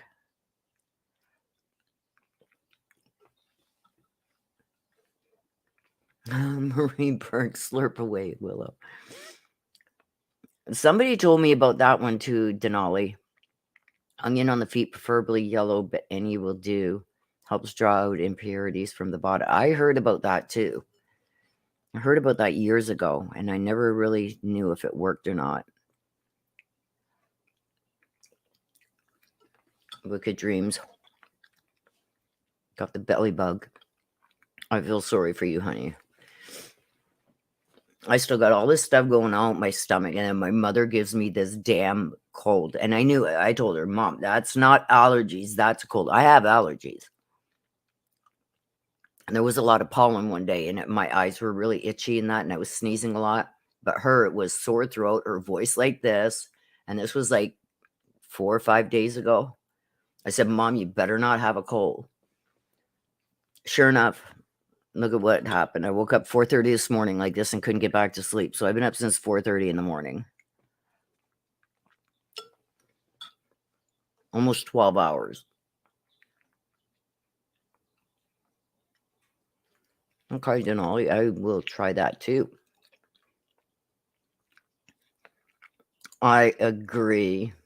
Bad monkey. Like the last one that I was with, I did everything. Like I pulled him out of the gutters, got him through college, started up a business for him and everything, and still got burnt. And then he was peeved right off when I moved on with somebody else. Huh. Imagine that. They're not all like that, but I'm just at a point in my life where I'm tired of doing so much for everybody else and getting shit on. So it's like, nah, not even worth my time anymore. It's going to take somebody pretty amazing, put it that way.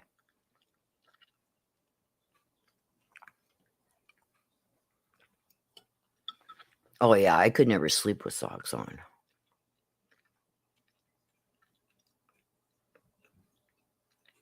Yeah, the hands. As normally I would, but under circumstances, slurp away. No, I don't want to do that to you guys. Chronic pain stinks. Inner pajamas, too. Oh, emotional weekend. Yes, this weekend with everything that happened. Like, I'm just waiting for the call to tell me. Like, I seen my father on Skype yesterday, and I'm surprised that I didn't get a call in the middle of the night that he had passed. Oh, thank you, Bad Monkey. I appreciate you. Mom Monster says, whoops, sorry. Jamie's here too. Cold day today. It was snowing this morning. Oh my gosh. Yeah, it was like really warm here last week too. And now this week it's like it's cold. It's raining. But it's like my dear mother already gave me her cold, which she swore was just allergies. Mom, there's nothing blowing, there's no wind, there's no pollen, there's no nothing today. How are you sneezing in your eyes? No, you got a goddamn cold. And she argued with me. And then to find out that somebody that came to visit her from Alaska brought it. Oh, well, David was really sick. And oh, great. And you hung out with him all afternoon and all day and went to dinner. And oh, my God. I knew it. So there you go. Mummies are not always right. Yes, Britannia, I'm still having the gallbladder pain. And I go and see the specialist soon. So here it's such a long wait. Unless you're dying, you got to wait. It doesn't matter how much pain you're in. Here, take some more meds, and I won't take nothing. So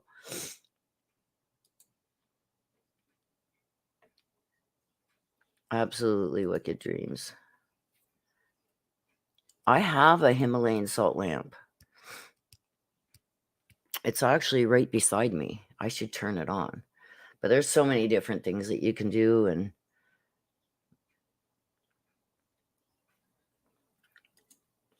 I know, I think I just said it out loud too. Just you can remove your own comment, Wicked. You just retract it instead of having one of us delete it. Oh, thank you, Chronic Pain. He's in his 80s, so I mean, he's lived a good life and whatnot. This is his second battle. He was in remission for a bit. I really don't even want to get into talking about it all because it wasn't a good last vision. You know what I mean?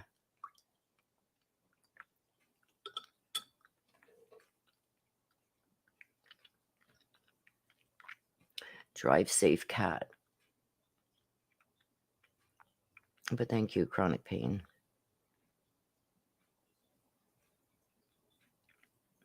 Yeah, here they're very slow. So like I said, if you're not like something ready to burst or something, forget it. You got to wait. And then they'll say, well, if it gets worse, come back in. Meanwhile, you've already sat there for 15 hours to be seen the first time. Like, that's what I want to do, sit in a chair for 15 hours in severe pain. But that's what it takes to get anything done quickly here.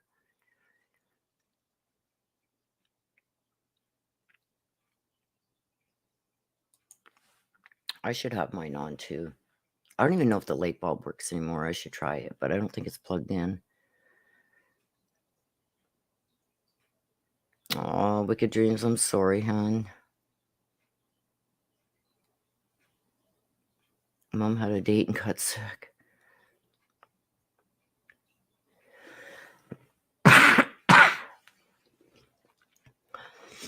I get hit on all the time, like from people, like guys that I've met, and it's like I don't text back. I ghost them. Like, hey, you seem really good. I'd like to go out, maybe a dinner or. No, that's when I stopped texting. I'm allergic to people. Have a good lunch, Kathy Ann. Thank you, Cat H.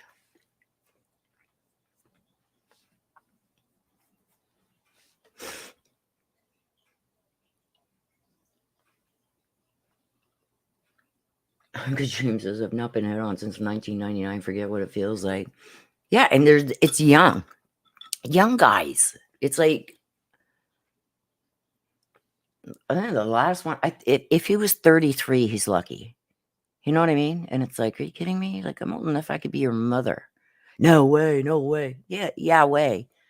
I have kids older than you, and they don't believe me.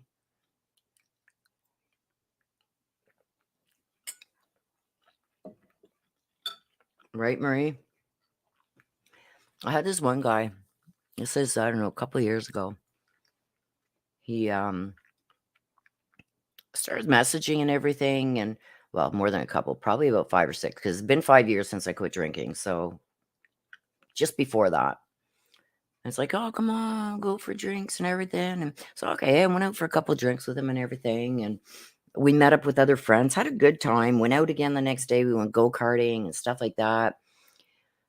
Come the following week, he messages me and he says, can we meet up, maybe have a drink, treat on me?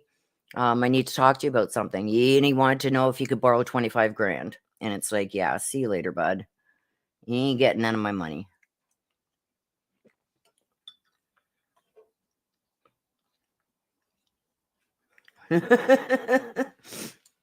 Pat Monkey says, I was married 12 years. Yeah, that was my last relationship too, 12 years.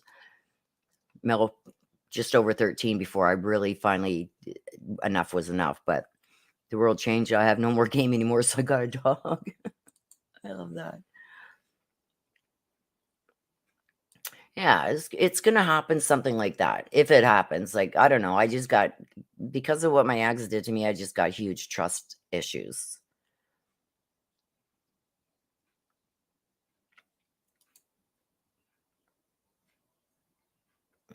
Aw, that's so cute.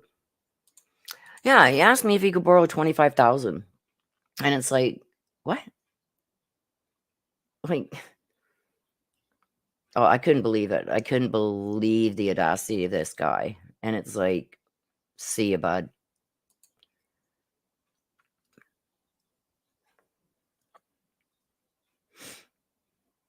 I'm allergic to people. Yeah. I looked outside. I seen people. That's enough people for me today.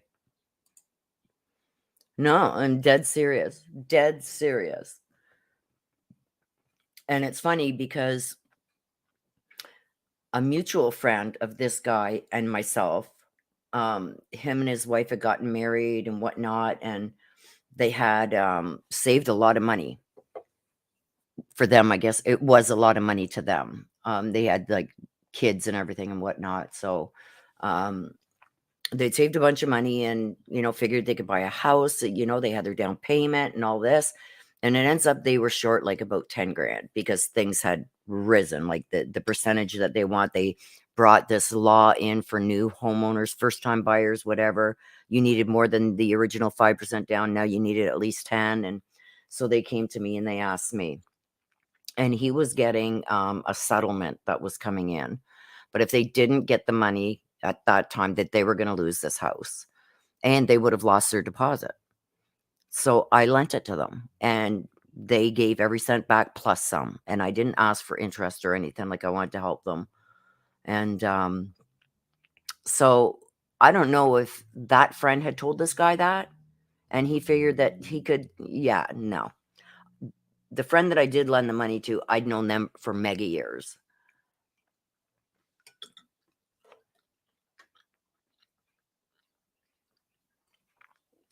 But Monkey, how old is my oldest? She'll be 42 this year. 40. Wait, she was born in 81. I was 16 when I got pregnant, but 17 when I had her. She was born in 81. Yeah, she'll be 42 this year.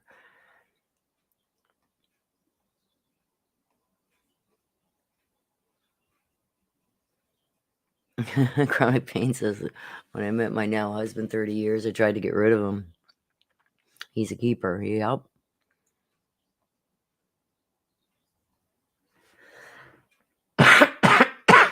Mom Osser says there was people who thought my hubs was my son. Wow. Whoa.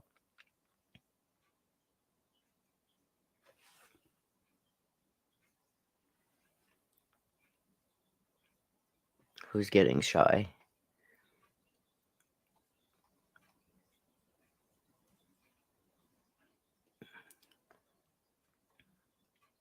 And sister pops in with a dang. I don't know what she's danging, but she's danging something. Who said something?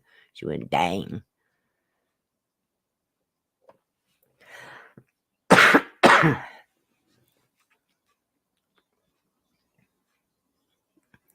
Wicked Dream says, cool, you'll have to share when you know. Share what?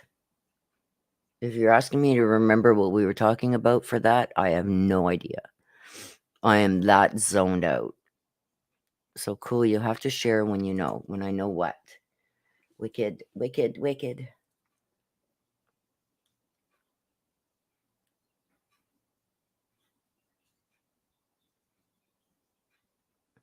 No, I think they had a conversation because they were good friends for many years. Like they'd known each other, I think, since high school. So I do think that, look at, a friend of ours, lent us some money, blah, blah, blah. And then when we meet up years later, it's like, yeah, no.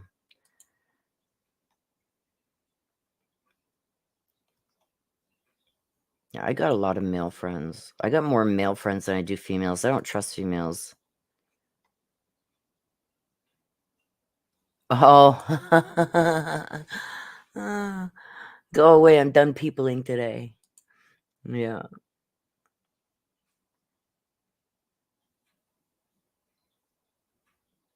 Asking how old my wife and daughter is. Huh. That's wild. It's like young.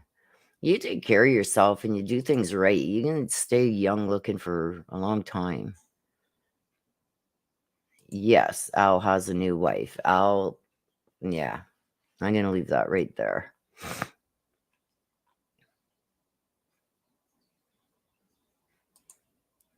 There's a YouTube that's already posted the judge ranting about Ella. No, that was at the beginning of today. Mom Osser, he was giving her crap at the beginning of court before the jury even came in about what she did on Friday and told her if she did it again, she's going to be dealt with. And now I'm expecting to hear the judge address that when they come back from lunch. He's shy.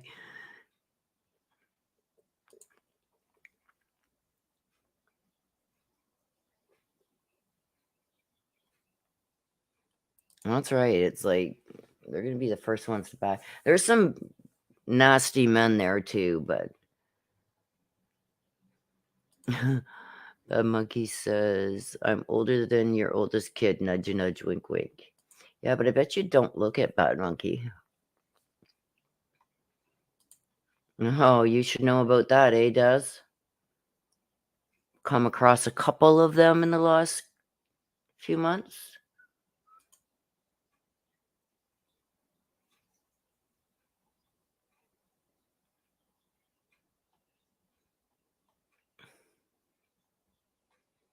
Yeah, so let's not share about other channels, though. I'm not on my game today, you guys, so I'm trusting you guys to behave.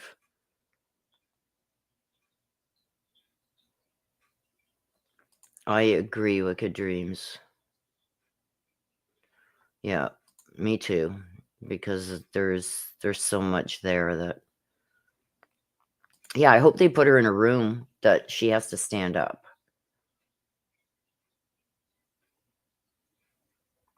Oh, thank you, Ashley.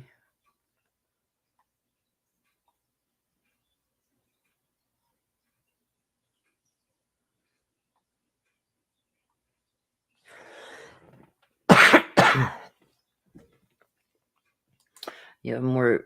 I have more female friends than male friends. I find most women have. I don't know. Most women have more male friends than females. I just don't trust them because every time I've trusted a female, they've given me reasons why I shouldn't. And I'm not saying I'm not friends with females. I'm friends with them, but I wouldn't trust them with a lot of things.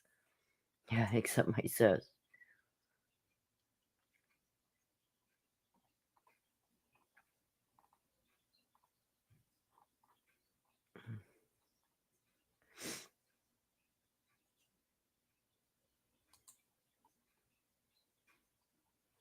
I think Harley found out more later down the line though, you guys. I think she ghosted and gaslit Harley just like she did to everybody else.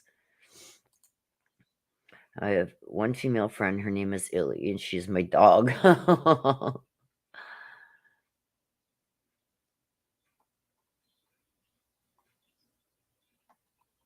No, she didn't really do much more shenanigans, but she was flipping the bird again through the whole morning session. Yes. Yes, sister, yes. Yeah, like you said, there's a lot of females that do not look nowhere near their age. Like I said, asked my sister. She talked to me the other day on FaceTime. I probably look like I'm 80 now. Yeah, handcuff her under the table. So while you're arranging them tables there, put a bolt there and handcuff her hands down. Then you'll see her start screaming or something.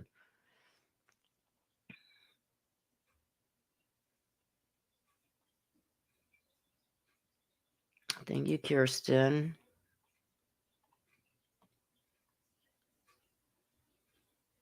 Yes, the judge scolded her before court even started this morning about what she did on Friday, flipping the bird, and told her not to do it. Hang on.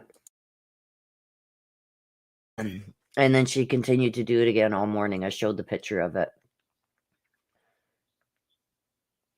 And Bad Monkey took a picture.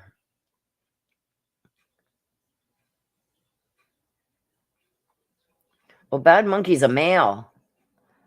I didn't realize you were a male, Bad Monkey. I'm sorry. I'm sorry. Forgive me.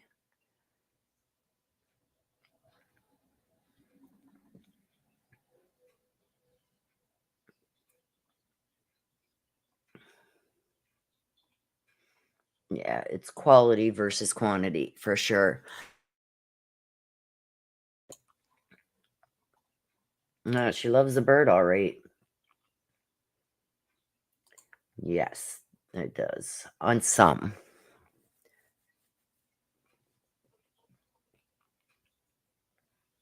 Leslie has 3 male friends or her cats.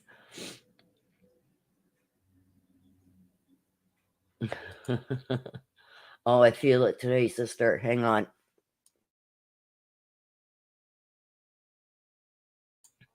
This is all Mama's fault. She did say that she hasn't seen her in person since she got arrested. Oh, Jackie.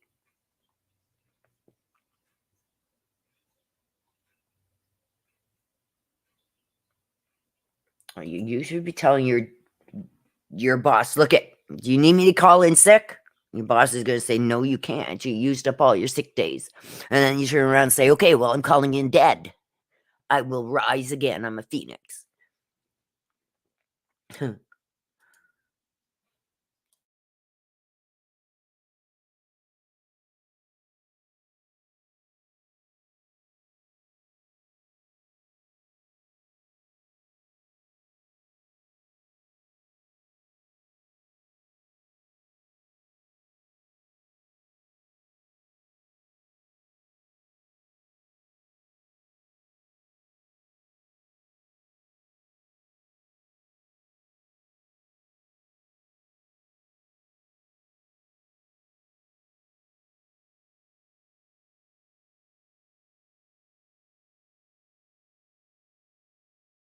Oh my God.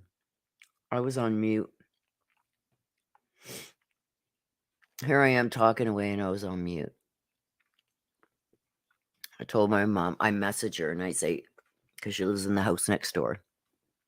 Tell her, open your door. I am not coming over there and you're not coming over here. I will talk to you from my front porch. Like, stay away. I forget I'm a male sometimes. Aw. I told her, I said, oh, Chanel, I love you. I'm calling in scared. I'm afraid I can't make it. Oh.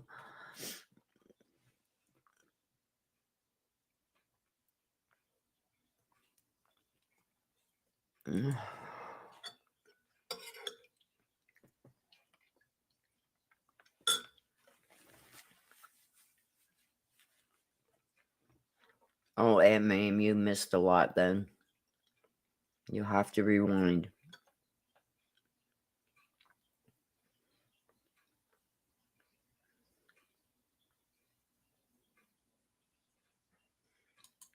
I don't know, Mom Wasser. I really don't know when something is found or whatever, unless somebody emails me about it.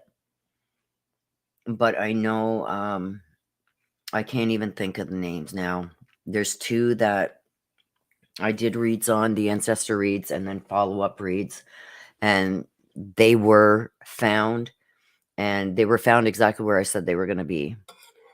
I forget what the names are. If K Mitch was in here, she'd be able to tell you.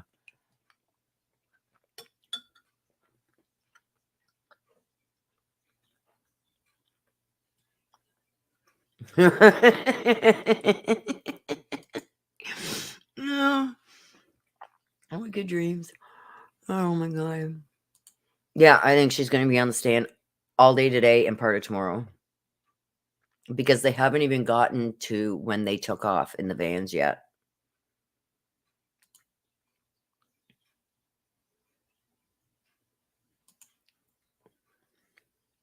Hmm.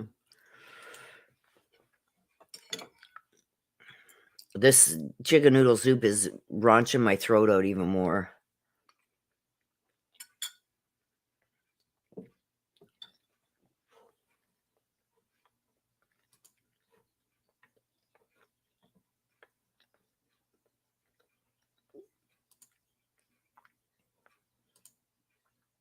You know you're sick when you lose your train of thought 2 seconds after you just had a conversation.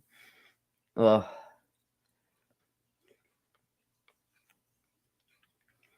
Chanel says I told him you have 20 minutes. Good advertising, Will. Yeah, I get the Lipton chicken noodle soup in the packages. I don't like the canned stuff.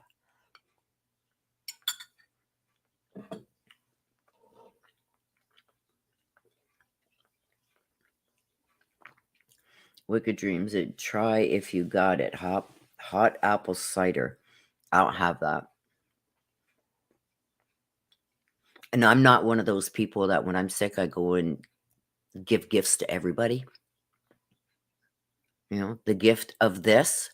No, I'll stay home, away from people.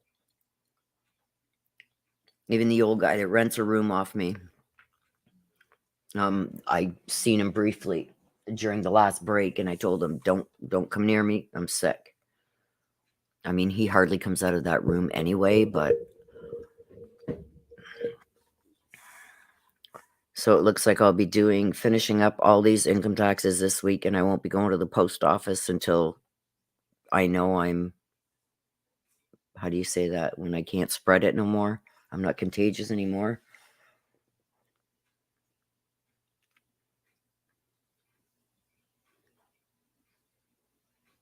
Chanel says, my boss is great. He doesn't care what I do as long as I get my work done. That's a good boss.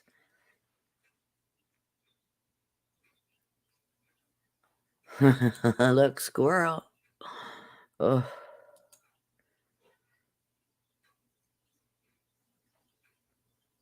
Yeah, I don't know how long I'm contagious.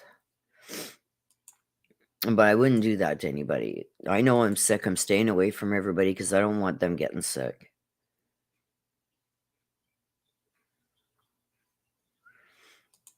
Yeah, and this guy, he's an old guy, and he's not doing, he thinks he's doing well, but he's not. So the last thing I want to do is get him sick. So I put a thing of Lysol things in the bathroom and that spray. And I'll wash and spray everything down after I use it so he doesn't touch it and get what I got.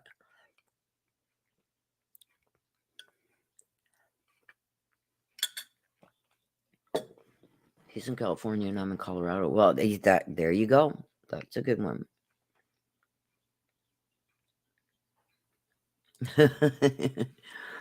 Yeah.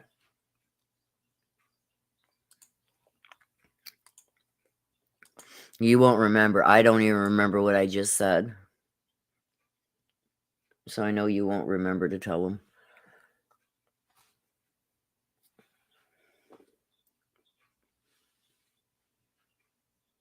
Aww.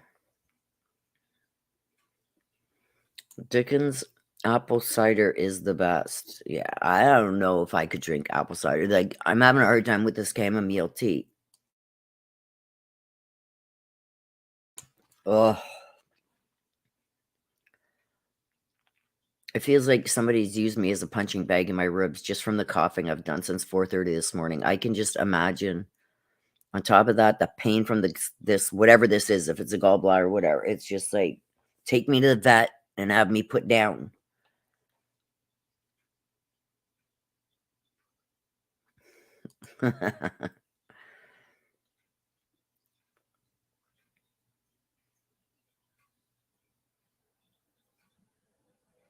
Wow.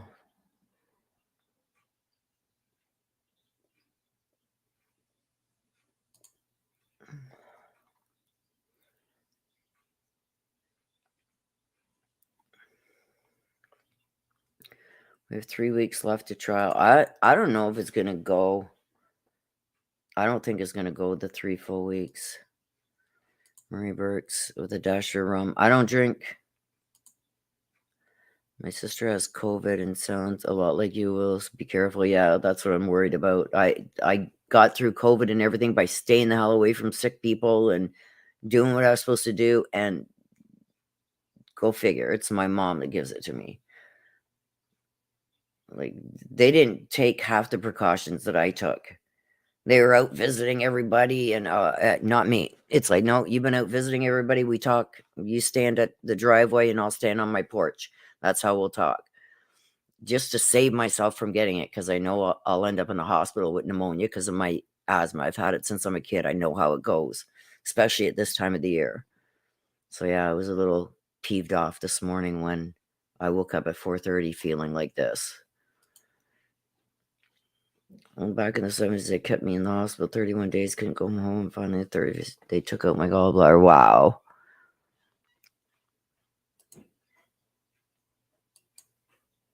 Oh my God, Jackie, I'm so sorry to hear that. Okay, give me a minute, you guys. I just gotta get rid of this soup because I can't. It's stinging my throat and everything. So give me a minute.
All right, I'm back.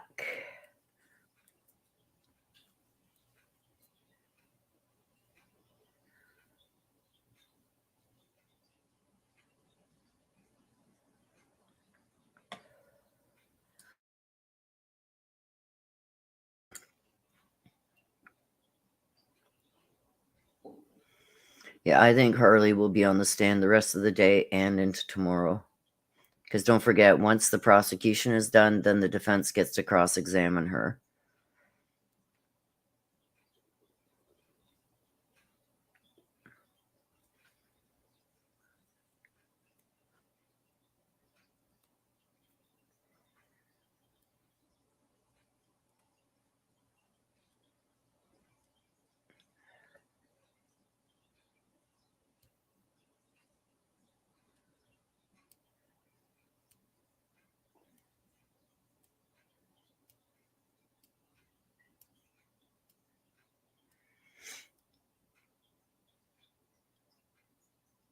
There's Trey. So Trey, you were right when you said on Friday that Harley was going to be on the stand today. How come you're back? Why didn't you stay for the afternoon session? And tell us this, did you hear anything about them finding Letecia? Because some of my subscribers here sent pictures into the court where she was giving the bird to people again, even after the judge warned her and everything. Did you hear anything about that while you were in court, Trey?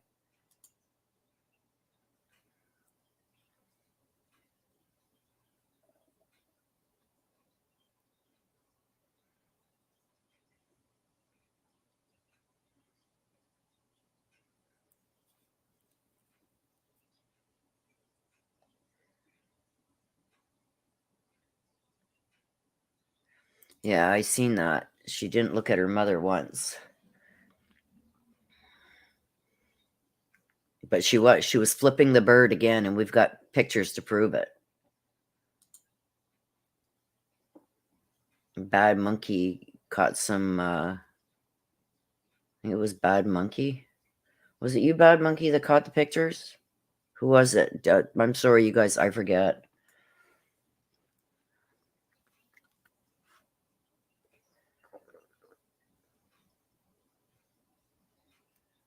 Who caught those pictures? Hang on, I'll stop sharing this for a minute. Oh, shit, I could have. Hang on. Oh, I don't even have it up yet. Hang on. Oh, Jesus, just scared the living Jesus out of me.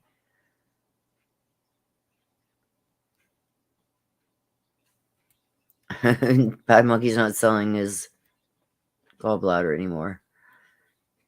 Bad Monkey? Okay. Thank you, Bad Monkey, again for... Okay, let me just see. There it is. I'm going to put it up on the screen so everybody can see it. Because Trey is back in the room, and he was in court. So, Trey, I don't know if you've seen this. There it is right there. She's flipping... There's her baby finger, her next finger. There's her flipping the finger yet again.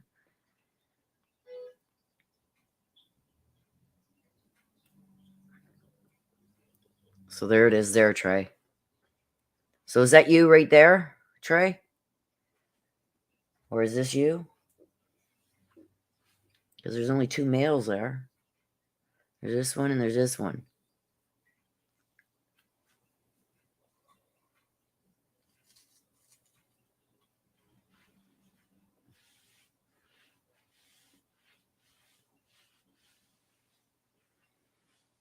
It's almost like her lawyer is covering his face here because he doesn't want to see it.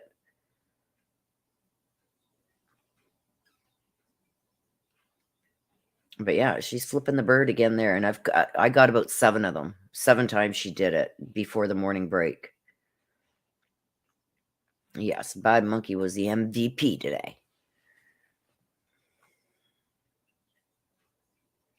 Oh. Can you see the lights crawling? Oh gosh, you guys, stop it. Oh. So thank you again for that, Bad Monkey. Let me get this back up in case they've started.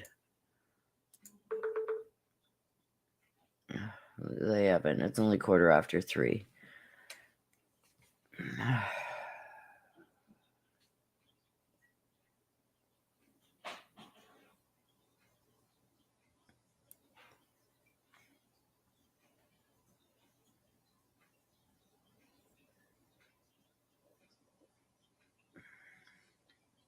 I hate that when cell phone companies send you not only an email, but a text message telling them, we got your payment of X amount of dollars. No kidding. I know, because my bank account is down X amount of dollars. So I know I paid it. It's one thing I do remember is paying bills.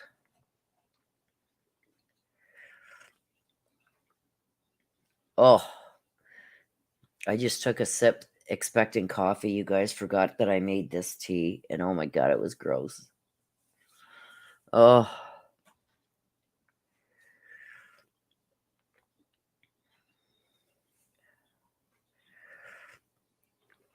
Oh, Cat, too much information. That's got to be gross. A mom delivering a baby with crabs. Oh,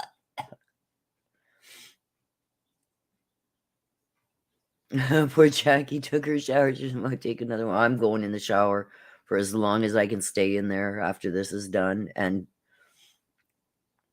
hopefully that helps clear me out a bit. Let it grow, Marie Burks. Let it grow, girl. You only got almost, well, 1.9 left to go.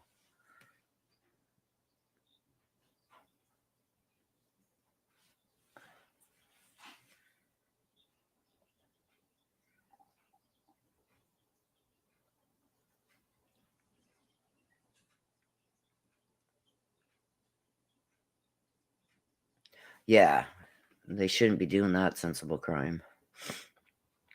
Eagles 48, they'll be back in about 10 minutes. They took a 90-minute lunch break today, and I'm sure it's because they've got word that she was flipping the bird again.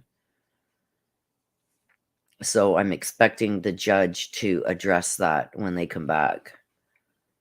Who emailed the oh, I remember. Never mind. I gotta go and read that email. Give me a second, you guys.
Harley's been a rock star. There's K. Mitch. K. Mitch, who's what? I'm sick as a dog. I need your help. What was that case again that your friend that I did the read on, that they found him exactly where I said he was going to be? Who is it? Was that Josh? Harley's been on the stand all morning, Vera.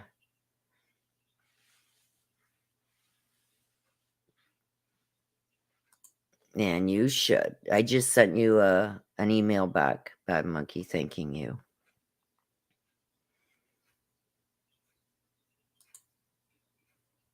Yes, she's been testifying all morning. She'll be probably testifying all afternoon into tomorrow.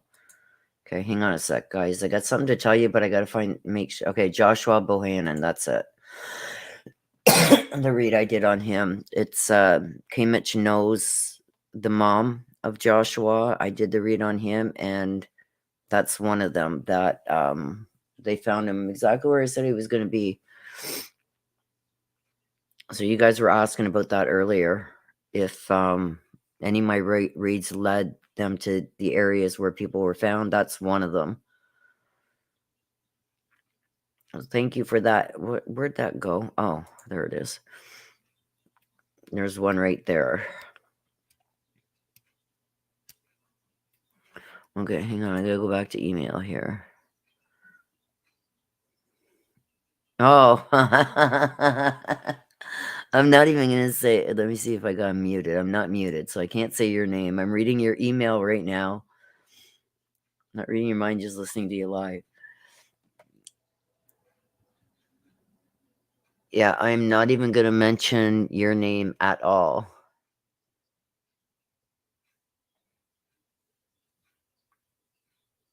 Yeah, exactly. So yeah, I won't mention your name at all. Hang on. Bad Monkey. My pleasure. Anything for you. Well, thank you, Bad Monkey.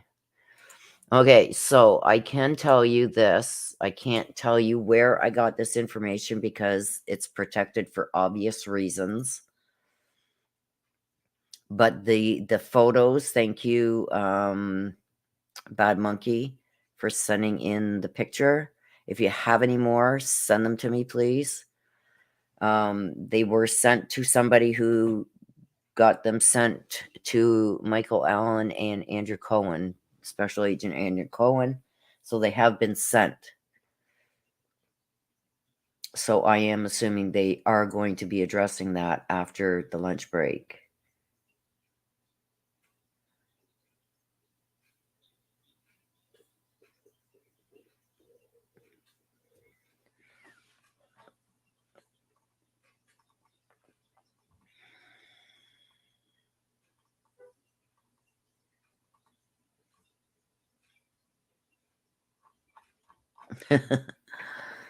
Oh.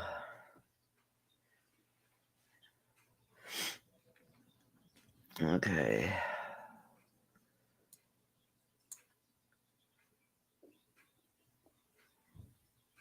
Yeah, so if you do happen to get any more, just email them to me. And let me know that you did. They should be starting again any minute, you guys.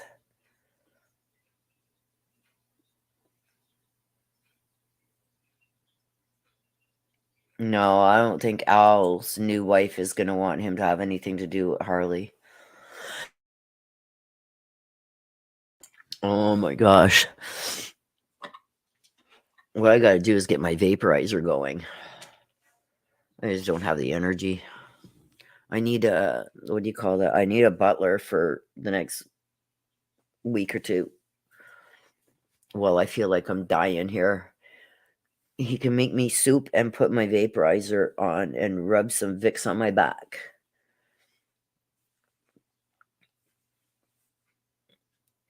I'd put an ad out there needing butler, but it's probably going to be one of the guys that have been trying to DM me.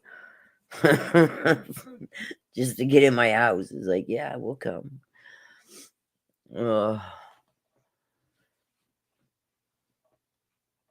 They should be starting back any minute, you guys. Do I have my volume up? Oh, I don't even have my earbuds in today, you guys. I just can't. Well, watch your coloring. If you look blue or gray, go to doctor. How am I going to see if well, I guess I can look in the mirror. I'm watching my fever. That's what I'm watching. I'm sitting here in front of the computer, so I can't tell what color I am.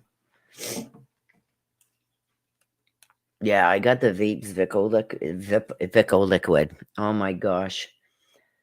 I got the Vicks Vapor liquid. That's the new thing there, I guess, lately. Is liquid.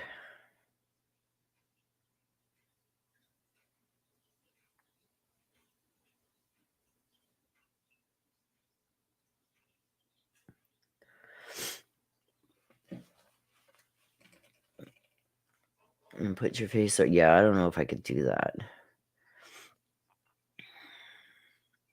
I got the actual Vicks vaporizer. And it's weird because yesterday, after 2 days of not being able to sleep, tossing and turning all night because it's so hot in my room, because my bedroom faces the west. So I get all the afternoon sun and it heats up my bedroom. I got 2 big windows in my bedroom and it heats it up like an oven. So yesterday I finally broke down. I said, screw this. I'm putting my air conditioner in. We were getting like up to 30 degrees. So that's like 78. So I threw the air conditioner in and now all this week it's rain and we're going to be lucky if we get 5 degrees. So I'm going to have to go up and take it out. I'm just going to get one of those I got those wooden TV tables somewhere. I'll just put that in front of the window and take it out of the window so I can close the window.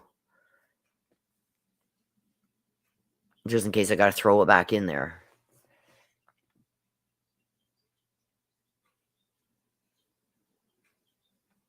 Yeah, any minute now, you guys, because it's 3:30.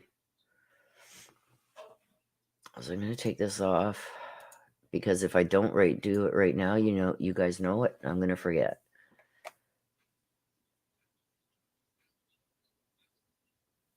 I love you too, sis. Drive safe. Yeah, I wonder if she acted a little much too. That's why I think they're late coming back. Like, they've had 90 minutes. There's no reason to be late. But they're probably discussing this flipping of the bird and everything else again. Okay, where'd my heating pad go? Now I lost my heating pad. It's on the floor. Oh. Oh, hot mess over here, you guys.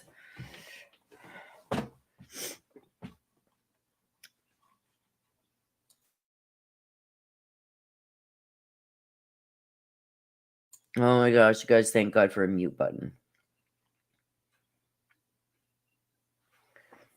What was that?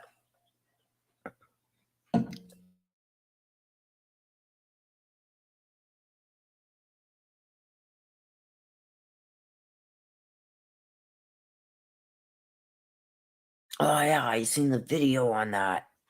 It was it come up as a this could be for you video, whatever. It's all over Facebook and everything. Okay, I gotta blow my nose, so you guys are getting muted again.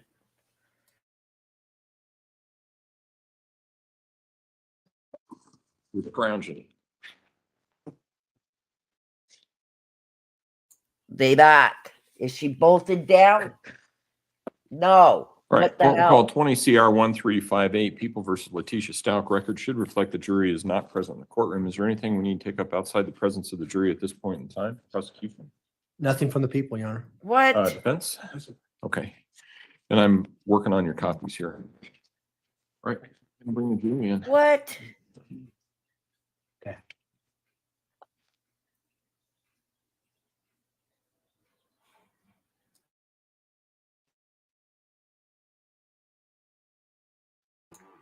Well, I guess they're going to allow her to keep flipping the bird. You can just scan and upload this, right? What's that? We can just scan and upload this, right? The document? Yeah. Yeah, and just scan it, seal it. Nothing.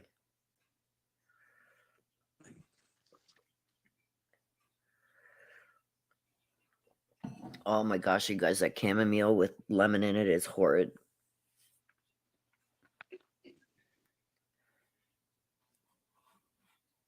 Yes, I'm in Celsius, you guys. 30 Celsius is like 78, 79 degrees Fahrenheit, I think. I don't know. Yeah, they're letting her get away with flipping the bird. All rise for the jury, please. Okay, I'm going to mute you guys.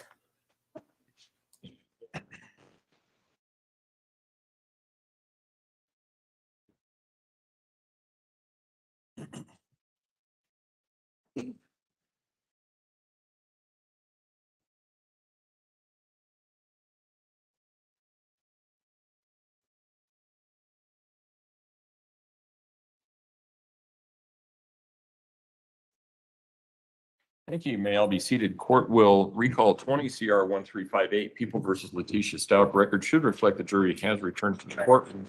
When we took our break, we were in the midst of the examination of Ms. Hunt. That's where we will resume. Mr. Young? Thank you, Your Honor. Good afternoon, Ms. Hunt. Afternoon. Kind of want to jump forward a little bit on January 28th, 2020. But before I do that, I think we left off somewhere around 6 p.m. in the afternoon. Up until that point, had you known where your mother was at? No. And I'm going to fast forward to now 7:21 p.m., where you're texting your mother, someone is here. Do you remember that? Yes. What was going on at the house, and why did you say someone is here? There were detectives at our front door.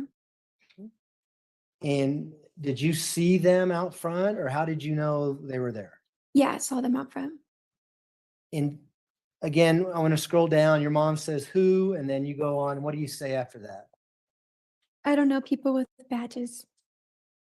I imagine that's how you knew they were detectives, right? Correct. And did you know the sheriff's office was investigating the disappearance of Gannon? Yes. And so she responds, "Don't poke," and I think she corrects it if we scroll down and says, you say okay, and then she says open. How did you take that? Don't open. Did you open the door for the police? No. And I don't want to go through the whole text here, but did they ring the doorbell or knock on the door? They knocked on the door. And did they announce who they were? I don't know. Let's scroll down and see what you say. So now they're knocking, they're leaving, I think. Again, we can just keep scrolling down. She says, WTH, who is that? And how do you respond? I responded saying, I don't know. We can scroll down some more, please. Then you say their car is still here. And then what happens after that? Someone called my phone, no caller ID, and left a voicemail. So why are you doing a play-by-play of everything that's happening to your mom? Because previously she had told me not to answer the door, so I was just kind of updating her with what happened. And if we can scroll down a little bit further, do you get a voicemail from this call? Yes, It says there, I didn't answer, so I take it you didn't answer? correct. And you say it was a defective. Did you mean to say something else? I meant to say detective. You must text like me with your thumbs, maybe? Yes. Okay. We can keep scrolling down. So they left the voicemail. Do you remember what the voicemail was? I just remember them saying like, hey, Harley, it's a detective. We want to talk to you. Okay. And did you forward that voicemail on to your mother? I did, yes. If we can scroll down so we can see that. Keep going down, please. All right, so we stop it here at January 28th at 7:32 PM. Is that the voicemail that was left on your phone that you sent to your mother? Yes. And we can scroll down to the next one. She says, why do they want to bombard you? You know what she meant by that or what that is reference to? Yeah, I guess like why are they showing up trying to ask questions? We can continue to scroll down, please. What do you say in response to that? I said, I don't know. How did they get my number?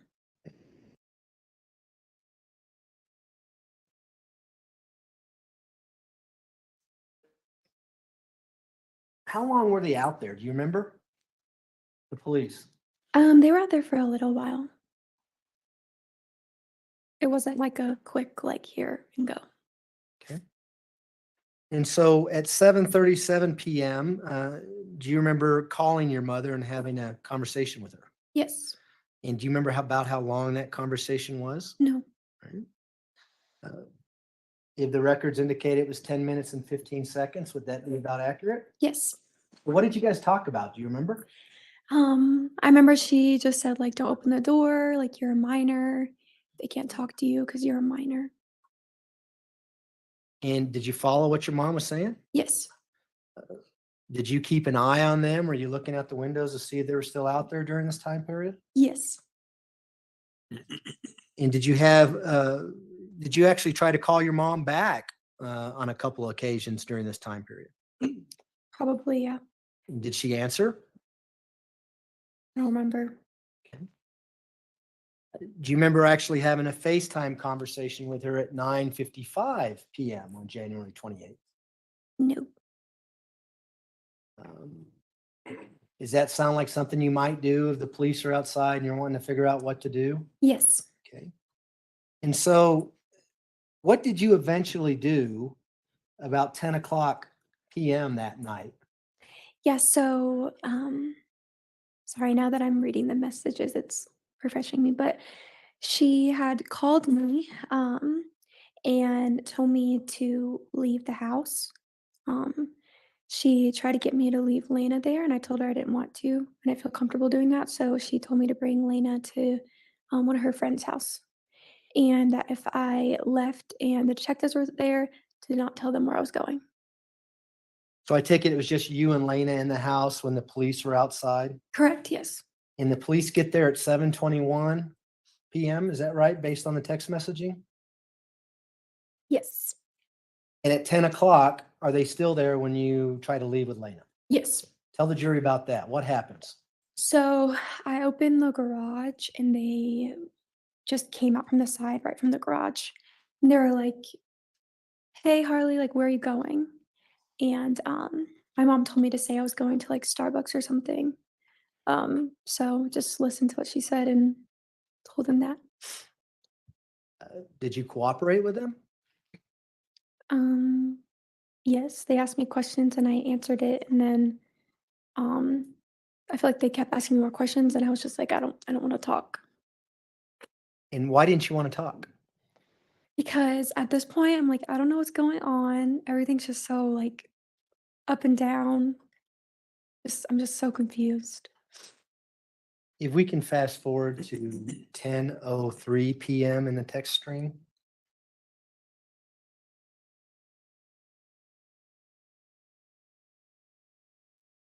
Okay, just maybe go up a little bit. All right, that's good.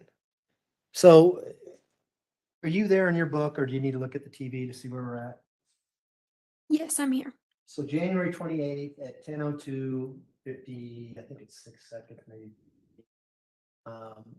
You say, as soon as I opened the garage, they stopped E. Is that what you're talking about? That they were out there when you opened the garage door? Yes. And so does that help kind of refresh? They were out there from 7:21 until 10 PM at night? Yes. When you were leaving with Lena, did you know the police were outside? No. Did you think they had already left? Yes.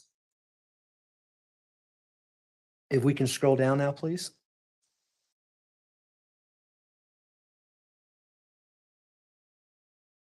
You say they were hiding out. Remember that? Yes. Can we keep scrolling down? And your mom says, wow. Remember that? Yes. And then you go on and say, yeah, and then we can scroll down, please. Why did you say, but I think I'm allowed to leave? I just didn't want to do anything wrong, so I didn't know if we were allowed to leave the house or not, so. If we can, your mom says, why wouldn't you be allowed to leave? Do you remember that? Yes. You can scroll down, please. You say IDK, I don't know, right? Yes. Your mom says, I want my dogs and you. Remember that? Yes. You know what she was talking about there? Just that she wanted like the dogs in me. I don't know. Okay, kind of speaks for itself. Yeah. All right. You just have a second. We're going to scroll down. Do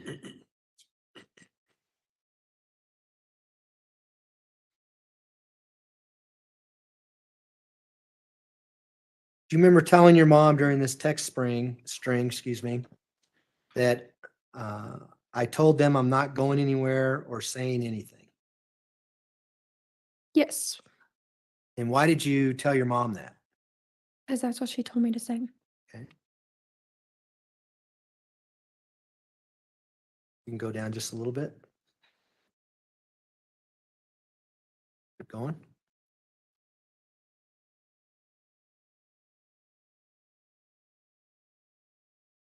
Keep going, please. You can find where I just read from. Yeah, I'll find it here.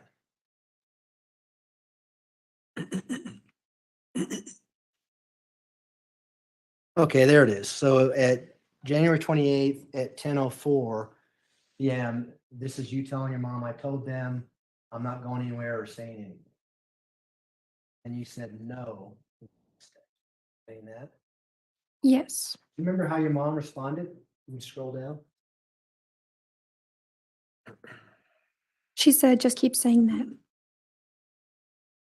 And what did she say after that?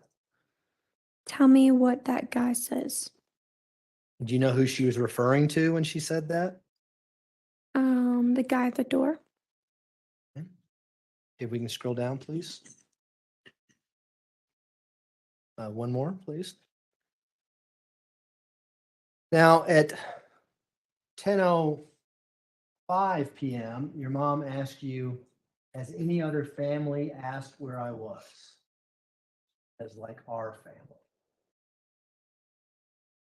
That Yes. give you any context on any of the phone calls earlier about what this is about? No, I just assumed she meant like if she was okay. And she'd been missing essentially since about what, 3:45 that afternoon? Yes. If we can scroll down, please.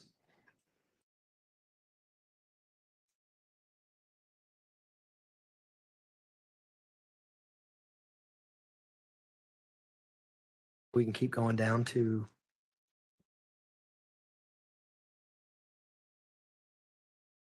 on.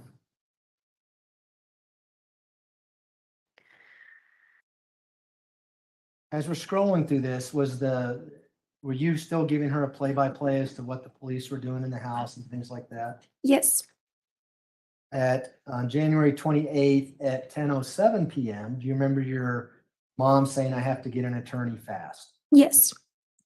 And do you know what that was based on? She kept saying that they're setting her up. Was that a continuing theme, Yes. really all the way till you go back to Myrtle Beach? Yes. And do you recall telling your mom that they're just taking pictures during this text string? Yes. And how did your mom respond to that? Do you see that? She asked of what? Were they taking pictures? Yes, of the house. And did you tell your mom what they were taking pictures of? Yes. Okay.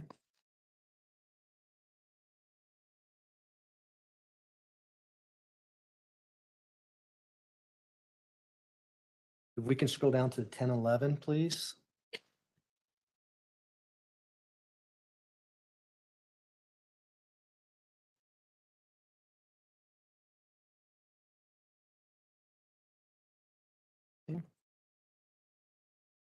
We can go down one more.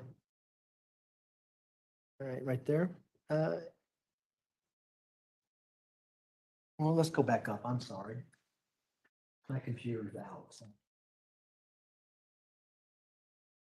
So this is where she says, what are they taking pictures of? You say the entire house. Yes. Do you recall that? Yes. And then if we scroll down, you don't hear from her until 10:11 again, where she says, what's Landon been doing? Yes. Had you seen Landon up until this point?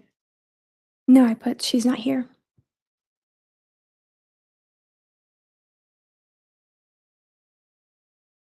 And then she asked you, who's there at 10:11 that night? Do you remember that? Yes. And how did you respond to that? I said just me. Now, was Lena still in the house at this point? No. What happened to Lena? The detective took her. He You know said where he- she went? To Albert. We can scroll down, please. She says she's been set up at 10:11 and 31 seconds. You remember that? Yes. And then she says, just you and, is that supposed to be Albert? Yes. How did you respond to that? I said no, it's just me. Okay. Did she ever tell you what to say to the police officers when they were there? Do you remember? Yes. What did she tell you? She just kept saying, like, don't say anything, like you're a minor and they shouldn't be asking you questions. Did she ever ask you to call 911 if you need to? I don't remember. We can scroll down a little bit, please.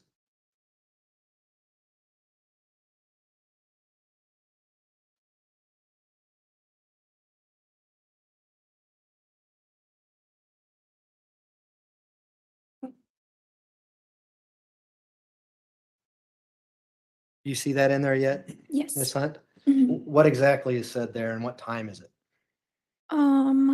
She kept asking, why are there detectives there with you? An underage minor. I was at 10:12 and I said, I don't know, but I'm asking if I can leave. And she said, tell them you're uncomfortable with these men at Okay. 10:13. Can we go ahead and scroll down to 10:13?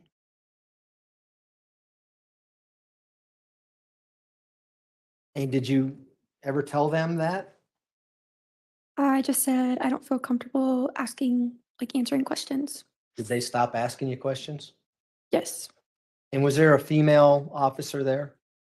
Yes. You remember having conversations with her not related to this in the kitchen? That Yes. kind of thing? Okay, if we can scroll down, please. Now, at 10:13:56, your mother says if not, you need to call 911 and tell them they are making you stay there. Remember that? Yes. Did you ever call 911? No, Why didn't you call 911? because it didn't seem needed. Cops are already there, right? Right.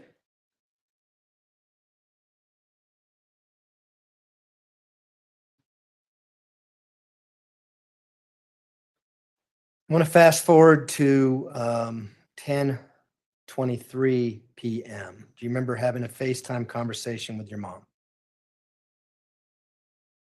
Yes. We can blank that out if you like. Thanks. And how long was that conversation? I don't know how long it was, but I know generally what was said. What was said? She told me to go meet her at one of the hotels and to just be careful leaving. What was that all about? You know, why did she tell you to meet her at one of the hotels? We were going to stay there that night. Is this the first time the entire day where she told you where she's going to be? Yes. And so what did you do after having this FaceTime conversation with your mom? I listened to what she said and then I went to where she was. And did you go by yourself? Yes. Did you take the Jetta? Yes. While you're driving to go wherever you're going, did you attempt to call her a few times? Yes. And did she answer? No. Where was this hotel you were going to, and how close was it to where you work? It was right next to where I worked at. So close to the massage envy Yes. off of Powers? Yes.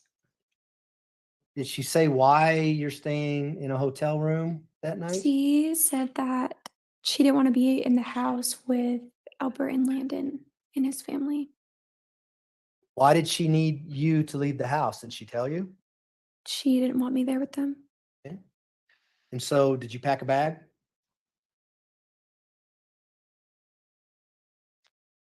I assume so. Okay. Yeah. So tell us about it. Why were you trying to call your mom on the way to go to this hotel? Because I wanted to make sure that she was there. Just because we hadn't spoken really after that. And then I remember I got there and I was waiting for a while because I didn't know where she was. When you say there, where are you talking about? The hotel. What do you remember what hotel it was? It's probably like a Marriott or Hilton or IHG or something. Several hotels in that area. Yeah. Did you eventually see your mom at this hotel? Yes. Do you remember about how long it took her to get there and what time it was, that kind of thing? It was quite a while. I remember waiting for a long time. Um, was it in the morning hours in the 29th or was it still the 28th? I don't know. It was late though.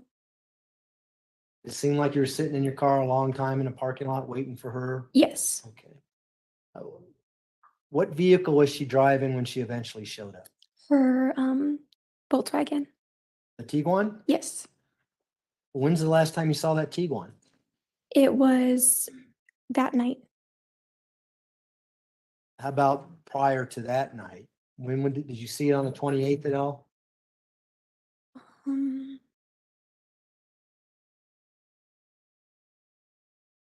I saw it prior. I don't know the exact date though. Do you know what happened to the rental car? No. So you just go to this hotel, your mom shows up in the Tiguan. When she left that day, was she in the rental car? Do you know? I don't know. I just know that when I met her at the hotel, she was in her Tiguan. So what happens when she eventually shows up at the hotel in her Tiguan? So she shows up and she's like, we just need to go home.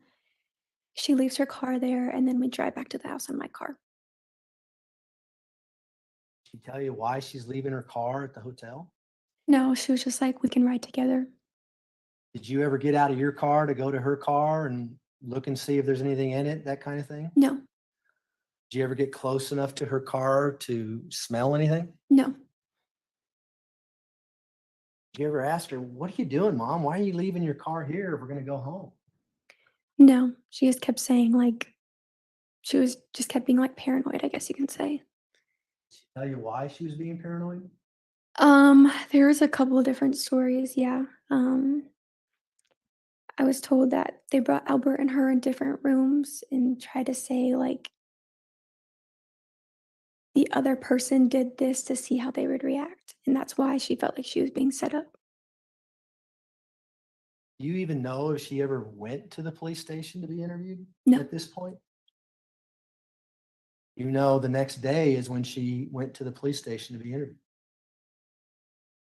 If you don't know it, that's fine. I'm just. I don't know. Okay. At least she's telling you that her and Al are at the police station. They separate us and they're trying to play each other against us. Is that what she's saying? Yes.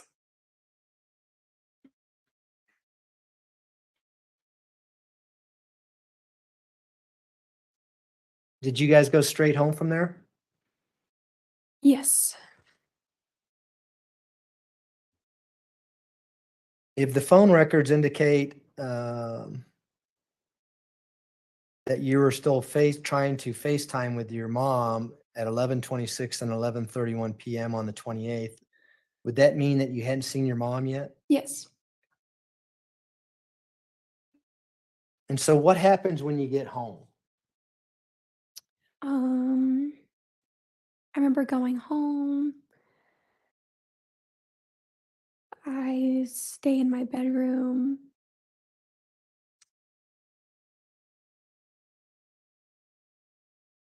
Yeah. Who was there when you got home? Do you know? Um, Pretty sure Albert and his family and everybody was there.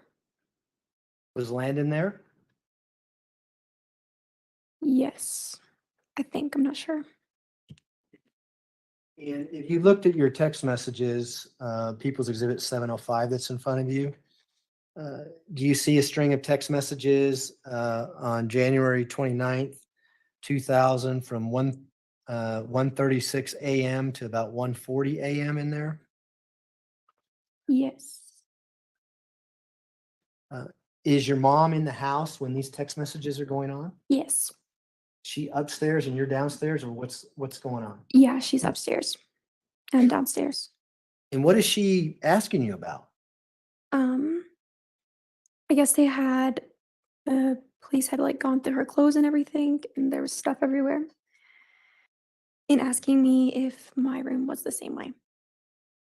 Do you see in People's Exhibit 705 whether or not she asked you what the downstairs looks like? Yes.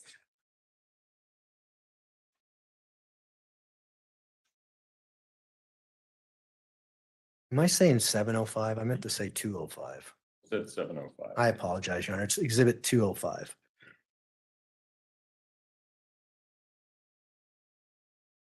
Does this text messaging back and forth go on for an hour or so that morning? Yes, while we were at home. Does it end roughly around 2 in the morning?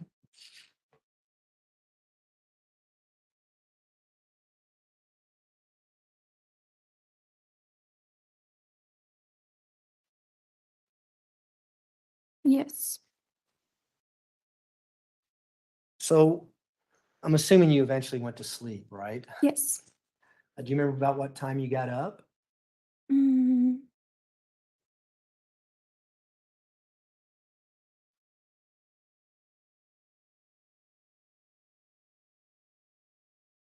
around 8. Okay. Did you have to work that day? Yes, I did. What time did you have to be at work? 8:30. So January 29th, 2020, you have to go to work. Did you take anyone with you when you left to go to work from the house? Yes, I took my mom with me And why did you take your mom with you? because she said that she was going to pick up her car since it was right by where I worked. Okay. Did you ever ask again, why do we leave it there anyway? No. Did you make any stops on the way to go pick up the Tiguan? No. You didn't go to the airport that day? Oh, yes, we did. Sorry. Okay, tell us about that. What happened? Why'd you go to the airport? What happened? I remember we were driving there and she told me, don't speed. I think someone's following us. And she had to turn in the keys for the rental car. Did she tell you where the rental car was at? No, I think it was at the airport. So did she tell you why she kept the keys if the rental car was already at the airport? No. So can you describe to the jury what you remember seeing your mom do and how she returned these keys? I don't remember. I just remember being in the car when she returned them.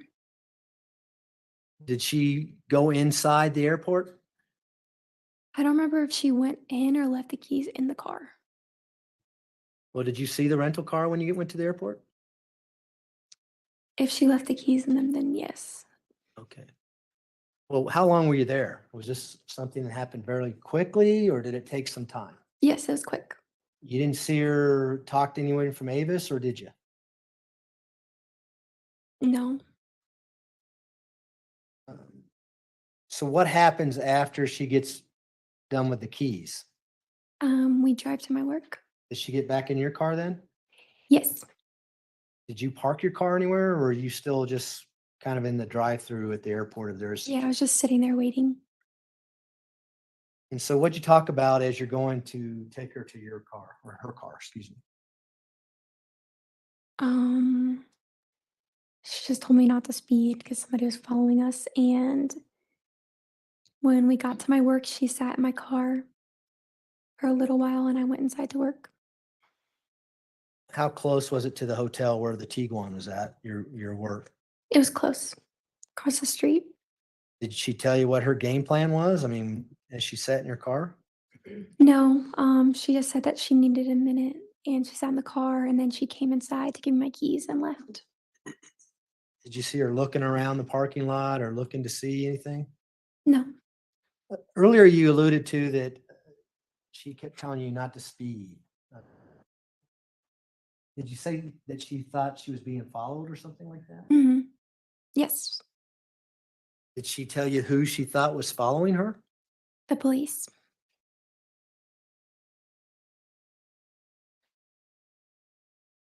Do you know where she was going after she got the Tiguan? No, What time were you supposed to get off of work that day? Do you remember? I was supposed to get off later than I did, I'm pretty sure. Did something cause you to leave work early? Do Yes, I got a call that she was at the hospital. you remember who called you? I think one of her sisters. So what did you do when you got a call from one of her sisters saying that your mom was at the hospital? I asked if I could leave to go pick her up. And did you do that? Yes, Did you pick anyone else up or ask anyone to go with you to pick up your mom? yes, eventually I did. And who was that? Do you remember? Janine. Is that Janine Sanchez? Yes, And is that someone you worked with? yes, Is that someone who was a friend of yours back then? yes. Okay.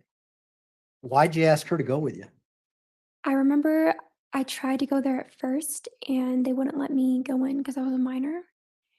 And then I remember just before that day, she was like, if you need me or anything, I'll come with you for anything that you need. So, So where did you try to go first and they wouldn't let you in because you're a minor? right, Where was that? the hospital. Let's see. Do you remember what hospital it was? No, Was it one close to downtown here? yes, Memorial Hospital sound familiar? yes, So you went to the hospital, then did you have to go somewhere to pick Janine up? yes. Where did you go to pick her up? I believe I picked her up at her house. Did you go back to the hospital after you picked up Janine? Yes. And what happened when you got back to the hospital? We picked her up from a Taco Bell. How did that happen? How did you get from the hospital to Taco Bell? I got a call. She said she was riding with some random person and to pick her up at the Taco Bell by the hospital. Who called you and who said that? My mom. And so did you ask her why? Why we're going to a Taco Bell? I thought you were at the hospital type thing. Right. Pretty sure I was told like they didn't want her to leave at first. So And how did you respond to her when she said, I got a ride with some stranger to the Taco Bell? it was weird. I was like, be careful. Okay. So did you and Janine then go to this Taco Bell? Yes. And was the Taco Bell here in the downtown area? Yes. Are you familiar with Platt and Wasatch? I know Platt. Okay. Was the Taco Bell close to Platt, Yeah. close to downtown? Yes. And so what happens when you get to the Taco Bell? I'm driving. Janine is in the passenger seat and my mom's in the back seat. Does your mom say anything to you as to what's going on and why you picked her up at the Taco Bell versus the hospital? Yeah, she was just rambling a bunch of things. You remember what those things were? No, it's just, I remember being like just a lot, just a bunch of random stuff. Did she have her phone with her? No. Uh, Did she ask to use anyone's phone? Yes. Whose phone did she ask to use? She had my phone. And how long did she have your phone after that point? At least until we got home. Did she tell you that the police had taken her phone? Yes. I may approach the witness, Your Honor. You may. I'm going to hand you People's Exhibit 206. Have you had a chance to look at that last night? Yes. Do you know what People's Exhibit 206 is? Yes. What is it? Yes. It's messages between my phone and Albert's phone. And does it cover this time frame that we're talking about here, after you pick up your mom from the Taco Bell? Yes. In particular, January 27th, 2020 at 7:16 PM to January 30th, 2020 at 10:41 AM. Right? Is that when it starts and ends? Yes. And do you recognize those messages? Some of them. Do you recognize the ones up until the point you picked up your mom at the Taco Bell? Yes. And do you see the ones that were used after you picked up your mom from the Taco Bell that went to Albert Stauch? Yes. Are those messages that your mom used while she had your phone? Yes. Overruled. And do they actually reflect your messages and what your mom was doing when she had your phone on those dates? Yes. Move to admit People's Exhibit 206. Mr. Tellini? I think sufficient foundation has been laid. She's stated that she's familiar with her phone number. She's familiar with who she gave the phone to. I think it goes to weight, not admissibility. The objection's overruled. In addition, Your Honor, this exhibit was shown to Albert Stauch and he authenticated his messages on there. He as well. did. Thank you. Yes. Go ahead. So where did you go after you left the Taco Bell with your mother and Janine Sanchez? To Janine's house. Did you make any stops or did you go anywhere before you went to Janine's house? I remember getting the dogs at some point. Do you ever remember going to a parking garage? Yes. What was that all about and who told you to go to a parking garage? My mom told me, and she was looking to see if her car was still there. Do you know where this parking garage was at? Somewhere downtown. And describe to the jury what you did as you went to this parking garage. We just drove around, and she was just seeing her car was still there, and we left. What did she tell you happened to her car and why was she looking if she told you that? I think she was worried that the police took her car. When you picked her up at Taco Bell, did you ask her where her car was? I think she had mentioned it to me that it was there. Okay. At the parking garage? Yes. Was it your understanding what this parking garage was associated with? Just I thought it was associated with the hospital. Okay. Was it close to the hospital though? I don't remember. Okay. Did you find the car in this parking garage? I think so. I don't remember. Did you see some deputy sheriffs in the parking garage around the car when you drove by it? I don't remember. Okay, all right. So then you said you go to Janine's house. Why did you go to Janine's house? I was just told that we couldn't stay at our house. And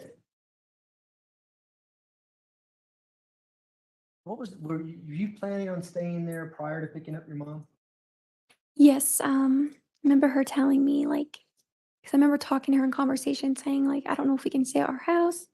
And she was like, well, if you ever need to stay with me, then you can. And so prior to picking up your mom, you already made arrangements. I'm going to stay at Janine Sanchez's house tonight. Yes. How about your mom? Was the plan for her to stay there as well? I don't remember. Well, did she stay there? Yes. Do you remember her text messaging Janine while you're in the car? Yes. How do you know that? From these messages.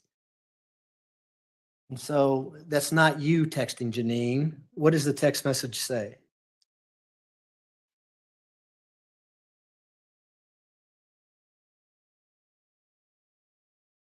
These aren't between me and Janine. Well, do you remember your mom texting Janine, is it okay if I stay here, or words to that effect? Yes. And did she eventually stay at Janine Sanchez's house with you? Yes. Were you there the entire night once you got there after the Taco Bell? Yes. I'm going to flash forward to January 30th of 2000. Do you remember, well, I'll ask you, did you text Massage MD saying you're gonna resign? Yes, I remember my mom wrote the email for me, Was it an email or a text? Do you remember? a text message. And if the records indicate that was at 4:30 a.m., would that sound accurate? Yes, I don't remember being up that late, but Did you text that or did your mom text that? Do you know? I don't remember. Okay. So what happens when you get up? What do you do the next day on that January 30th? I remember getting up, we took the dogs out, and I think that's the day that we drove to like Marshall's. Now, as you're driving to Marshall's, who was in the car? Me and my mom. Did your mom ever say anything about the police following you at that point? No, Did she say anything about go the speed limit, don't break the law, that kind of thing? no, Did you know that the police were following you? eventually. We're going to talk about what happens at the Marshalls. But Okay. up until the point that happens, did you know that they were following you on the road? In other words, any discussion, hey, there's a car behind us, and that car's been behind us for a while. No, Was your mom ever looking around to see if anyone was following? no, Nothing unusual about that trip then. no. So tell us what happens when you get to the Marshalls. We get to the Marshalls, go inside to get like clothes or whatever we were looking for. And then I'm at the cash register, and that's when like the police come in. What did the police do when they came in? They took my phone, and as we were walking out, they put me in handcuffs. How did that make you feel? Bad. Was your mom in the store with you when this happened? No, What was your mom doing when all this was happening? Do you she remember? walked outside Did she go out before or after you? before. And did you see her when you came out? Yes, What was going on with her? she was also with the police. Was she in handcuffs as well? Yes, Did she say anything to you that you remember? yes, What did she say? to not say anything. And how did she say that? She was yelling it. Pretty hysterical at that point? Yes. Was she screaming other things? Yeah, I remember her saying other stuff. Um, she was just like, "That's my daughter. Don't do anything," stuff like that. How long did all this take place?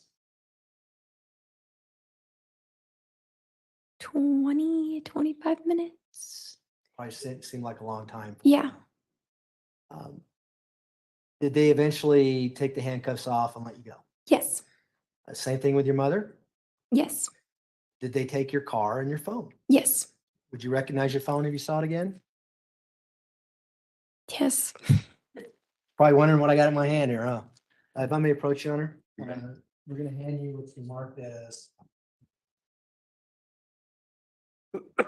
People Exhibit 203, okay? Okay. In 203, it's pretty obvious that there's a cell phone in plastic there. Do you recognize that cell phone?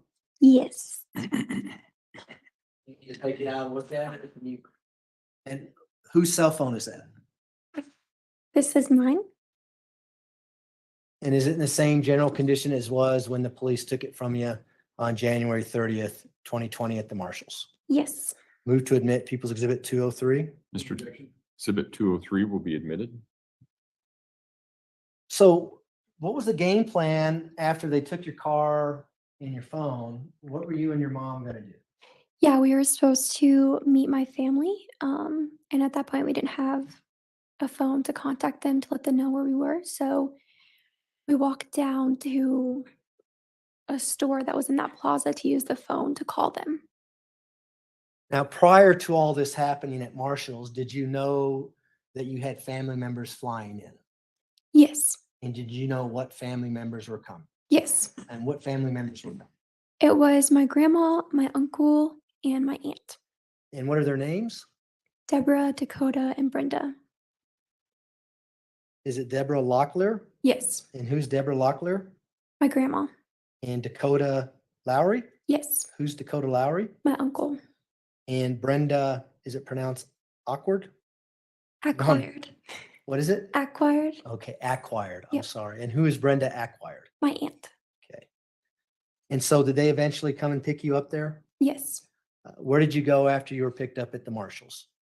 We went to the hotel we were staying in. And do you remember the name of that hotel? It was an extended stay. Was it Extended Stay America? Yes. And you probably don't know the address, but was it up north area? Yes. Does 5855 Corporate Drive ring a bell at all? No, I didn't know the address. Okay. So what did you do when you got to the extended stay? We got there, we were talking with my family, and then after then we went to Walmart. And why did you go to Walmart? They were just saying like, you guys need to get some clothes because we didn't have any at that point. I'm assuming you got some clothes at Walmart. Yes. Where'd you go from there? Back to the hotel. You guys remember where you ate that night? No. So once you get back to the hotel, do you remember how many rooms you had? 2. Who was staying in which room? It was back and forth, so I'm pretty sure my grandma and my aunt stayed in one room, and then it was me, my mom, and my uncle. So you and your mom and Dakota? Yes. Did you guys talk about what you were going to do the next day or what the plan was? Your family's out here. You got 2 hotel rooms. What was the game plan for the next day? Do you know? Yeah, so they were just there, like supporting us, of course, because of everything that happened. And the next day, we were supposed to go and get our belongings from the house. And how are you going to go about getting that? They rented a van. And who is they? My aunt. What kind of car did they have, or did they have a car? I'm assuming when they picked you up at the Marshalls the day before. Yes, it was a sedan. Do you remember what kind of make and model it was? Nissan. Sorry? Nissan. Altima? Does that sound familiar? Yes. And so did you go the next morning to get a van? Yes, we all went to get the van. And who rented this van? My aunt. Would that be Brenda? Brenda, yes. Okay. And so where did you go after you rented the van or after Brenda rented the van? After we got the van, that's when we went to the house. Did you take the Nissan Altima as well? Yes. Do you remember who was driving which vehicle? No. You remember what vehicle you were in? I'm pretty sure I was in the car. Okay. Do you remember who was driving the car that you were in? No, I don't know. It's okay. If you don't remember, that's fine. So what happens when you get to 6627 Mandan Drive? There are police there. And we went in to go get our stuff. Albert's family was there. He was there. Just like everyone was there. And as we got our stuff, the police had to look through everything that we brought. What kind of stuff were you getting? Mainly just like clothes. Did you go to your room to get your clothes, or what items did you get out? Do you remember? Yes, I went to my room to get my clothes. Were there suitcases? Yeah, we were filling like Tupperware bins or suitcases or like bags or kind of anything. Do you remember seeing a big, large olive green suitcase that had wheels? And did you remember seeing that when you were moving things out of the house that day? No. Do you know what suitcase I'm talking about? Yes. And who did that suitcase belong to? Do you remember? Albert. And is it a suitcase that you saw in the past when you're moving from Alaska? And were the police checking every suitcase that came out of that house? Yes, they were checking anything we took out. If it was any books, they had to go through the pages. We couldn't really take any technology. And so how long did this take to get things out of the house and put in the van? They were trying to do it quick, maybe like an hour. What happens when you get your things and the van is loaded up? Where do you go from there? We were supposed to drive back to the hotel, but as we're leaving, um, my mom saw a reporter and wanted to talk to them. Whose idea was it to talk to the reporter? Do you remember? My mom's. Did anyone try to talk her out of it? Yes. Who? I just remember my family saying like that's probably not a good idea. Was your mom pretty determined to talk to this reporter? Um, she had got out the car, so I don't remember what she had said to them, but I remember like we had left the area where we were at and went down like a back street at the back of the neighborhood to talk to them. So you went somewhere else so that your mom could do this interview with the reporter? Yes. You still had the Nissan and you still had the rental van? Yes. So talk about that interview. What were you doing when your mom was being interviewed by, was it KKTV? Yes. What were you doing? I was just waiting in the car. Was there a point in time in the interview where your mom asked you to come out? Yes. And did you do that? Yes. Did you get on camera and answer questions? Yes. Why did you answer the questions the way you did on KKTV? Because that's how she told me to. Were you doing what your mom told you to do during that time period? Yes. And do you recall what those questions were? I know they asked me my name. I don't remember what they asked me after that. You remember talking about the hike at Garden of the Gods and whether or not you saw Gannon after this hike and things like that? Yes. And is that what you're talking about? You're just going along with what your mom wanted you to say? Yeah, when she came to the car, she was like, "Come on, let's go do this interview." I didn't want to do the interview.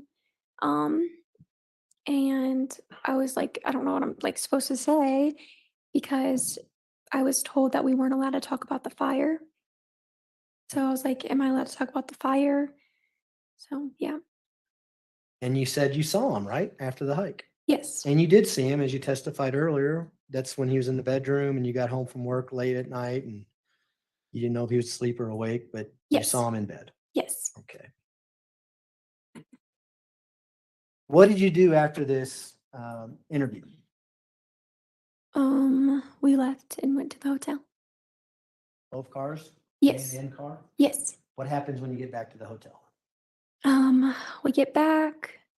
Remember my mom saying that she needed to leave because she needed to get dog food. And did she leave? Yes. Do you recall what car she took? The rental car. The Nissan Altima? Yes. And how long was she gone? She was gone a while. 2.5 hours? Yeah, it was Overruled.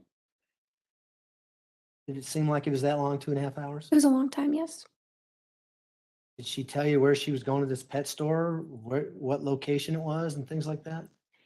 No, I remember when she came back, I was like, what took so long? And she was like, I didn't use the GPS. So I got lost. What was the game plan for the next day when she comes back? Did you know what was going to happen the next day, February 1st? That's the day that we left. And so just January 31st is when you go and get the items out of the house, the KKTV interview, you go back to the hotel. She's gone for quite a while, comes back the next morning. What was the game plan? Next morning, I remember that we were gonna leave, and my aunt said that she didn't want to pay for the van while we were gone, and just like insurance purposes, so we had to go and get a new one.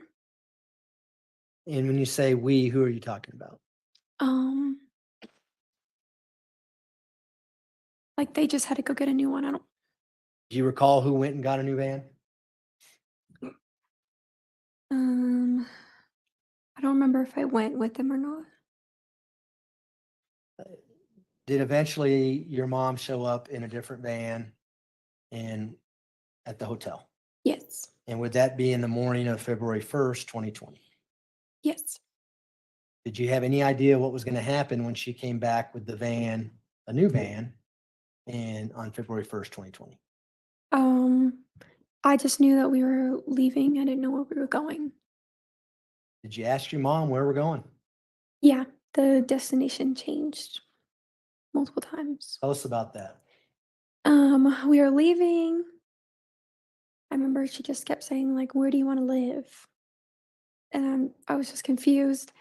And originally it was going to be Texas, and then it was Florida, and then Myrtle Beach. Just kept changing.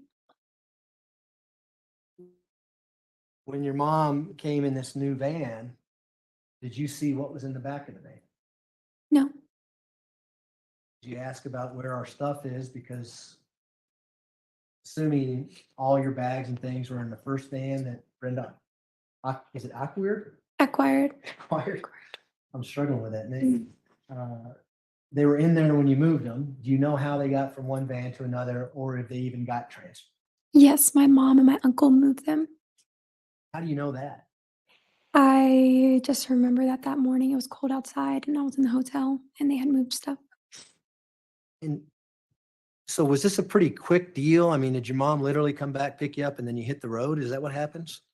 I remember that they were on a time crunch because my family had to get back to their flight in Denver. And so did your family go one direction? And I don't know if it's the same direction, but and you and your mom went somewhere else? Yes. May I approach the witness, Sharon? You may. They hand you people's exhibits 201 and 202. Okay. Do you recognize those exhibits? Yes. What is people's exhibit 202? It is the back of the van. Is that a picture of the van that your mom rented back on February 1st, 2020 and picked you up from the hotel? Yes. And 204, is it 204? 202 and 203, is that right? 201 and 202. God, I'm not even close. So 201 is a picture of the van. What is 202? A picture of the back of the van. Is that what the back of the van looked like as far as you know? Yes. Was there a partition between the driver's seat and the back of the cargo area? What do you mean? Can you see like a metal grate between the cargo area and the driving area of that van? Yes. Is that what that looked like from inside? Yes. Move for the missions of 201 and 202. Exhibits 201 and 202 will be admitted. Request to publish. You may go ahead. So here we have People's Exhibit 201. Do you see that on the TV screen behind you? Yes. Is that the van then that you drove off to with your mom on February 1st, 2020? Yes. And People's Exhibit 202? What do we see in People's Exhibit 202? It is a picture of the back of the van. Do you ever go back in this back area during the entire time you had this van? I did not know And why not? because everything that I needed was right by my seat in the front of the van. Want to go back there? I remember like wanting more clothes But why didn't you go back and get some more clothes? just because whenever we stopped, it was like quick, like whenever we stopped at hotels and stuff. So, there's no point. Well, did you ever ask your mom, why can't I go back there and get some clothes? No.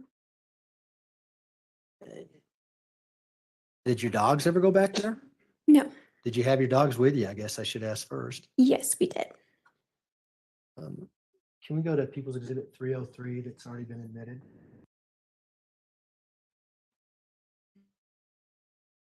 I'm going to show you a picture that's already in evidence. It's People's Exhibit 303 in just a second.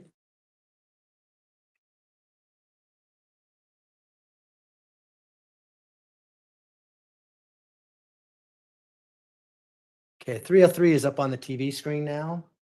Do you recognize this photograph? It has a placard 14 with what appears to be a kind of a rubber dog bone. Yes. Recognize that dog bone? Yes. And how do you recognize that? Because we had all like the dog's toys up front and their food and everything.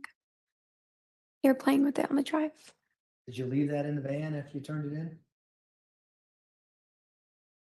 I didn't know until yesterday. How sure are you that that's the dog bone that you had with your dogs in that van?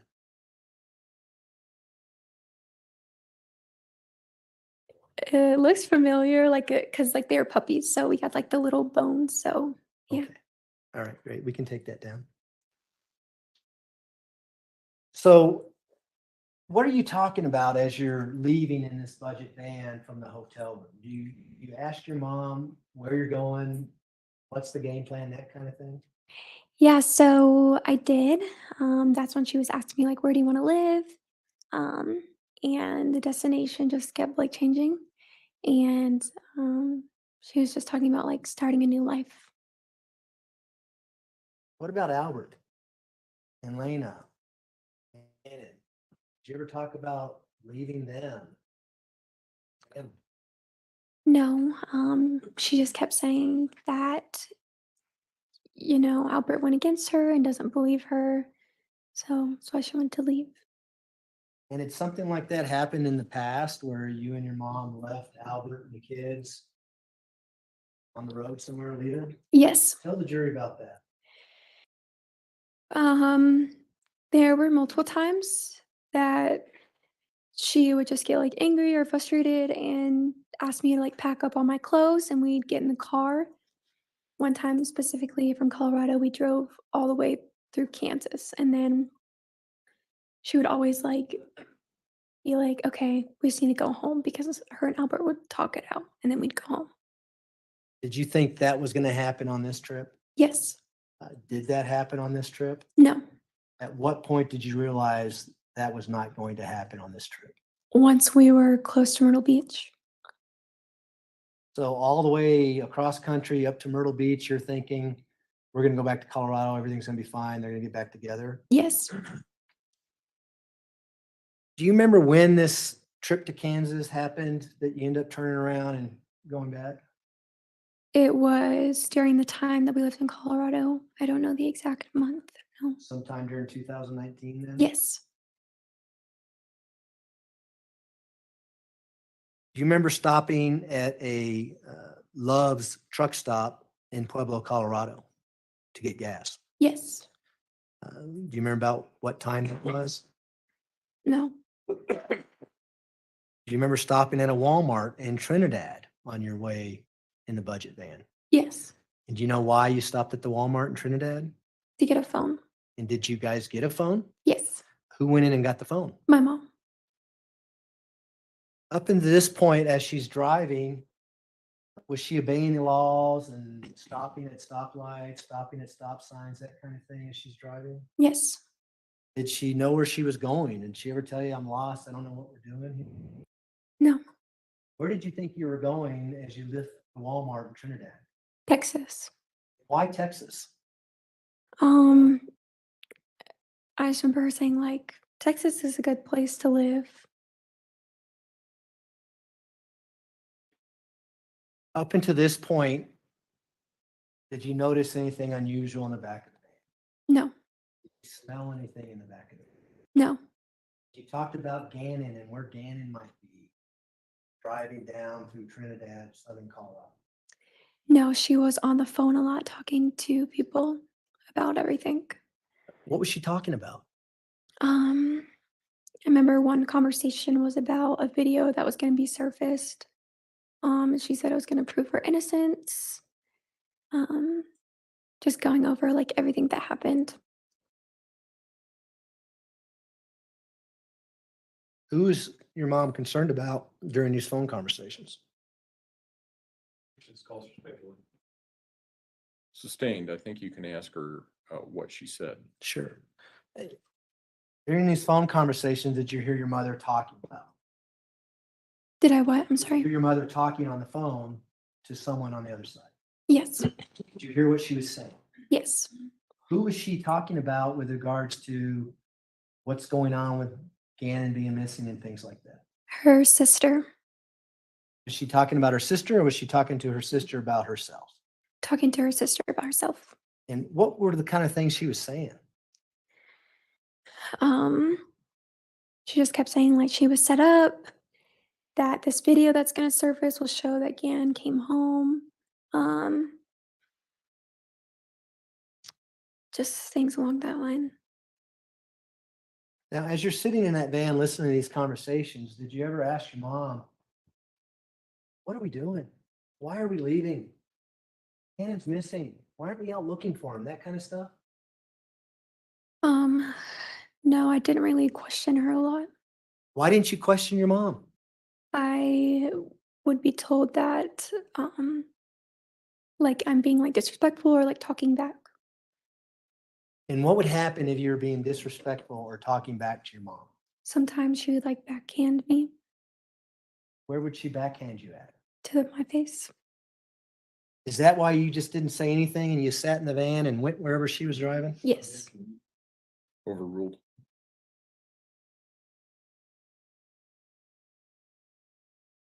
Do you eventually go to Amarillo, Texas?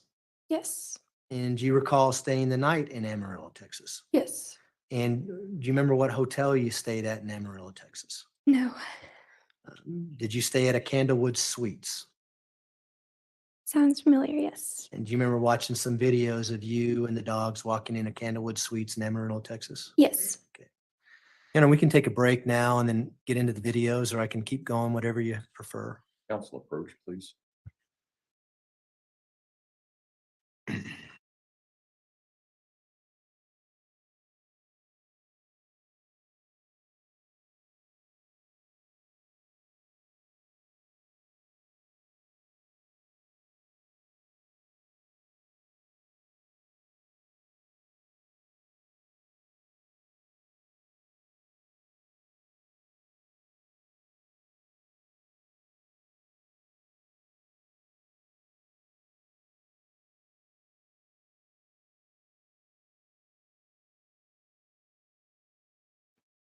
All right, Mr. Young. Yes, Your Honor, thanks. You know, I believe there's a stipulation to the admission of People's Exhibit 316, 321, 317, 318, 320, and 323. And that's the order we're going to play them. That's why I went out. I was going to say, let's try that again. All right, we'll go 316 through 318, 316 through 318. 320, 321, and 323. Okay. And defense, do you agree?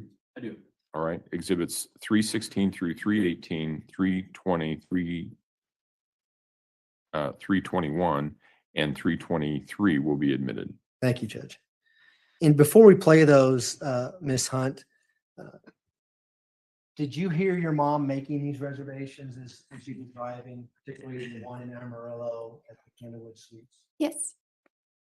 You remember about how close in time to when you actually checked in that she made these reservations? It was close in time. Yeah. And would she make the reservations for one person or two people with two dogs? How would she make that reservation? For one person. And do we see that in the video that you'll walk through the lobby first with two dogs? She later comes in and goes to the counter and registers? Yes. With that, we would play People's Exhibit 316. All right.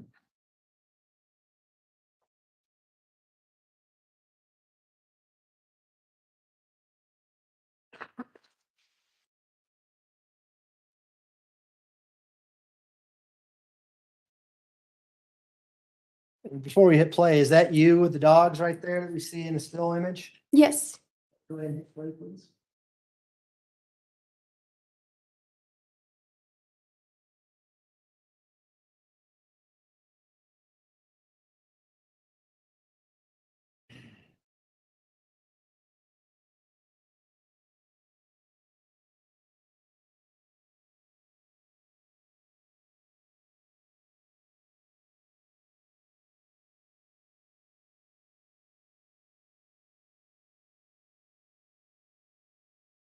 Now, the clock on that video looked like it said 7:48 PM or 1948 in military. You remember it being about that time when you checked into the hotel? Yes.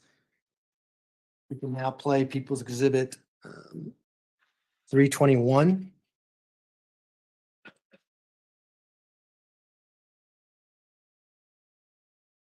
Can we, yeah, we'll just let it play.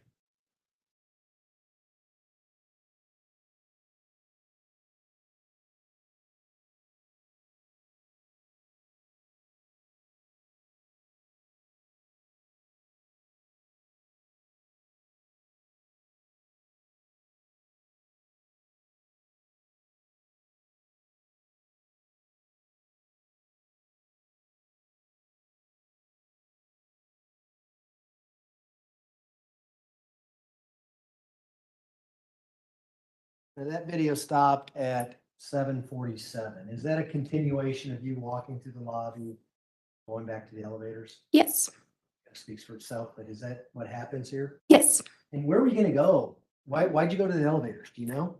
I just know like she didn't want to pay for 2 dogs staying with us, so we just went in separate. And was that routine throughout this trip? Would you do that every night you stayed somewhere? Yes. We can play 317 now.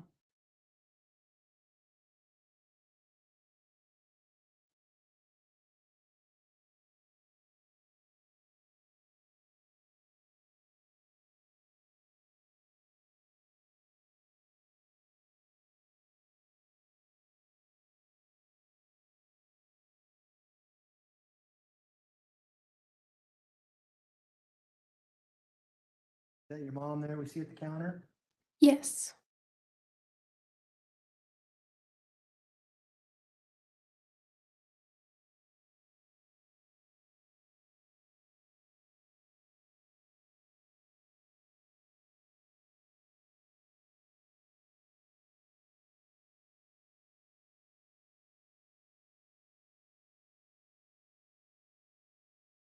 Video stopped and it looked like the time was 7:47 PM. Did you see that on the counter? Yes. You know where you're at as your mom's at the counter? By the elevators.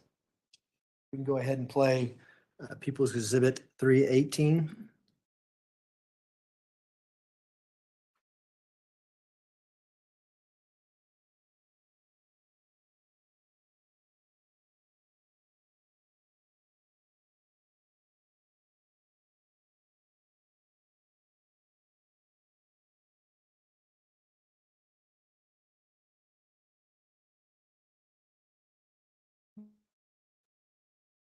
Now, we haven't seen any bags in either of your hands now. Did you guys get bags out of the van or change clothes or what was the plan with that? No, it was always just like a in and out thing when we would stop at hotels. We can go to 320 now.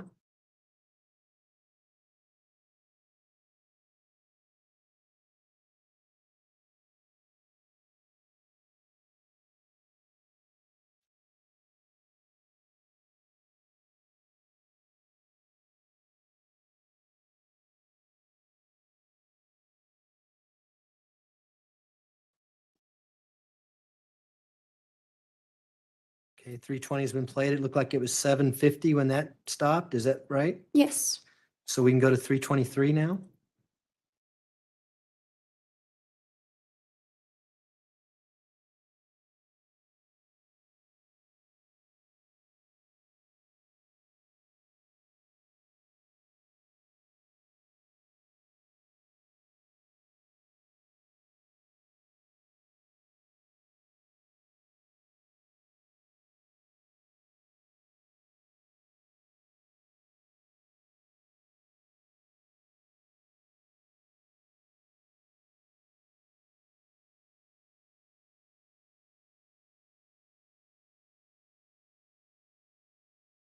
So she got on the same elevator you did? Yes. Do you remember where you met up in that hotel that night? No, I don't know if we knew the room beforehand or how we arranged that. Do you leave the hotel at all to go eat dinner or do anything like that? Do you know? No. How did you eat that night? Do you remember? We would order it to the room. Room service, what'd you do? No, Grubhub. During the entire trip, did you ever stop anywhere and eat at a restaurant, a sit-down place? No. What kind of places, where would you eat during this trip? Places with like a drive-through. And would both of you go in to the drive-through, or would you drive the van to the drive-through area? I remember one time me going inside to get our food. Did you ever stay in the van by yourself? No. You know why? No. Do you remember when you checked out of that particular hotel room? The next day. On February 2nd, 2020? Do you remember about what time of day it was when you left? Around like 9 or 10. Checkout's at like 11. So Okay. And so when you wake up the next morning, do you have any idea where you're going? no, just back on the road. Was the plan still going to Texas, moving to Texas? I think at that point it was we were just going somewhere in Florida. Now, the night you stayed in Amarillo, Texas, did you and your mom sleep in the same bed? I know there were times where we did. I don't remember at which hotel. Were there times where you had your own bed? I don't remember. I remember like one specifically when we did have the same bed. Well, the night of February 1st into February 2nd, did your mom ever leave the room by herself? No, not to my knowledge.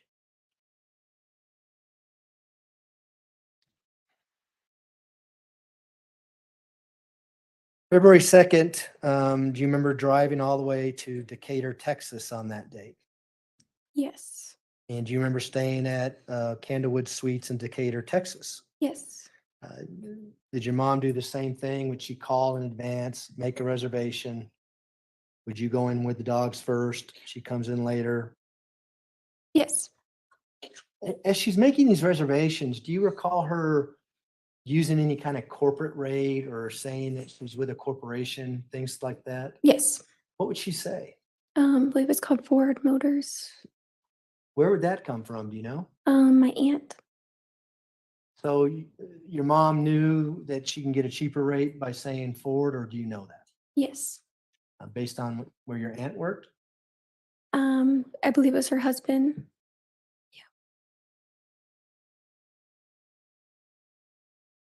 Do you remember your mom ever leaving the hotel room when you're in Decatur, Texas on February 2nd, 2020? No. If she would have left the hotel room, would you have known it? When I was awake, yes. Okay. Obviously, if you're asleep, you don't, right? Right. Okay. So February 3rd, 2020, do you remember checking out and leaving Decatur, Texas? Yes. Would it be about the same time you left the hotel in Amarillo? Yes. Do you remember driving all the way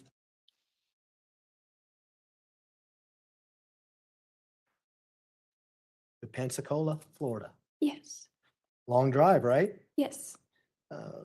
When you get close to Pensacola, do you remember your mom making the reservations at a hotel room? Yes. And do you remember what hotel room that was? Not the name, no. Was it the Candlewood Suites? Probably.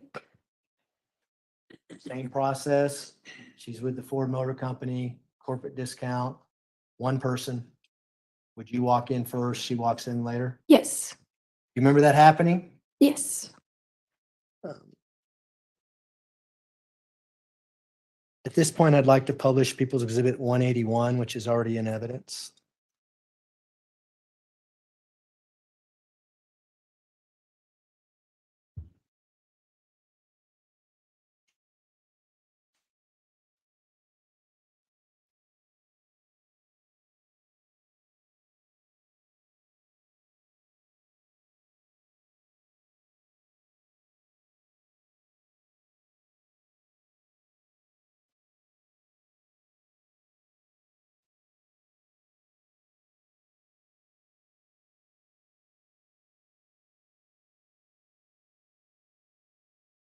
Ready? Okay, so People's Exhibit 181 is up on the TV screen. You see that? Yes. You recognize any signatures on that document? Yes. Whose signature do you recognize? My mom's. You remember staying at that Kingwood Suites in Pensacola, Florida on the night of February 4th into the early morning hours? Yes. And do you remember checking in after midnight? Yes. Or actually going to bed after midnight? Yes. How many beds did you have in that room? One. And was that a queen size bed? No, I think it was a king. If this document says it was a queen size bed, would that refresh your recollection? Yes. Did you guys eat at the hotel that night, or do you remember? I think we ate beforehand, but I don't know. Did you stop on the road somewhere and do one of these drive-throughs you were talking about? Pick up some Yes. quick food? Okay. So what happens when you get into this room? Do you remember? We just get in, go to sleep. Now, on People's Exhibit 181, it says that the car you're driving is a Nissan Altima. You guys weren't driving a Nissan Altima. Right. You see the Ford Motor Company at the top of the page there?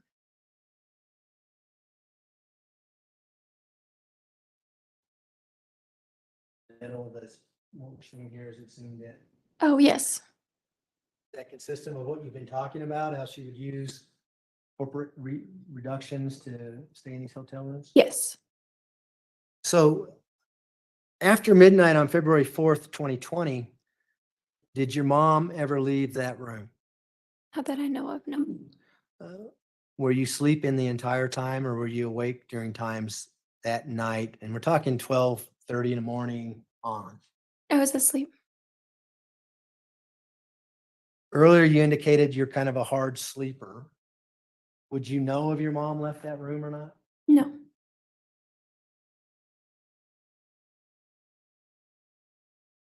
How was your mom acting as you checked into this hotel room? She was acting normal. Up until this point, had you ever gone to the back of that van? Back. No. At any of the stops up to this point, had you gotten any change of clothes or gotten any suitcases out of the back of the van? No. At any point during this trip to Pensacola, did you smell anything in the back of that van? No. Do you know why I'm asking you if you smelled anything in the back of that van? Yes. Why? Because Gannon was back there. How do you know Gannon was back there? Because you guys told me that there was evidence that he was back there. Did you later learn that Gannon's body was found in Pensacola, Florida on Yes. March 17th, Yes. 2020? How did you learn that? When they arrested my mom and the FBI came to the house and told me.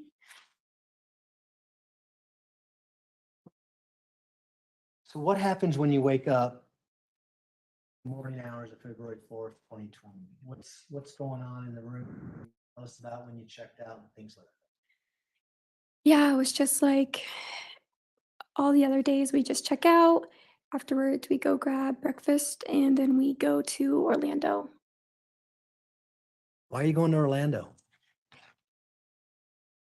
She was planning that that's where we could stay. I remember her calling apartment places to see if we could live there. As far as you concerned, is that where you're going to be living at the end Yes. of this trip? Yes.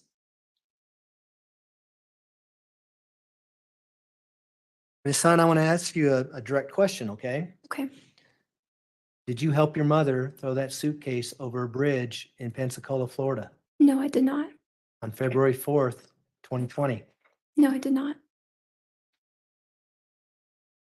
How was your mother acting like after you left Pensacola? I remember that morning when we went to go get breakfast. That was another time that I went into the restaurant. I went into McDonald's to get our food, and she was just I just remember her being sad, just being down. Did you ask her why she sat her down? Yeah, she was just like, because of everything that's going on. When you get to Orlando, do you remember how long it took you to get to Orlando from Pensacola? No. Was it the next day? Yeah. What happens when you get to Orlando? We were supposed to stay there. It was supposed to be like our time that we were gonna stay there for a while. I think she booked our hotel for like 5 or so days. And we left early. Why'd you leave early? Do you know? She kept saying, like, they know I'm here, they're following us. And who was she referring to when she said they're following us or they know we're here? The police. Was she acting the same way she was when you're in Colorado saying they're following us and things like that? Yes. So what happens after that conversation? Um, we end up leaving. And I remember her saying, like, we don't have like the money to keep staying at all these hotels in different places. So we drove to Myrtle Beach. And do you remember when you got to Myrtle Beach? Um, a day or two after that. Did you turn the van in to the budget rental center in Myrtle Beach? Yes. Did you go there directly or did you go somewhere else first? We went somewhere else first. Remember how long it took to turn the van? I remember we got to Myrtle Beach. She had parked the van at a hotel near where we were gonna stay at like a friend's house.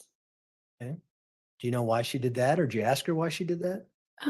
No, I think she said like she just didn't want the person that we were staying with, like for them to get like attention brought to their house. Did your mom ever mention to you the fact that that van may have had a GPS device on it? She's driving. No, Do you know that?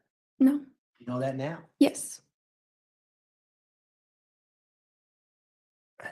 How'd you unload the van in Myrtle Beach or did you unload the van? I did not know. Who unloaded the van in Myrtle Beach? I was told something of who unloaded the van. I don't know if you want to hear that. Who told you that? I guess it depends on that. It is my best friend's mom. Okay, we can't get into that.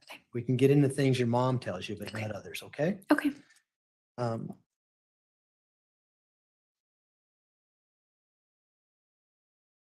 you stay in Myrtle Beach up until the point your mom was arrested? Yes.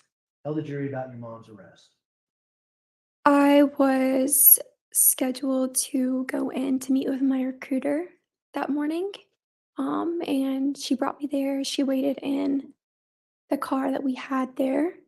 And that's when I walked in and like there was like police and everything talking to me and told me that she had been arrested. Did you actually see her get arrested? No, I did not. And did this happen on March 2nd of 2020? Yes. Did you give an interview with FBI agent sitting over here? Yes. Recognize him? Yes. And did you talk about some of the things that we talked about here with regards to the Dollar Tree and the events surrounding Gannon's disappearance? We did. Yes. Were you completely upfront with him at that time? Yes. When you were talking to him, did you still believe that your mom didn't have anything to do with this? Yes. And that was before Gannon's body was discovered, is that right? Yes. What about when Gannon's body was discovered? That was a little bit after when I found out it was discovered in Florida. It was just weird because like to myself, I was like, we were in Florida. Um, but I kept like wanting to think it was like a coincidence and that somebody like did follow us or there was a different story. You still believed your mom even after that? Yes. At what point did you not believe your mom anymore, that she didn't have anything to do with Gannon's death? I like started having questions, but I still like believed her for a while. And it wasn't until this past like November, it was recently.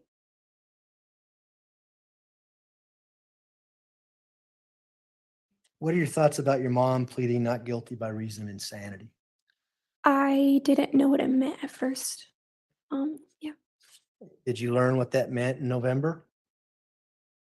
Yes.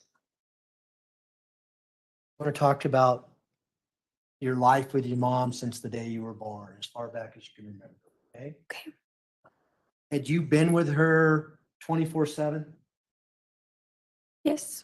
Other than like when I was at school or work or Would she ever disappear for weeks at a time and you not know where she's at? no.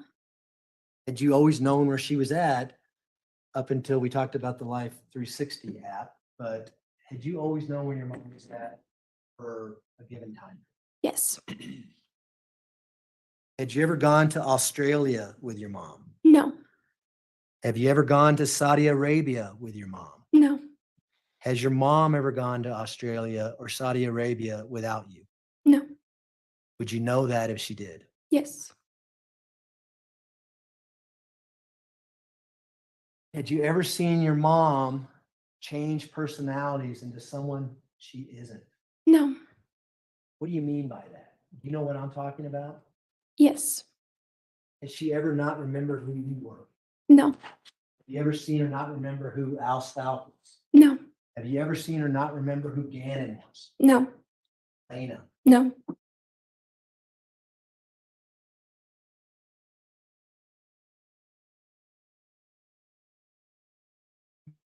Had she ever been treated for any mental illness in your lifetime?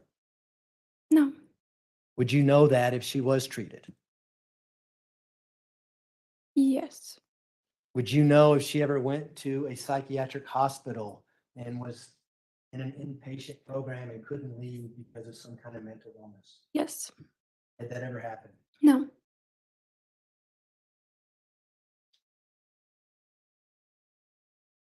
Had she ever seen a therapist about mental illness that you know of? No.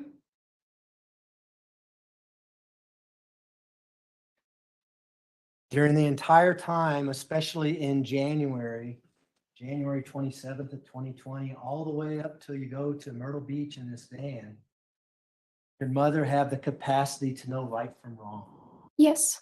Did you see that with your own eyes? Yes. Did she know how to check into rooms? Yes. Did she know how to register for rooms? Yes. Did she obey the traffic laws? Yes. Did she do anything unusual on during this entire trip? No. Have you seen people who are mentally ill? Yes. Do you know the difference in what I'm talking about? Someone who can't function in society versus the way your mom was acting? Yes. Did you see any evidence of that with your mother? No. Had you seen instances, especially in January and January 27th of 2020, where your mother had the capacity to form the intent to do things? What do you mean? She intended to go to the store. Yes. You went to Walmart to buy clothes. Did you talk about that? And then did you in fact go to Walmart to buy clothes? Yes.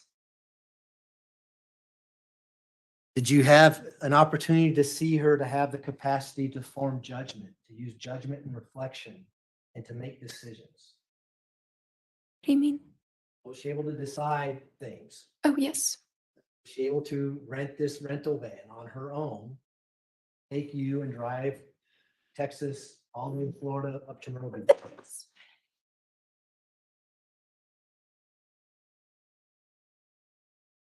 Has your mom ever referred to herself as Jasmine? No. Do you have a cousin named Jasmine? No. Jazz? Her name's Jaslyn. Jaslyn? Yeah. Okay. I must have misunderstood something. Do you know who Jasmine is in the Disney movies? Yes. Aladdin? Yes. Your mother watched a lot of Disney movies? No. You never seen her act like Jasmine, the princess in Aladdin, saying she's going to go to Saudi Arabia and things like that? No. Have you ever heard your mother refer to herself as Taylor? Yes. Tell me about that. She didn't like her first name, so she wanted to change it. And I thought she changed her middle name to Taylor, and that's why she went by Taylor. Did she open social media accounts with the name Taylor because of what you just said? Yes. Do you know if she ever legally changed her name to Taylor? No. when she was referring to herself at Taylor, did she take on a different personality or is it your same old mom? The same. What about Victoria? Has she ever referred to herself as Victoria? No. Has she ever referred to herself as Harmony? No. Has she ever referred to herself as Christina? No. Has she ever referred to herself as Little Lucia? No. Has she ever referred to herself by the name of Maria Sanchez? No. You know a Maria Sanchez. No. Have you ever seen your mother speak with a Spanish accent? No. If she had, would you remember that? Yes. During these times when you're talking to your mother and she's angry about being set up by the police and being accused, did she ever change personalities and start talking in Spanish or in a Spanish accent? No.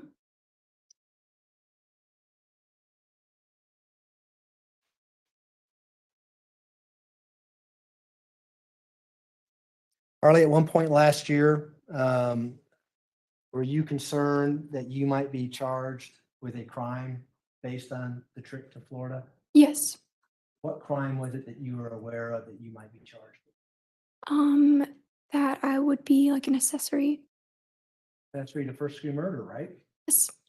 And did you receive information through your attorney that we was willing to listen to your side of the story before we made a decision as to whether or not we were going to file charges? Yes. And did you fly out to Colorado and give us a statement, much like what you just said today to this jury? Yes, I did. And why did you do that? Because it's the right thing to do. When you gave that statement, was there any guarantee as to whether or not we were going to file charges against you? No, there was not. What was the guarantees? What was told to you? There was no guarantees. You know that what you told us could not be used against Yes. you. Were you completely honest with us? Say us, I was the one asking you questions, right? Yes. And we videotape that? Yes. Completely honest with us. Yes. Sustained. You can rephrase the question. You understood what you were coming in to talk to us about. Yes. You understood the consequences that you might be charged with a serious charge, right? Yes. You know that during the entirety of your statement. Yes. Do you now know that you cannot be charged with that crime? Yes. Why? Because you guys believed me. I was being honest. Have you heard anything called the statute of limitations? Talk to you about that? No. Were you aware that there was kind of a deadline as to when we needed to make a decision about filing charges on you? No.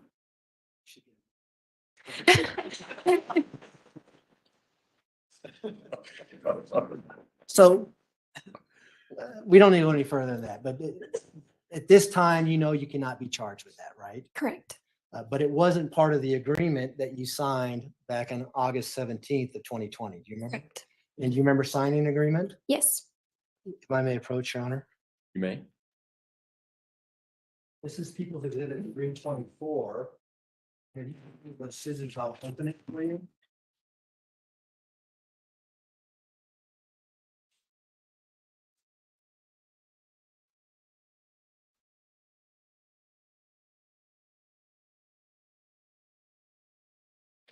Make sure I don't disturb the document in here. Before you wade into that, would now be a good time for a break? About to wrap up with this, Your Honor. So Okay, if you wanna That's wait. fine. Nope. It's all good.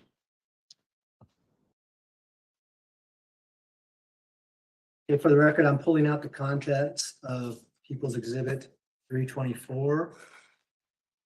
And I'm going to hand that to you.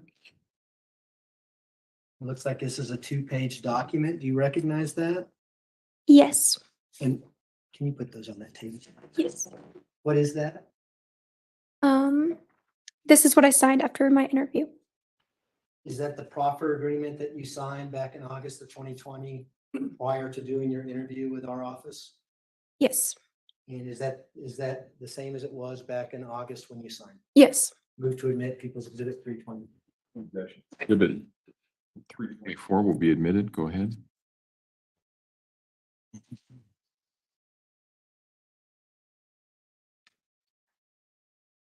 Those are my questions, Your Honor. Thank you. All right, ladies and gentlemen, we will take our afternoon recess. If I can have everyone back in the jury room at, say, 3:30, we should be able to start on time at that point. Again, don't discuss the case among yourselves. Don't discuss the case with anyone else. With that, we will see you at 3:30. All rise for the jury, please.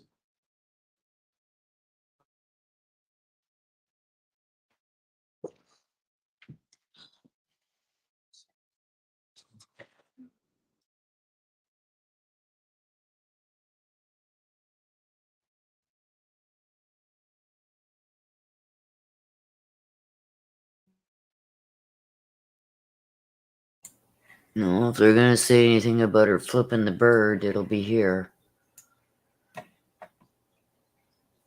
Thank you. You may all be seated. Record should reflect the jury has left the courtroom. Ms. Hunt, you can step down if you would like. Please watch your step. And we will be back in session at 3:30. All rise.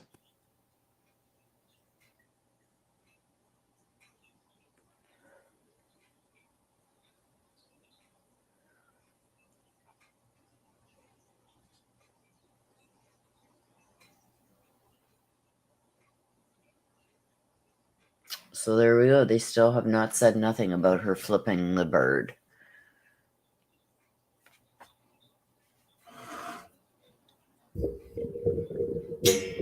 So I don't know what's going on there, but I don't know if they'll address it when they come back from break, but they're on a 15-minute break.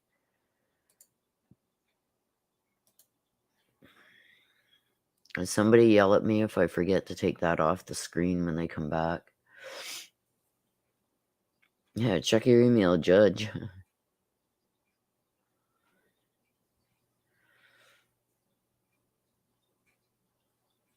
It was also sent to Michael Allen and Andrew Cohen.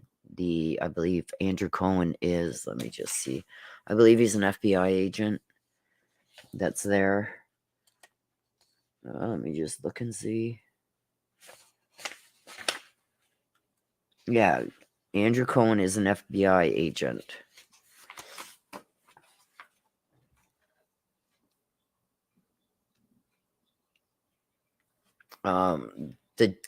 The judge won't see it himself. It would be the clerks of the court that would see it. But it was also sent to Michael Allen and Andrew Cohen, who is an FBI agent. Michael Allen is the district attorney. I can't tell you guys how I know that, but please trust me, I know it.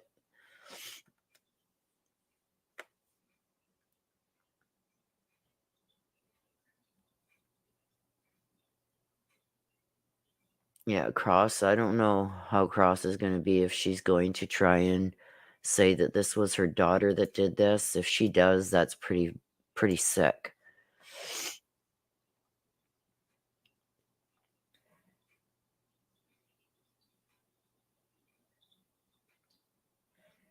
I'm going to tell you guys, like I said, I can't tell you how I know this or whatnot, but rest assured that Michael Allen and Andrew Cohen would have got this either by text or something. That could be what they are. They wanted to scan. I don't know.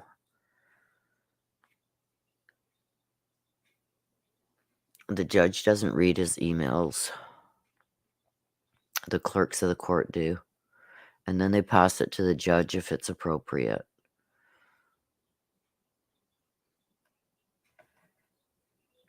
I can't see them not addressing it if they know about it,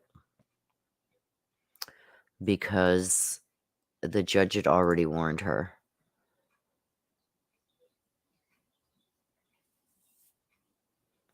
Sapphire, they did not talk about stopping. Harley said that when they got to Florida, her mother had rented a motel room. I guess she had called ahead of time, rented a motel room. And when they got there, they had already eaten. They'd gone through a drive-through, so they already had eaten. So when they got back to the motel room, they both went to sleep. So Harley doesn't know if she got up in the middle of the night. She doesn't know.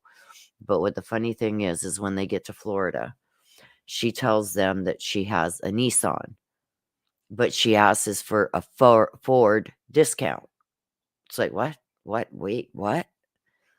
You're using the Ford discount, but you're driving a Nissan?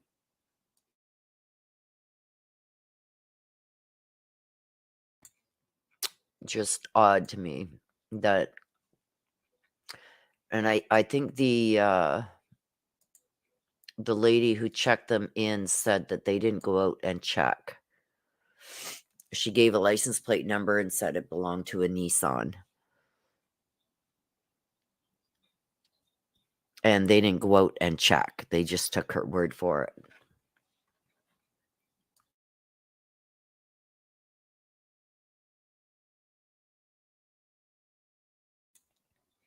Bolt her down.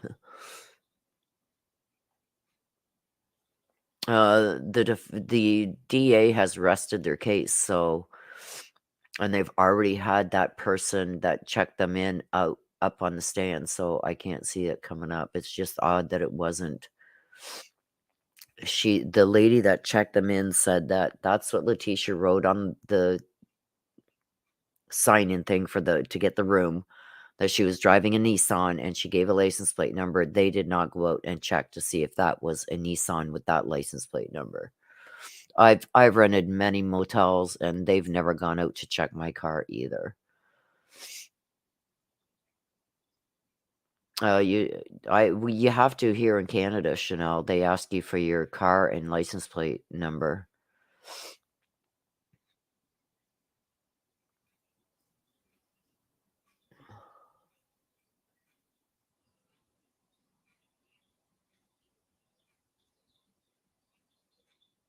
Oh, I got to accomplish something. I'm gonna go in it when this is done. It's almost 5:30 at night here. Once this is done, I think they're gonna go right till 7 o'clock. 7 p.m. Eastern. Once that's done, I'm going in the shower and I'm going to bed. I've been up since 4:30 a.m.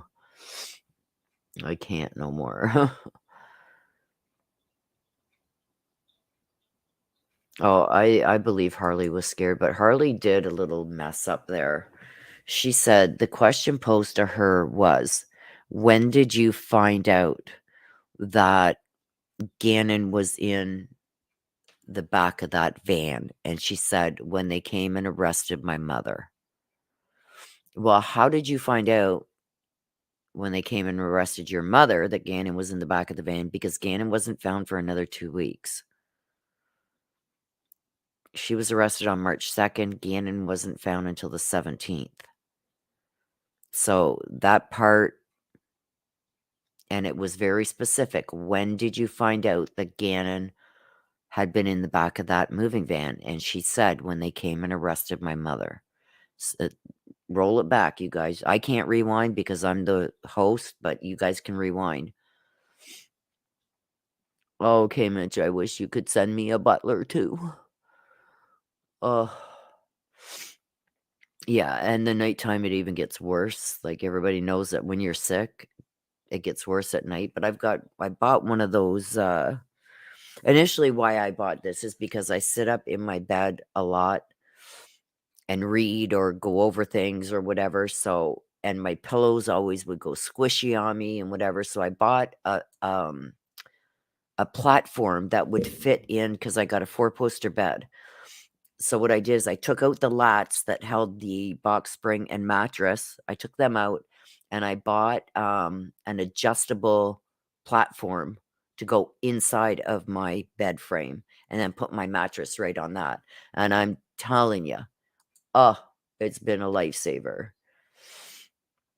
So I've got one of those and I've got one of those, those hospital-like tables. This isn't a hospital table, but those bedside tables for the hospital where they'll go up and down. I bought 2 because the first one, I didn't realize how high my bed actually was. It's like 31 inches off the ground. from the top of the mattress to the floor. And this one the first one I got only went 24 inches up. So I got rid of that one and ended up spending a lot more to get a good one, and it reaches like 40 inches from the ground. So I've got that too. I can put that beside my bed, put it right over top of me if I gotta play on my laptop or my iPad or whatever to get things ready for tomorrow. I can do that laying right in bed with my heating pad on my back, with my bed lifted. I'm telling you, you guys, they are lifesavers.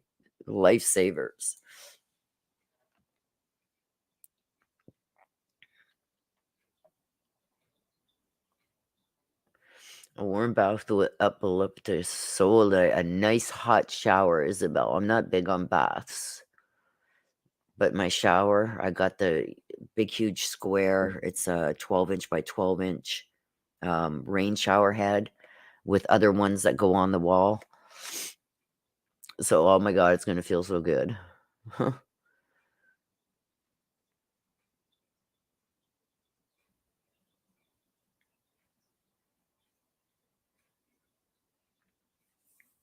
Yeah, and sneaking in the dogs and stuff like that. It's like Harley had to have known that was wrong. But from what Harley said, she didn't dare question her mother or ask questions because she'd get a backhand. So, I mean, I don't know. The one question that she didn't have to worry about getting a backhand for was when they said, like, because she's in custody, she can't touch her. But when the DA specifically asked her, "When did you find out that Gannon had been in the back of that van?" And she said, "When they came to arrest my mom."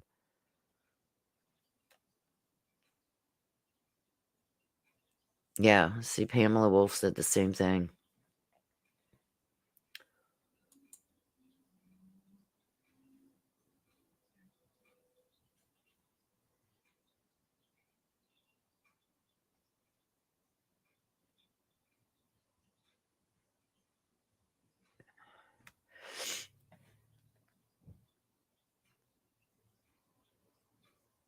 A shower stool. If I was to sit down in the shower, I'd never get up. I would just stay there until I ran out of hot water, and then I'd be freezing.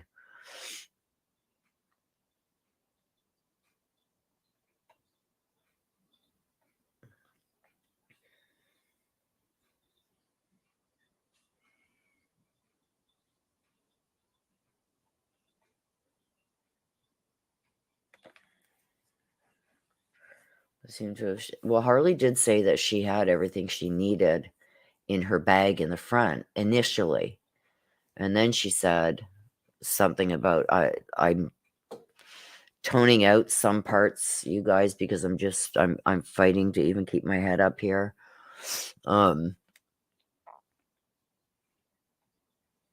Yeah, for someone who claims to be obsessively clean, Letecia seems to not bother much with personal hygiene. Yeah, and there's that one time that she fought and everything. She wasn't going to come to court because they didn't allow her to have a shower first.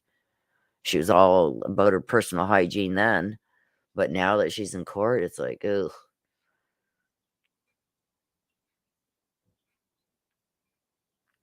Right? I wouldn't want to go in that motel room after.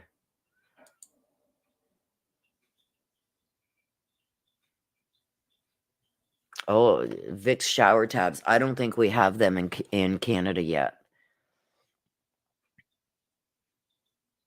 Now, let me see. I'm going to check right now on Amazon because I ain't going out anywhere. Are they called Vicks shower steamers?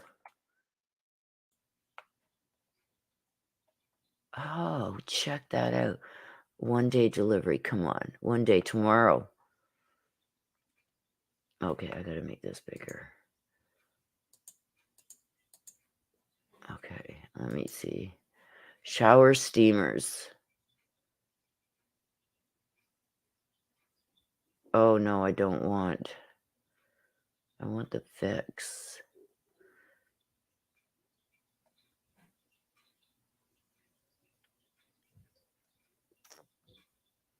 serious.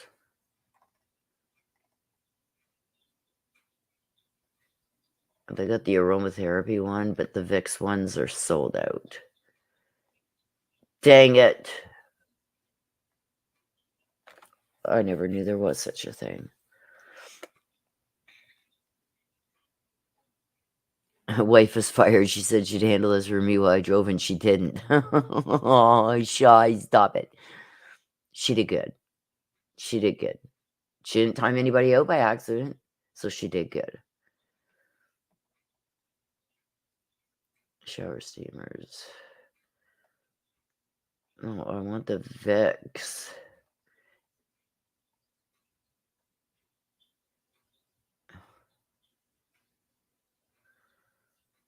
Oh.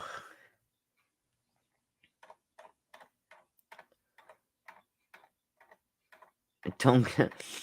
Thank you, Bad Monkey. I will not do that.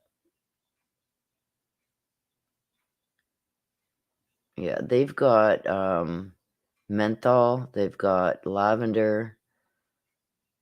Christmas ones. No. But the Vicks shower ones, they got none. They're out of stock.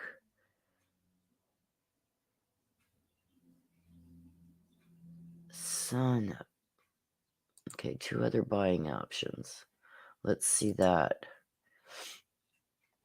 Come on.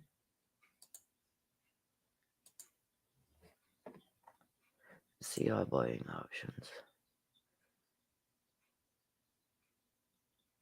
Oh, come on. I got other buying options, but they don't come until middle of May. Well, that's no good. Dang it.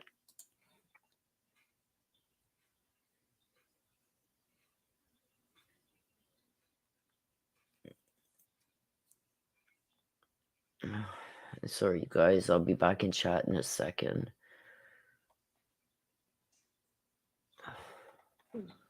Because now you guys got me looking on Amazon. And it sounds like Oh. remind you, man, that you're still under oath. Okay, they're back.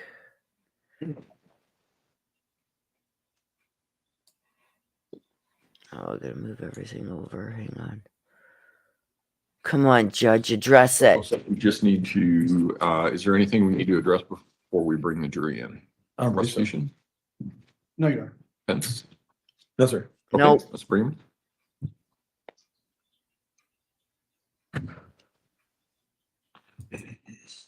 Okay, you guys, I'm gonna mute.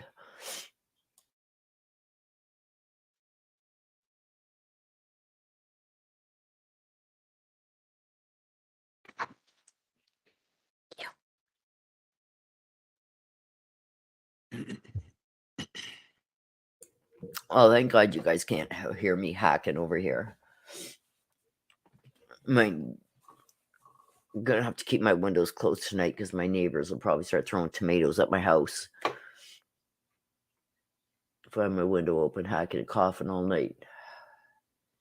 Oh, thank you, Heavenly. You rock.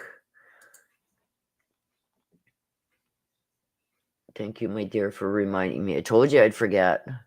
I'm seeing it on my YouTube studio, so.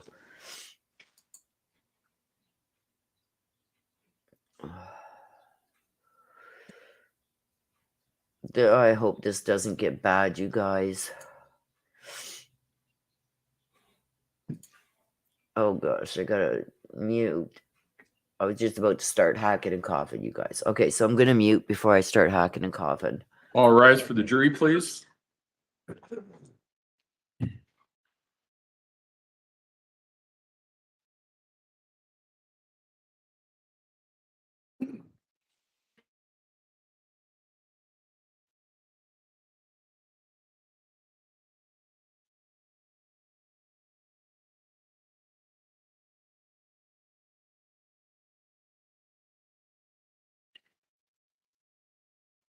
Thank you. May all be seated. Court will recall 20 CR 1358. People versus Letecia Stauch record should reflect the jury has returned to the courtroom. Cross-examination, Mr. Tellini. Thank you, Your Honor. Ms. Hunt, I know this is emotional and difficult. I've just got some questions to ask you. Okay. If you don't understand my questions, just let me know and I'll rephrase. Also, once I'm done, Mr. Young is gonna have a chance to come up here and do what's called redirect. So if there's something you don't think that you think you needed to ask for my question or that wasn't quite fair, Mr. Young will have the chance to clear that up. Is that all right? Okay. Okay. So your mom and dad split up when you were about 6? Yes. And after that point in time, up until your mom met Al, it was just you and your mom. Yes. And you guys were pretty close Yes. and you guys spent a lot of time around each other. Yes. And do you remember sometimes during that time and all the times growing up that sometimes you would come on your mom and she would be in the closet rolled in a ball crying? No. We met before, right? You remember? Yes. We're down in Myrtle Beach, South Carolina. Yes. We went out to dinner. Yes. Do you remember telling me at that point in time that oftentimes you'd come and you'd see your mom lying on the floor crying? Actually, Your Honor, this is incorrect. Just to make sure it's me. Well, I've already instructed the jury that nothing that the attorneys say at any point in time is evidence. He can attempt to redirect her to a prior conversation. If he's going to impeach her, he's going to need a different approach than that, but we'll leave it at that. So re-ask your question, Mr. Tellini. We went out to dinner to talk about your mom growing up. Yes. At that point, you told me that sometimes you'd come across her in the closet crying. The question that you asked me, you were very specific, saying rolled in a ball and everything. So I answered no to that. But yes, I've came across my mom crying before. Do you remember coming across your mom crying and she was in the closet crying? Yes, she was in the closet like many a times just growing up, either texting on her phone or crying or many different reasonings. Did she have an explanation what she was crying about? In which specific time? Any times that you would see her crying? Was sometimes she crying for no apparent reason? No. Okay. When you were in Charleston, Yes. do you recall a time where your mom was texting you that something's going to happen to her and that you need to go live with Amy Bolton? Yes. And who is Amy Bolton? One of my mom's friends. And that Miss Bolton and you were both very concerned for your mom? Yes. That you actually had to crack her code on her phone to see where Yes. she was? And she was in the hospital. Yes. She was in the hospital for mental issues. I was told she was in a hospital for like cancer and stuff. I don't know. I've been told so many things. Okay, well, you had phone calls that both you and Ms. Bolton were worried your mom was going to commit suicide. And then you tracked her down into the hospital. Yes.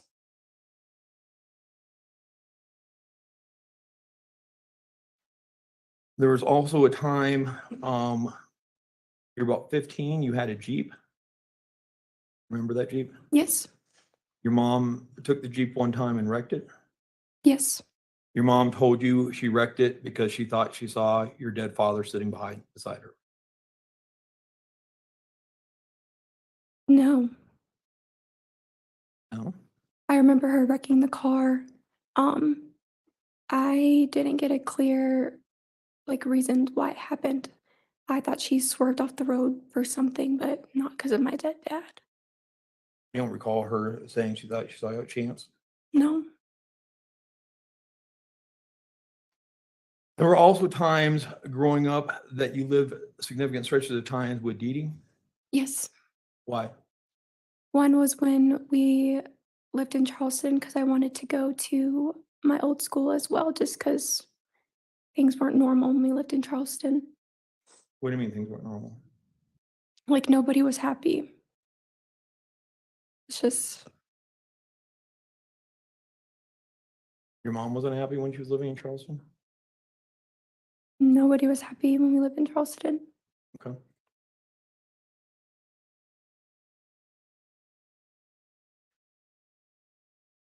You would take lots of trips with your mom? Yes. Sometimes it felt so much like you're almost living out of a suitcase.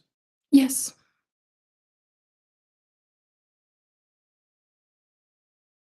Growing up, do you remember your mom being paranoid about you getting kidnapped? Not specifically me being kidnapped. She was always just worried about me. I mean, she would give you code words. Yes. What were the code words? Like, we would describe. What were you? What do you mean by that? I think it was like my middle name. How were you supposed to use it?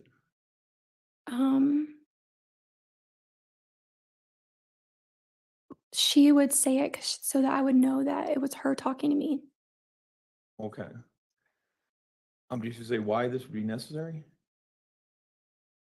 No, I just thought it was normal mom things, making sure your kid's safe.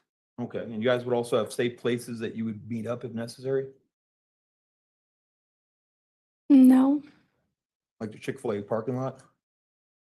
no, You started using the name Taylor just prior to meeting Al. yes. You remember complaining to her that it was confusing for you? You didn't know what to call her? Yes, because I didn't know if that was her. I was told it was her middle name, so Okay. What about using the name Nicole? no. In those text messages between you and the phone that was your mother's phone, who's the name on your mother's phone? It says Nicole.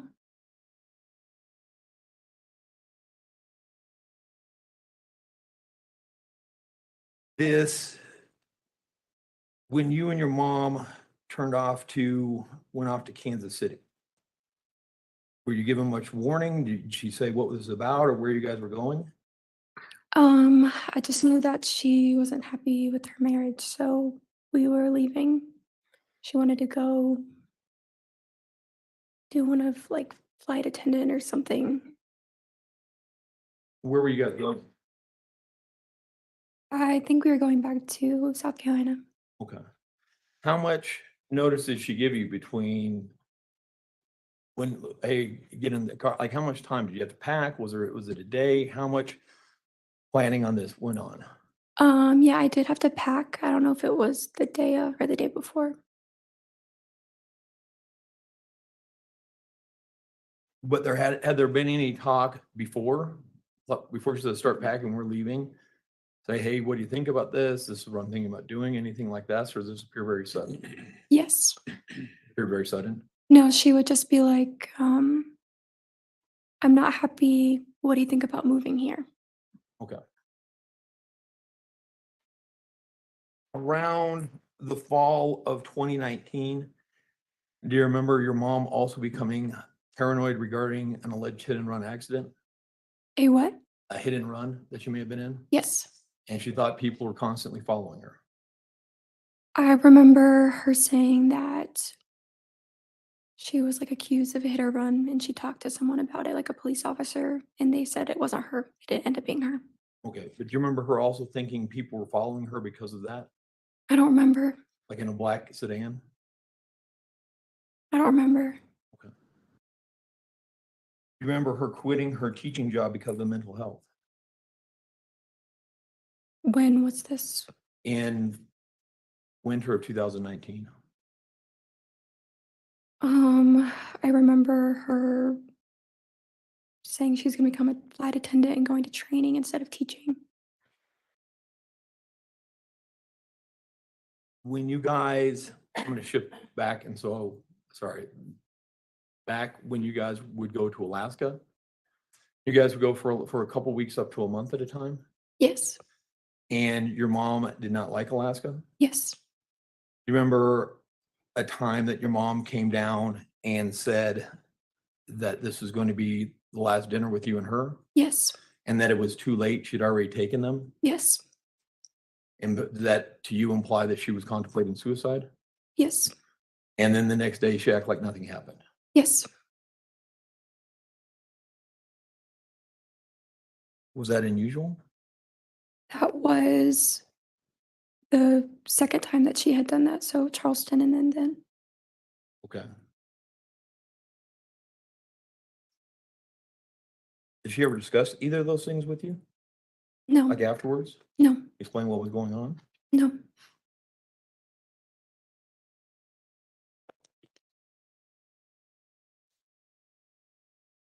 I'll go now move up to the January 26th, 2020. Okay. That Sunday morning, you got called into Massage Envy pretty early, right? Yes, I remember it being like that morning, that day. Yeah. Okay. So you don't have any personal knowledge if your mom tried to take Gannon and Lena to church that day? No, I just know that I didn't go to church that day.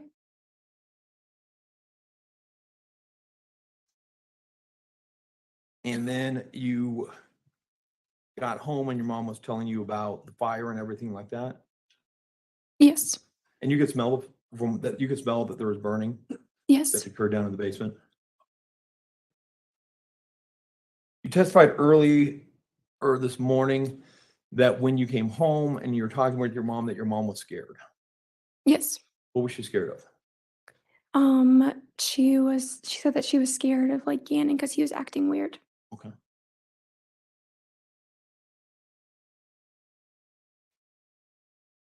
You then went and your mom, you went down in the basement and say goodnight to Gannon. You both went down together. Yes. And do you remember your mom asking Gannon if he was all right? I don't remember. Do you remember, that letter that was given to you, that proffer letter? You came in and then you did an interview? Do you remember doing the interview? Yes. Remember you did it with Mr. Young and Agent Cohen there? Yes. Do you remember telling them that your mom asked if Gannon was all right and Gannon nodded his head? I don't remember. I just remember like saying goodnight and like seeing him. I don't remember what I said. Yeah, but do you remember your mom asking if he was all right and he nods his head yes? Yes, if that's what I said. Okay.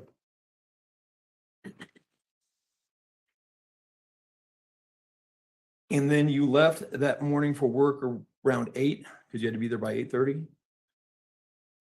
Yes, sometime around that time. Did you see Gannon before you left? Not that I remember, no. Do you remember again back when your mom was arrested in South Carolina? Yes. And that would have been in March of 2020? Yes. So pretty closer in time to the events in question? Yes. You recall telling Agent Cohen that you had seen Gannon in the morning and they helped you with the dogs? No, I don't remember. Okay. You got home around 4:30 Which day? on Monday, the 27th. Yes. And we saw you went in the house there. Yes. You actually, when you left that morning, how were you dressed? In my work clothes, we wore, yeah, in my work clothes. Okay. And so you have like, it's like a kind of a maroon shirt for Massage Envy? No, What does the uniform look like for Massage Envy? it's black, I'm pretty sure. Okay. And they have special pants or just a shirt? No, there was no special pants. And you actually went downstairs and changed out of your uniform into a blue sweatshirt. I don't remember. If the dollar store video shows that you were no longer in your Massage Envy uniform, but in a blue sweatshirt, that would seem to indicate when you came home that you went downstairs to change, wouldn't it? Yes, it would. Okay. So do you remember now going downstairs to change or no? No, I don't remember. At no point did your mom try to prevent you from going downstairs? No. And when you came home that Monday, the house still smelled like smoke? I don't remember if it did that Monday. I know that it did when I came home on Sunday. Okay. And you took Elena to the dollar store with you? Yes. How long were you guys gone? This question was asked earlier. I don't remember what time we exactly said. Okay. Yeah. How far away was the dollar store? Down the street. Okay. And then were you in there for a super long time or pretty? It was just, we went there and came home. Okay.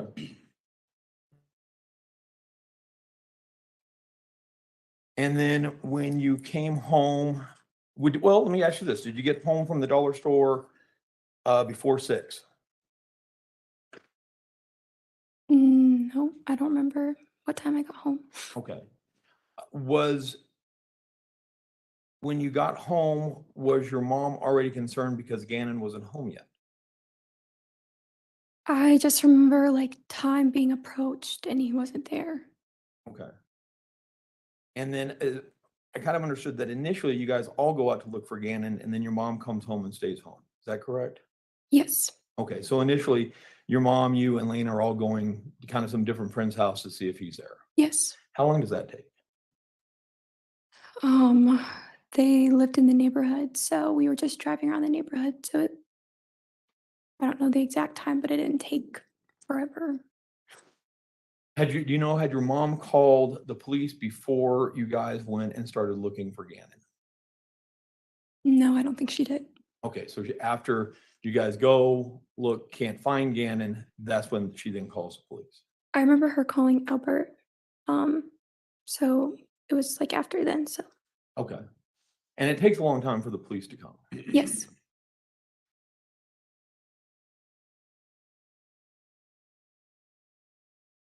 And mom's not appearing. Is she appearing unusual during this time? No, I mean, she seemed worried like anyone would. Okay.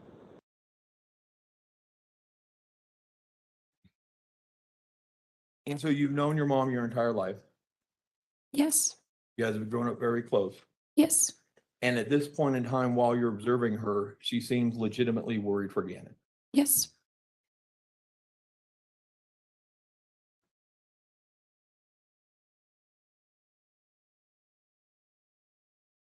How long did you guys stay up after the police came? Do you remember? Or after the sheriffs came?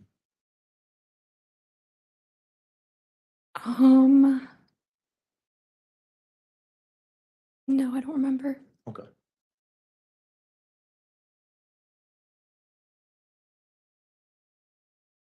And then that next Tuesday is when Al comes back home. Right. Yes. And other people start arriving. You have people from the military come over.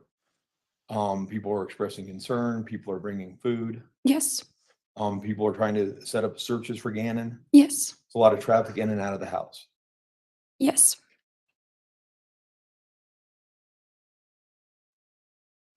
Then at some point later that evening, some members of the sheriff's department come over. Yes. And they're there. They're there to get Lena. They're going to take her down to the police station. Yes. And they also try to talk to you. Yes. And you tell them that you will not talk about Gannon. Yes. And you said you won't talk about Gannon because of all the stories on Facebook Yes. and because they already have all the information they need. Yes. When you say you wouldn't talk to them because of all the stories on Facebook, what do you mean? There were just people and their speculation, and it was to my knowledge that my parents had already given them everything that they needed. So I didn't know why I played a role in it. Okay. And you actually refused to talk to both. We refused to actually talk to about 3 different sheriff's deputies. Refused to talk to Deputy Arndt or Detective Arndt. You refused to talk to Detective Perry, and you refused to talk to Detective Williams. Is that correct? I don't know their names. Okay, but you remember refusing to talk to 3 different ones? I remember refusing to talking to some. Okay.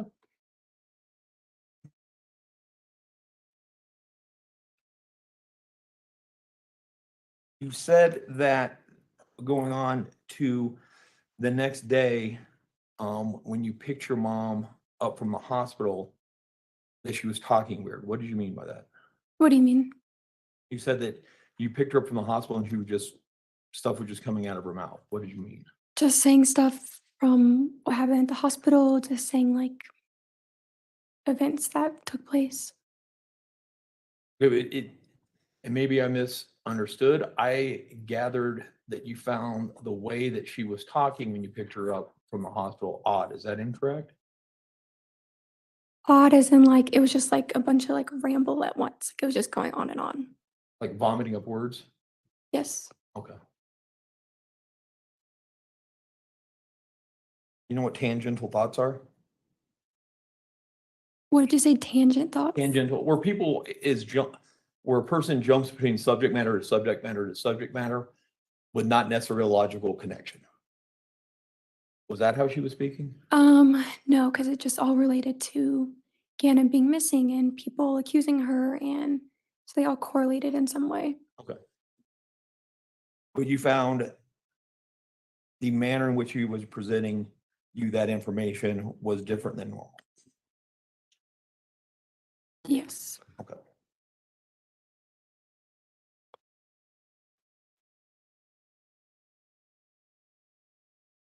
When you leave, then in that van, when did she first say that were going to Florida? Different places were, you know, said. Um, I don't think we decided on Florida until after we got to Texas. Okay. And you guys are going to Texas because she was considering, she thought that might be a good place to live? Is that what she Yes. told you? Did you say where in Texas may be a good place to live? I think it was Dallas or Houston. Okay. And you drove that first day all the way from Colorado Springs to Amarillo? Yes. That's about 10 and a half hours? Yes. Okay, you got into Amarillo. And then the next day you went from Amarillo to Decatur, Texas, correct? Yes. That's only a 4.5 hour long drive, isn't it? I don't know. You know what you did the rest of that day?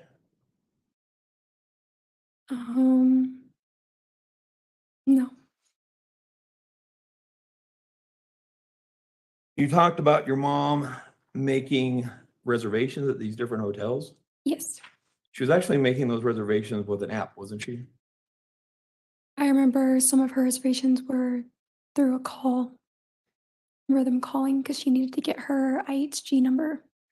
She didn't have an app on her phone for that?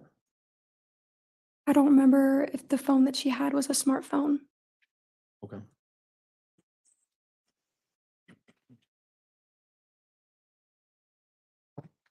And then you got up. And then when was it decided? So was it decided in Amarillo or in Decatur that Texas wasn't for you two? I don't know because I don't know where they're like in proximity to Houston and like Texas. Like Houston and like Dallas. Well, Decatur would be just outside of Dallas. Okay. I mean, was it between Amarillo and Decatur that you guys were talking in the car and said, not Texas? Or was it that morning when you woke up in Decatur, said, let's head out for Florida? When was the decision made to go from Texas to Pensacola? I don't know which state it was in, but like, or which city it was in. I just remember us being in Texas and deciding that. Can you remember, was it before the first hotel or the second hotel? I don't know. Okay. And then when you were driving from Decatur to Pensacola, did you guys drive around along the coast? I know that Destin is on the coast, so Okay. And you drove through Louisiana? if that's on the route to Florida.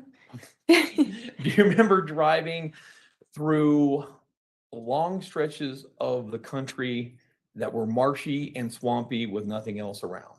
I remember driving through like the middle of nowhere. Yeah. Yeah, the middle of nowhere, lots of marshes, lots of just nothing around. Yes. Remember that? Nothing Okay. around, trees.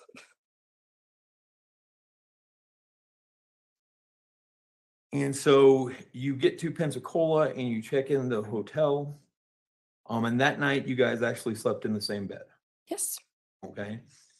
And while you're sleeping in the same bed with your mother, you don't recall her ever leaving. No. And you're saying at no point in time. And so you guys are, let me back this up. You guys are in the van for that first day when you leave, when you go from Colorado Springs to Amarillo. How long were you in the van for? That day. Okay, so all day though. Yeah. Traveling 10, 11 hours. I don't remember how long it was. I just remember being in there for a long time. Okay, and you're telling this jury at no point did you smell anything suspicious? No, I did not. That next day from Amarillo to Decatur, still you don't smell anything suspicious. No. And from Decatur, and that was 10, 11-hour drive from Decatur to Pensacola, correct?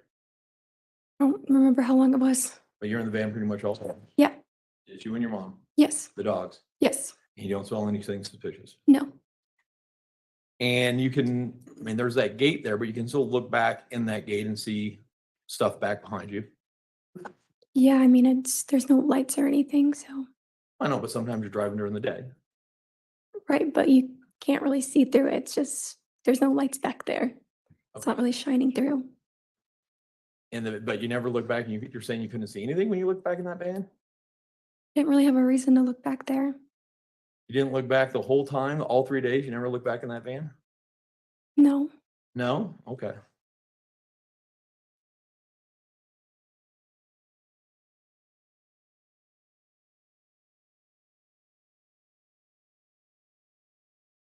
And you went from Pensacola to Orlando? Yes. And you were supposed to be in Orlando for 5 days, but you only stayed 2? Yes, I remember we were supposed to be there for a while and we didn't stay that long. Okay. And then decided that you wanted to go back to South Carolina. Yes. That to be around family? Yes, I remember my mom saying that we don't have money to keep staying in hotels. Our family was telling us just to go to Myrtle Beach, so that's where we went. And throughout this whole trip, this whole journey, I mean, it's part of the reason why you think you and your mom are going there is because you guys have been receiving some threats on Facebook and social Yes. media. Yes. And so there appeared to be some safety concerns why it might be best for you and your mom to leave at that point in time. Yes. And at this point in time, because knowing your mom your whole life, growing up with her, you couldn't believe that she would do anything to hurt Gannon during this whole trip. No.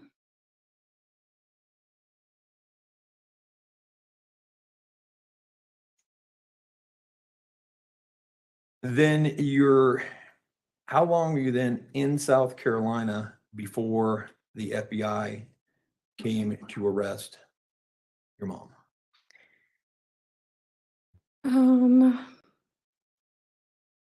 It was sometime between like February and March, like those weeks.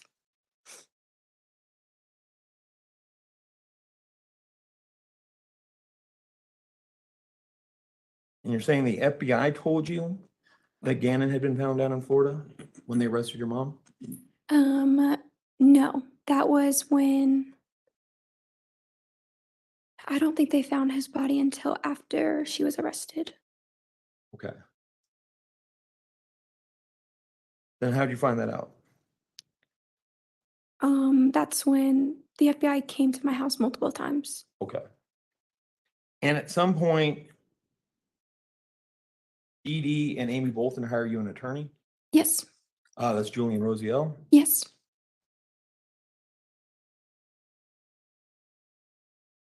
And so obviously from that point forward until you come in with Mr. Rosiel to talk to Mr. Young and Agent Cohen, you had not spoke to law enforcement. Not after until like they came when they found Gannon's body and talked to me at Miss Dee Dee's house. Okay. Well, I mean, you hadn't talked about the events September 26th, 27th, and 28th. You hadn't talked to law enforcement about, or to anybody about that ever until you sat down with Mr. Young and Agent Cohen. When I came out here? Yep. No.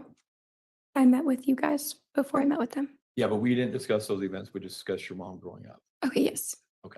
So you hadn't talked with anybody about those, because do you remember that your attorney had put some conditions on us talking to you? Oh, yes.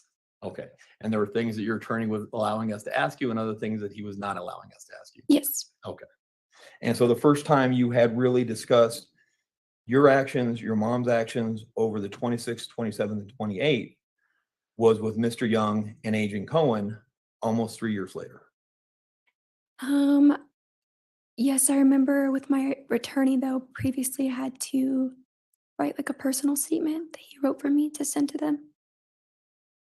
So your attorney wrote up what to say to them? No, like a personal statement. Okay. And you talked to your attorney before coming out here. Yes. And basically what was explained to you is they're not sure if they're going to charge you or not. Yes. And they want to get your version of what you say happened. Yes. And then based upon that, they were going to make a determination whether or not they were going to charge you with accessory to first degree murder. Yes.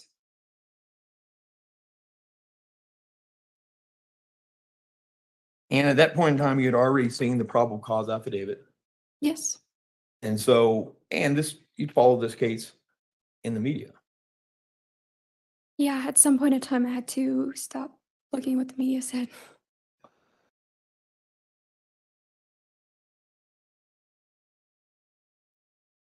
And you remember at the beginning of that interview that you did with Mr. Young, him telling you something to the effect of, I want to take some pressure off you. This isn't all on you.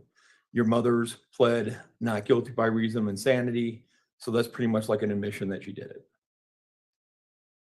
I don't remember what they exactly said when I went in there. I know that I had questions what it meant, but I had previously talking to Julian what it meant as well. Okay. And when you found that out that your mom had pled not guilty by reason of insanity, that angered you? Yes. Because you felt like you've been deceived by her this entire time. Yes. And you had to put up with a lot of scorn. A lot of what? A lot of scorn on social media, Yes. anger and backlash. Yep.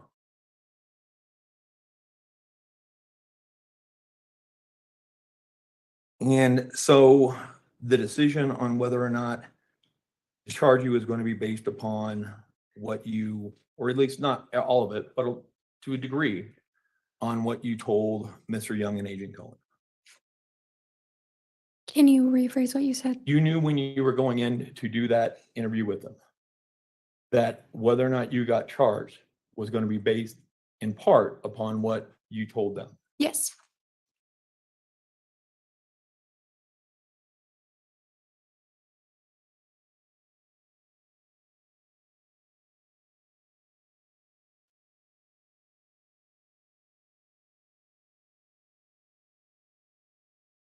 You will, at times, manipulate the truth for your benefit. No. And, well, so when you were living in so between when your mom got arrested and now, you've been living with some different people. Yes, I lived with one different person. Okay, you live with Dee Dee. Yes. Okay. You were also getting financial support from Aunt Brenda, Yes. and Brenda had bought you a car. Yes. And then she took that car away from you guys because you guys had a different disagreement. Yes. And it was difficult for you to get back and forth to nursing school. Yes.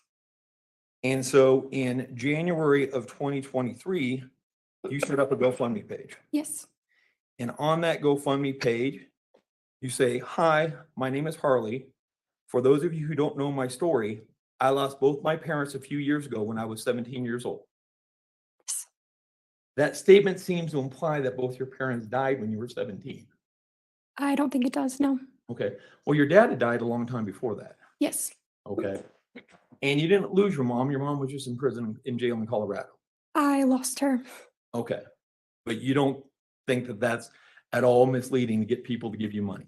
No, it was for my friends and family so they could have like a source to send it to me. You were likely to get more money from people if they thought your mom was dead as opposed to if your mom was living. No.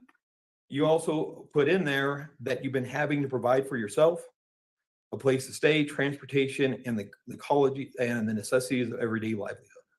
Yes. But you said that your aunt, up until just before that, had provided you a car. She would, at the beginning of all this, cared and would help me with things, and then she would manipulate me and take everything away from me if I didn't do what she told me to do. Okay. But you indicate on your GoFundMe that nobody's helped you and that you're just out there all alone. No, I did not. During this time, not only was I struggling coping with this, was also struggling with navigating my way through life and getting myself back on my feet. I had to provide myself a place to stay, transportation, college, and everyday's necessities. I never asked for help during this time and always tried to figure out everything on my own. It was a struggle filled with both highs and lows, but God has always provided a way. Yes. Okay? And you don't think that's what it actually was? I don't think that's what? You don't think that was a manipulation of the truth? No, it's not. How much money did you raise from that? Like $800 or something.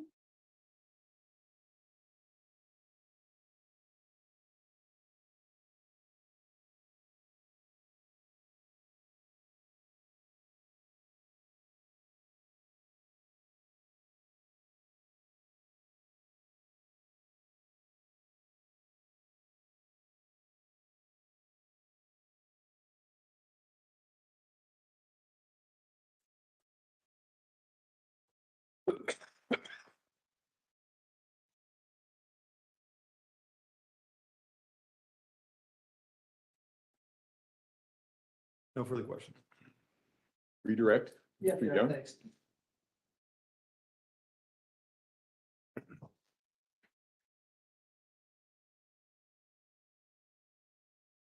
And Mr. Young, would you move the microphone a little bit closer to the middle? Thank you. Thank you. Ms. Hunt, I want to start with where Mr. Cellini ended on this GoFundMe page. Okay. Tell the jury why you did this GoFundMe page. When this all happened to me, I was left with literally nothing.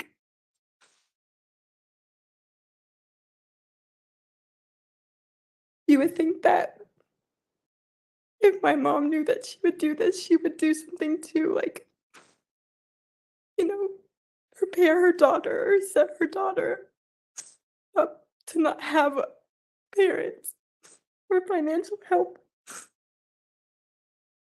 I had people in the beginning, they were very nice and they volunteered. I never asked people for anything, like I had said in my GoFundMe paragraph.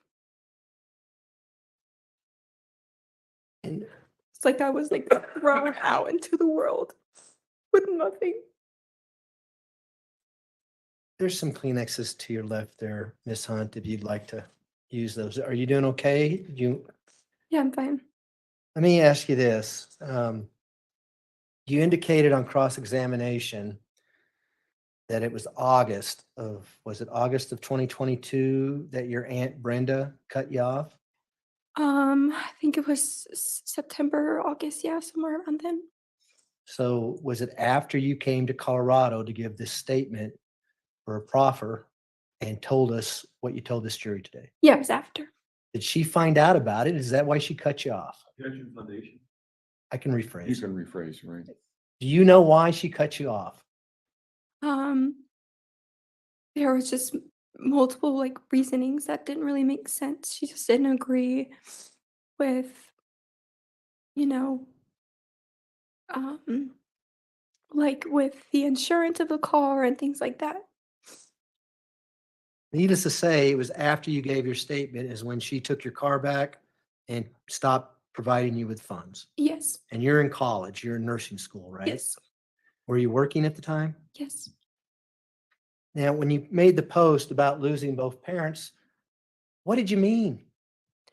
I lost both my parents. It was like one day you wake up and your whole life changed. I lost my stepdad and I lost my mom and my brother. I lost everybody. Were you trying to imply that your mom had died? No, Were you just stating the fact that she was arrested and you hadn't seen her since she's been arrested? yes, Counsel asked you several questions about not smelling anything in the van. Do you recall that? yes. Did your mom do anything to prevent you from smelling anything in the van as you were driving? Yes, she always kept the air on. I remember a time when I was cold and I tried to turn it off and she was like, "No, it's hot in here." And we also like kept giving the dog like little like CBD treats to keep them calm. And you're driving in into January, early February through Texas. Was it cold in Texas? Um, I don't remember. It wasn't like hot and sunny though. Mr. Tellini asked you on cross-examination that you would have never dreamed that your mom would have done something bad to Gannon. Do you remember that question? Yes. What do you think about that now as you sit in this courtroom? Um, I'm still in shock. I defended her for years, and I just feel like manipulated and lied to.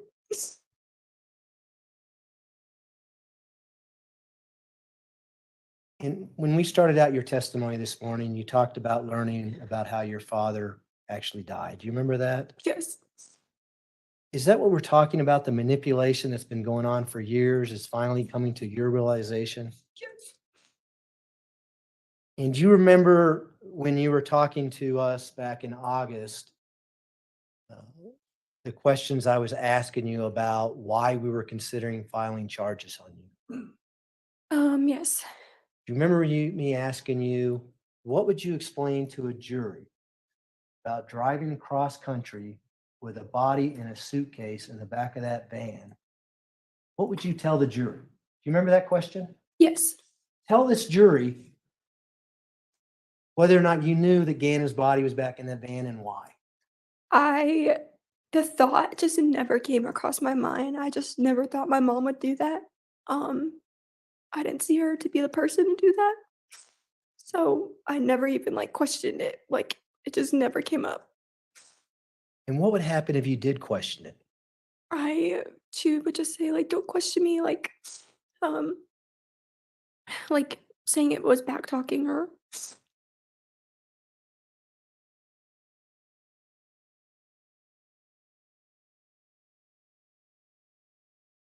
Mr. Tellini was asking you questions about any relationships between the time your father and her separated and divorced by the time that she married Albert Stauch. Do you remember that question? Yes, Did your mom date anybody or go out with anyone in between that time period? yes. You remember who she went out with and for how long? Um, there was Travis. Do you know Travis's last name? No, Do you know where you were living when she dated Travis? Myrtle Beach. And how long did they date? It felt like a while, year or two. Mr. Cellini asked you about a hospitalization at some point. Do you recall that question? Yes, You initially said that you thought that your mom was in the hospital because she had cancer. You remember yes, cancer? yes. Who told you that your mom had cancer? I remember her saying she had ovarian cancer when we lived in Charleston. Who said that? My mom. And was she telling you that because why? Why didn't she tell you that? I don't know. Were you asking what the heck you're doing in the hospital? Yeah, And her answer was, I have ovarian cancer. yeah, I remember. You ever bring up ovarian cancer again with No, Mr. Cellini asked you questions about suicides and your mom talking about suicide. Do you recall those questions? yes, He asked you on two different events, right? Do yes, you remember one of those events being in Alaska? yes. Tell the jury about that. How did that come up? What was said? What was the circumstances surround what was said? Yeah, so I remember I was in my room, and she was like, "Come eat, that's your last dinner with me." And I was like, "What do you mean?" And then she was like, "It's already too late, like I took them." And then I was just like, "What?" And I remember crying and I was like, "What do you mean?" And then we went and had dinner and then it was never talked about again. And was this at a time when she was telling you that she didn't want to be in Alaska? She had nothing to do with Alaska, wanted to move from Alaska. Yes. Yes. What do you think about what she said to you now? What do you mean? Was that a form of manipulation, as you indicated earlier? Yes. Had you ever seen her try to hurt herself? No. And the other time she talked about suicide, was this related to the hospitalization that she said she was in for ovarian cancer? Yes. Did you consider that to be a form of manipulation? Yes.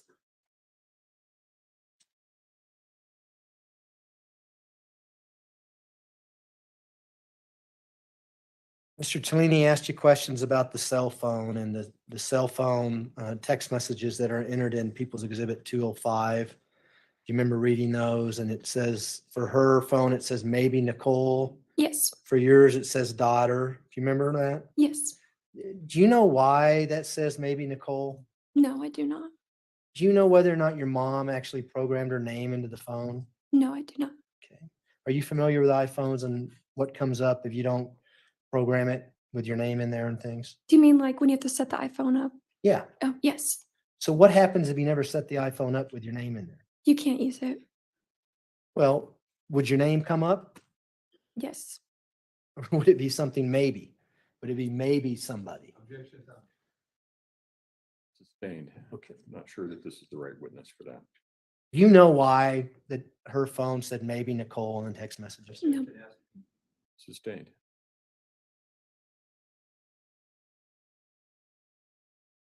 You talked about your mom quitting jobs on several occasions, especially the teaching jobs. Do you remember that testimony on cross? Yes. Did she ever tell you why she was quitting these teaching jobs? Yes. What did she tell you? I was told that she wanted to work, and then when she would work, Albert would be mad at her that she wasn't watching the kids, and then when she would watch the kids and not be working, he would be mad at her for not working. Did she ever mention to you that she was being sexually harassed at school and she didn't want to work there anymore, things like that? I heard that when I was younger. Who did you hear that from? Um, I don't know. I was in like middle or elementary school. Did you hear it from your mom? I don't remember.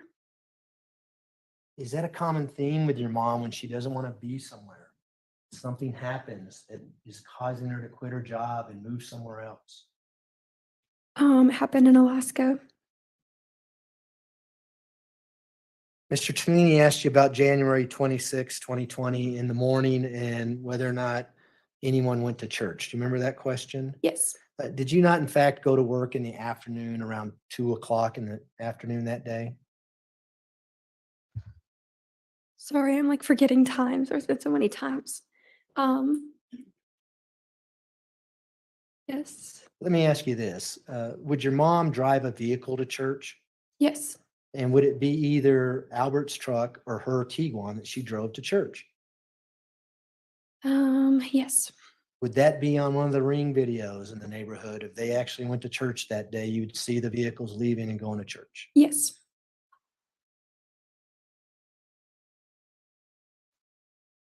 Do you remember changing your clothes on January 27th, 2020 when you got off of work and then went to the Dollar Tree with Lena? No, I don't remember. If you went down to the basement and you went, would you go into Gannon's room for any reason? No. Go into the storage room for any reason? No. Went to the basement, would you just go to your room, change, and then go back up? Correct. Yes. Did you ever go into Gannon's room on January 27th, 2020? No.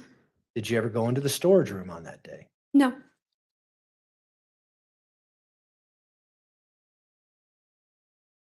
Mr. Cellini was asking you questions about the Taco Bell and after the hospital. Remember, he was asking about the voice that your mother was telling you these things about rambling and words to that effect. You remember that? Yes. Was she telling you why she left the hospital? Yeah, she was. I remember something being mentioned about the hospital workers and like the story of what happened. Was she explaining that she was being treated unfairly and she actually ran away from the hospital? Yeah, I remember her saying she was treated unfairly. Is that why you had to go pick her up at a Taco Bell instead of the hospital? Yes. Did she tell you that? Which part? Why you had to pick her up at the Taco Bell? I don't remember. Your mom is quite the talker. When she starts talking, she goes nonstop, right? Yes. Is that what we're talking about? Yes. Was that unusual to you? Have you seen her on numerous occasions basically talk nonstop? Yes.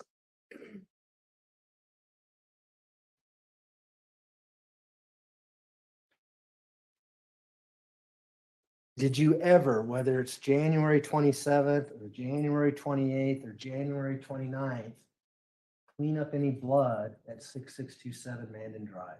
No, I did not. If you had, would you have been telling this jury that? Yes. Did you ever see any blood on Gannon's wall in his bedroom? No, I did not. Did you see any blood in the storage room on the floor? No, I did not. Did you see any blood in the basement area at all? No, I did not. Could you smell any cleaning down in the basement? Our house always smelled clean. Why is that? My mom was like a neat freak, so she always wanted everything clean.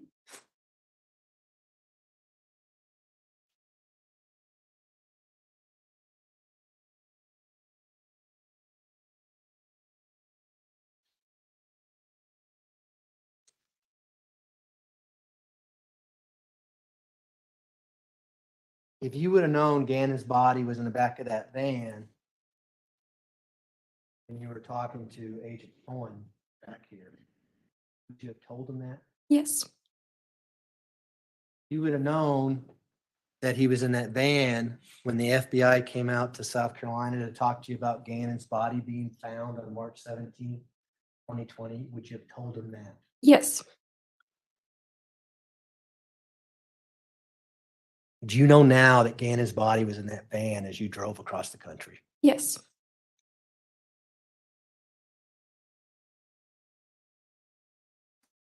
Was your mom pretty athletic? Yes. Was she capable of lifting heavy objects? Yes. Outside the scope of the process. Overruled.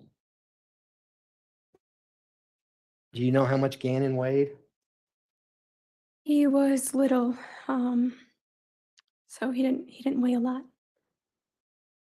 Was your mom capable of carrying his body in a suitcase, picking it up and throwing over a bridge rail in Pensacola, Florida? Yes.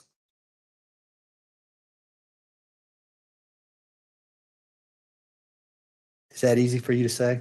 No. You still love your mother?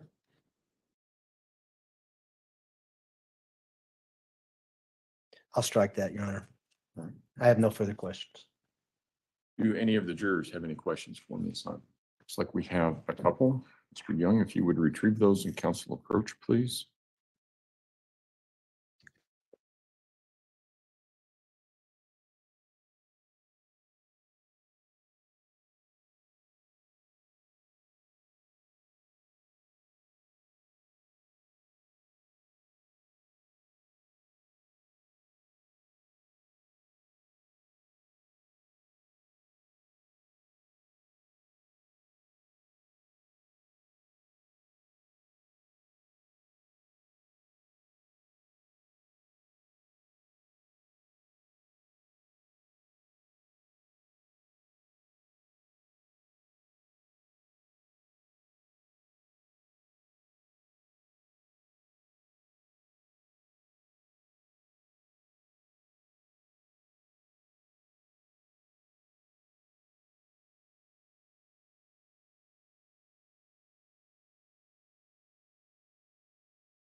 Ms. Hunt, did you see a large green suitcase loaded into the second van?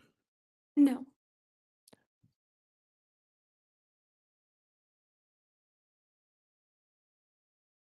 The night when your mom asked, sorry, Jess, the night when your mom asked you to go down with her to say goodnight to Gannon, do you have a specific recollection of seeing any part of his body, like his hands, face, or any part of his actual skin? I remember seeing his head. The morning of the first day in Pensacola, Florida, when you left the hotel, do you recall if the van was in a different parking spot than where you had parked it when you checked in? I don't remember. So let me rephrase that a little bit. So when you got there, the van's parked and you check in. You come out the next morning, is it in the same spot or in a different spot? I don't remember where we parked. I just know we would always park towards the back of the hotel. During your time living in Colorado Springs home with the other kids, Gannon and Lena, did it appear to you that Gannon was treated more strict or more unfair than anyone else by the defendant, your mom? No. All right. I will allow reasonable follow-up as to those questions only. Prosecution? We would request to publish People's Exhibit 48. It's already in the evidence.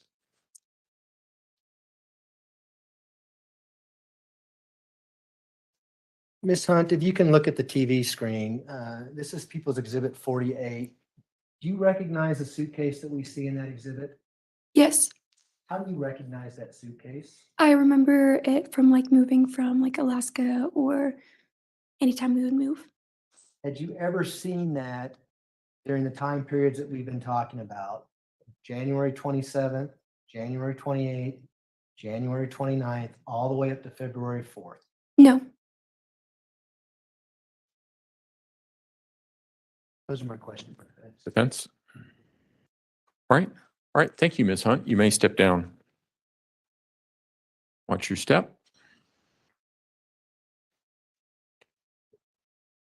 It's okay. Go ahead. All right, ladies and gentlemen, I think we're going to end a little bit early today. So if I can have everyone back in the jury room a little bit before 9 o'clock in the morning, we should be able to start on time. Again, do not discuss the case among yourselves. Do not discuss the case with anyone else. Do not do your own independent research about any aspect of the case. And we will see you all at 9 o'clock in the morning. All rise for the jury, please.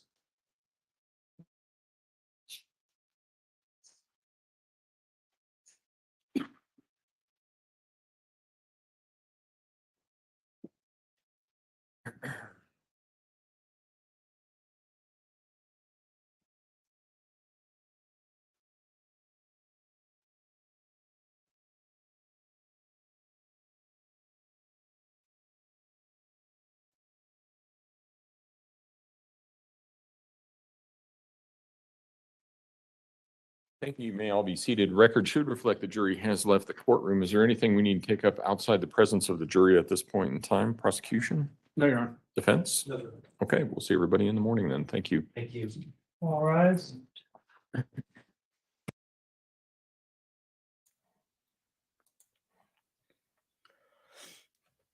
Woohoo, I made it. I'm still alive. Yeah, nothing said about the birds that she kept flipping today, you guys. Nothing. Unreal.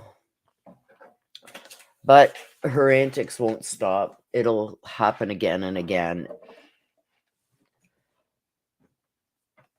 Yes, I am going to get offline quickly, you guys. I'm sorry. Usually I chit-chat for at least a few minutes, but I have to get in the shower. I've got to go and rest. I am a hot mess here. So thank you, everybody, for being here. Mods, thank you for holding everything together today. I appreciate you so, so much. I'm going to go and take a nice hot shower, and then I'm going to bed. So until tomorrow, you guys, I'm going to also put the link up for tomorrow's live, so I don't got to do it in the morning. I love you guys too. Thank you so much for being here. Thank you for your super chats. Thank you for all your support, you guys. You guys rock. My mods, you guys are the best. I will put up the link as soon as I end this live for tomorrow's court session. So if you want to hit your notification bell there, you can once I get that link off of private. Thank you so much, everybody. I love you guys to the moon and back. I will see you tomorrow. Bye-bye for now.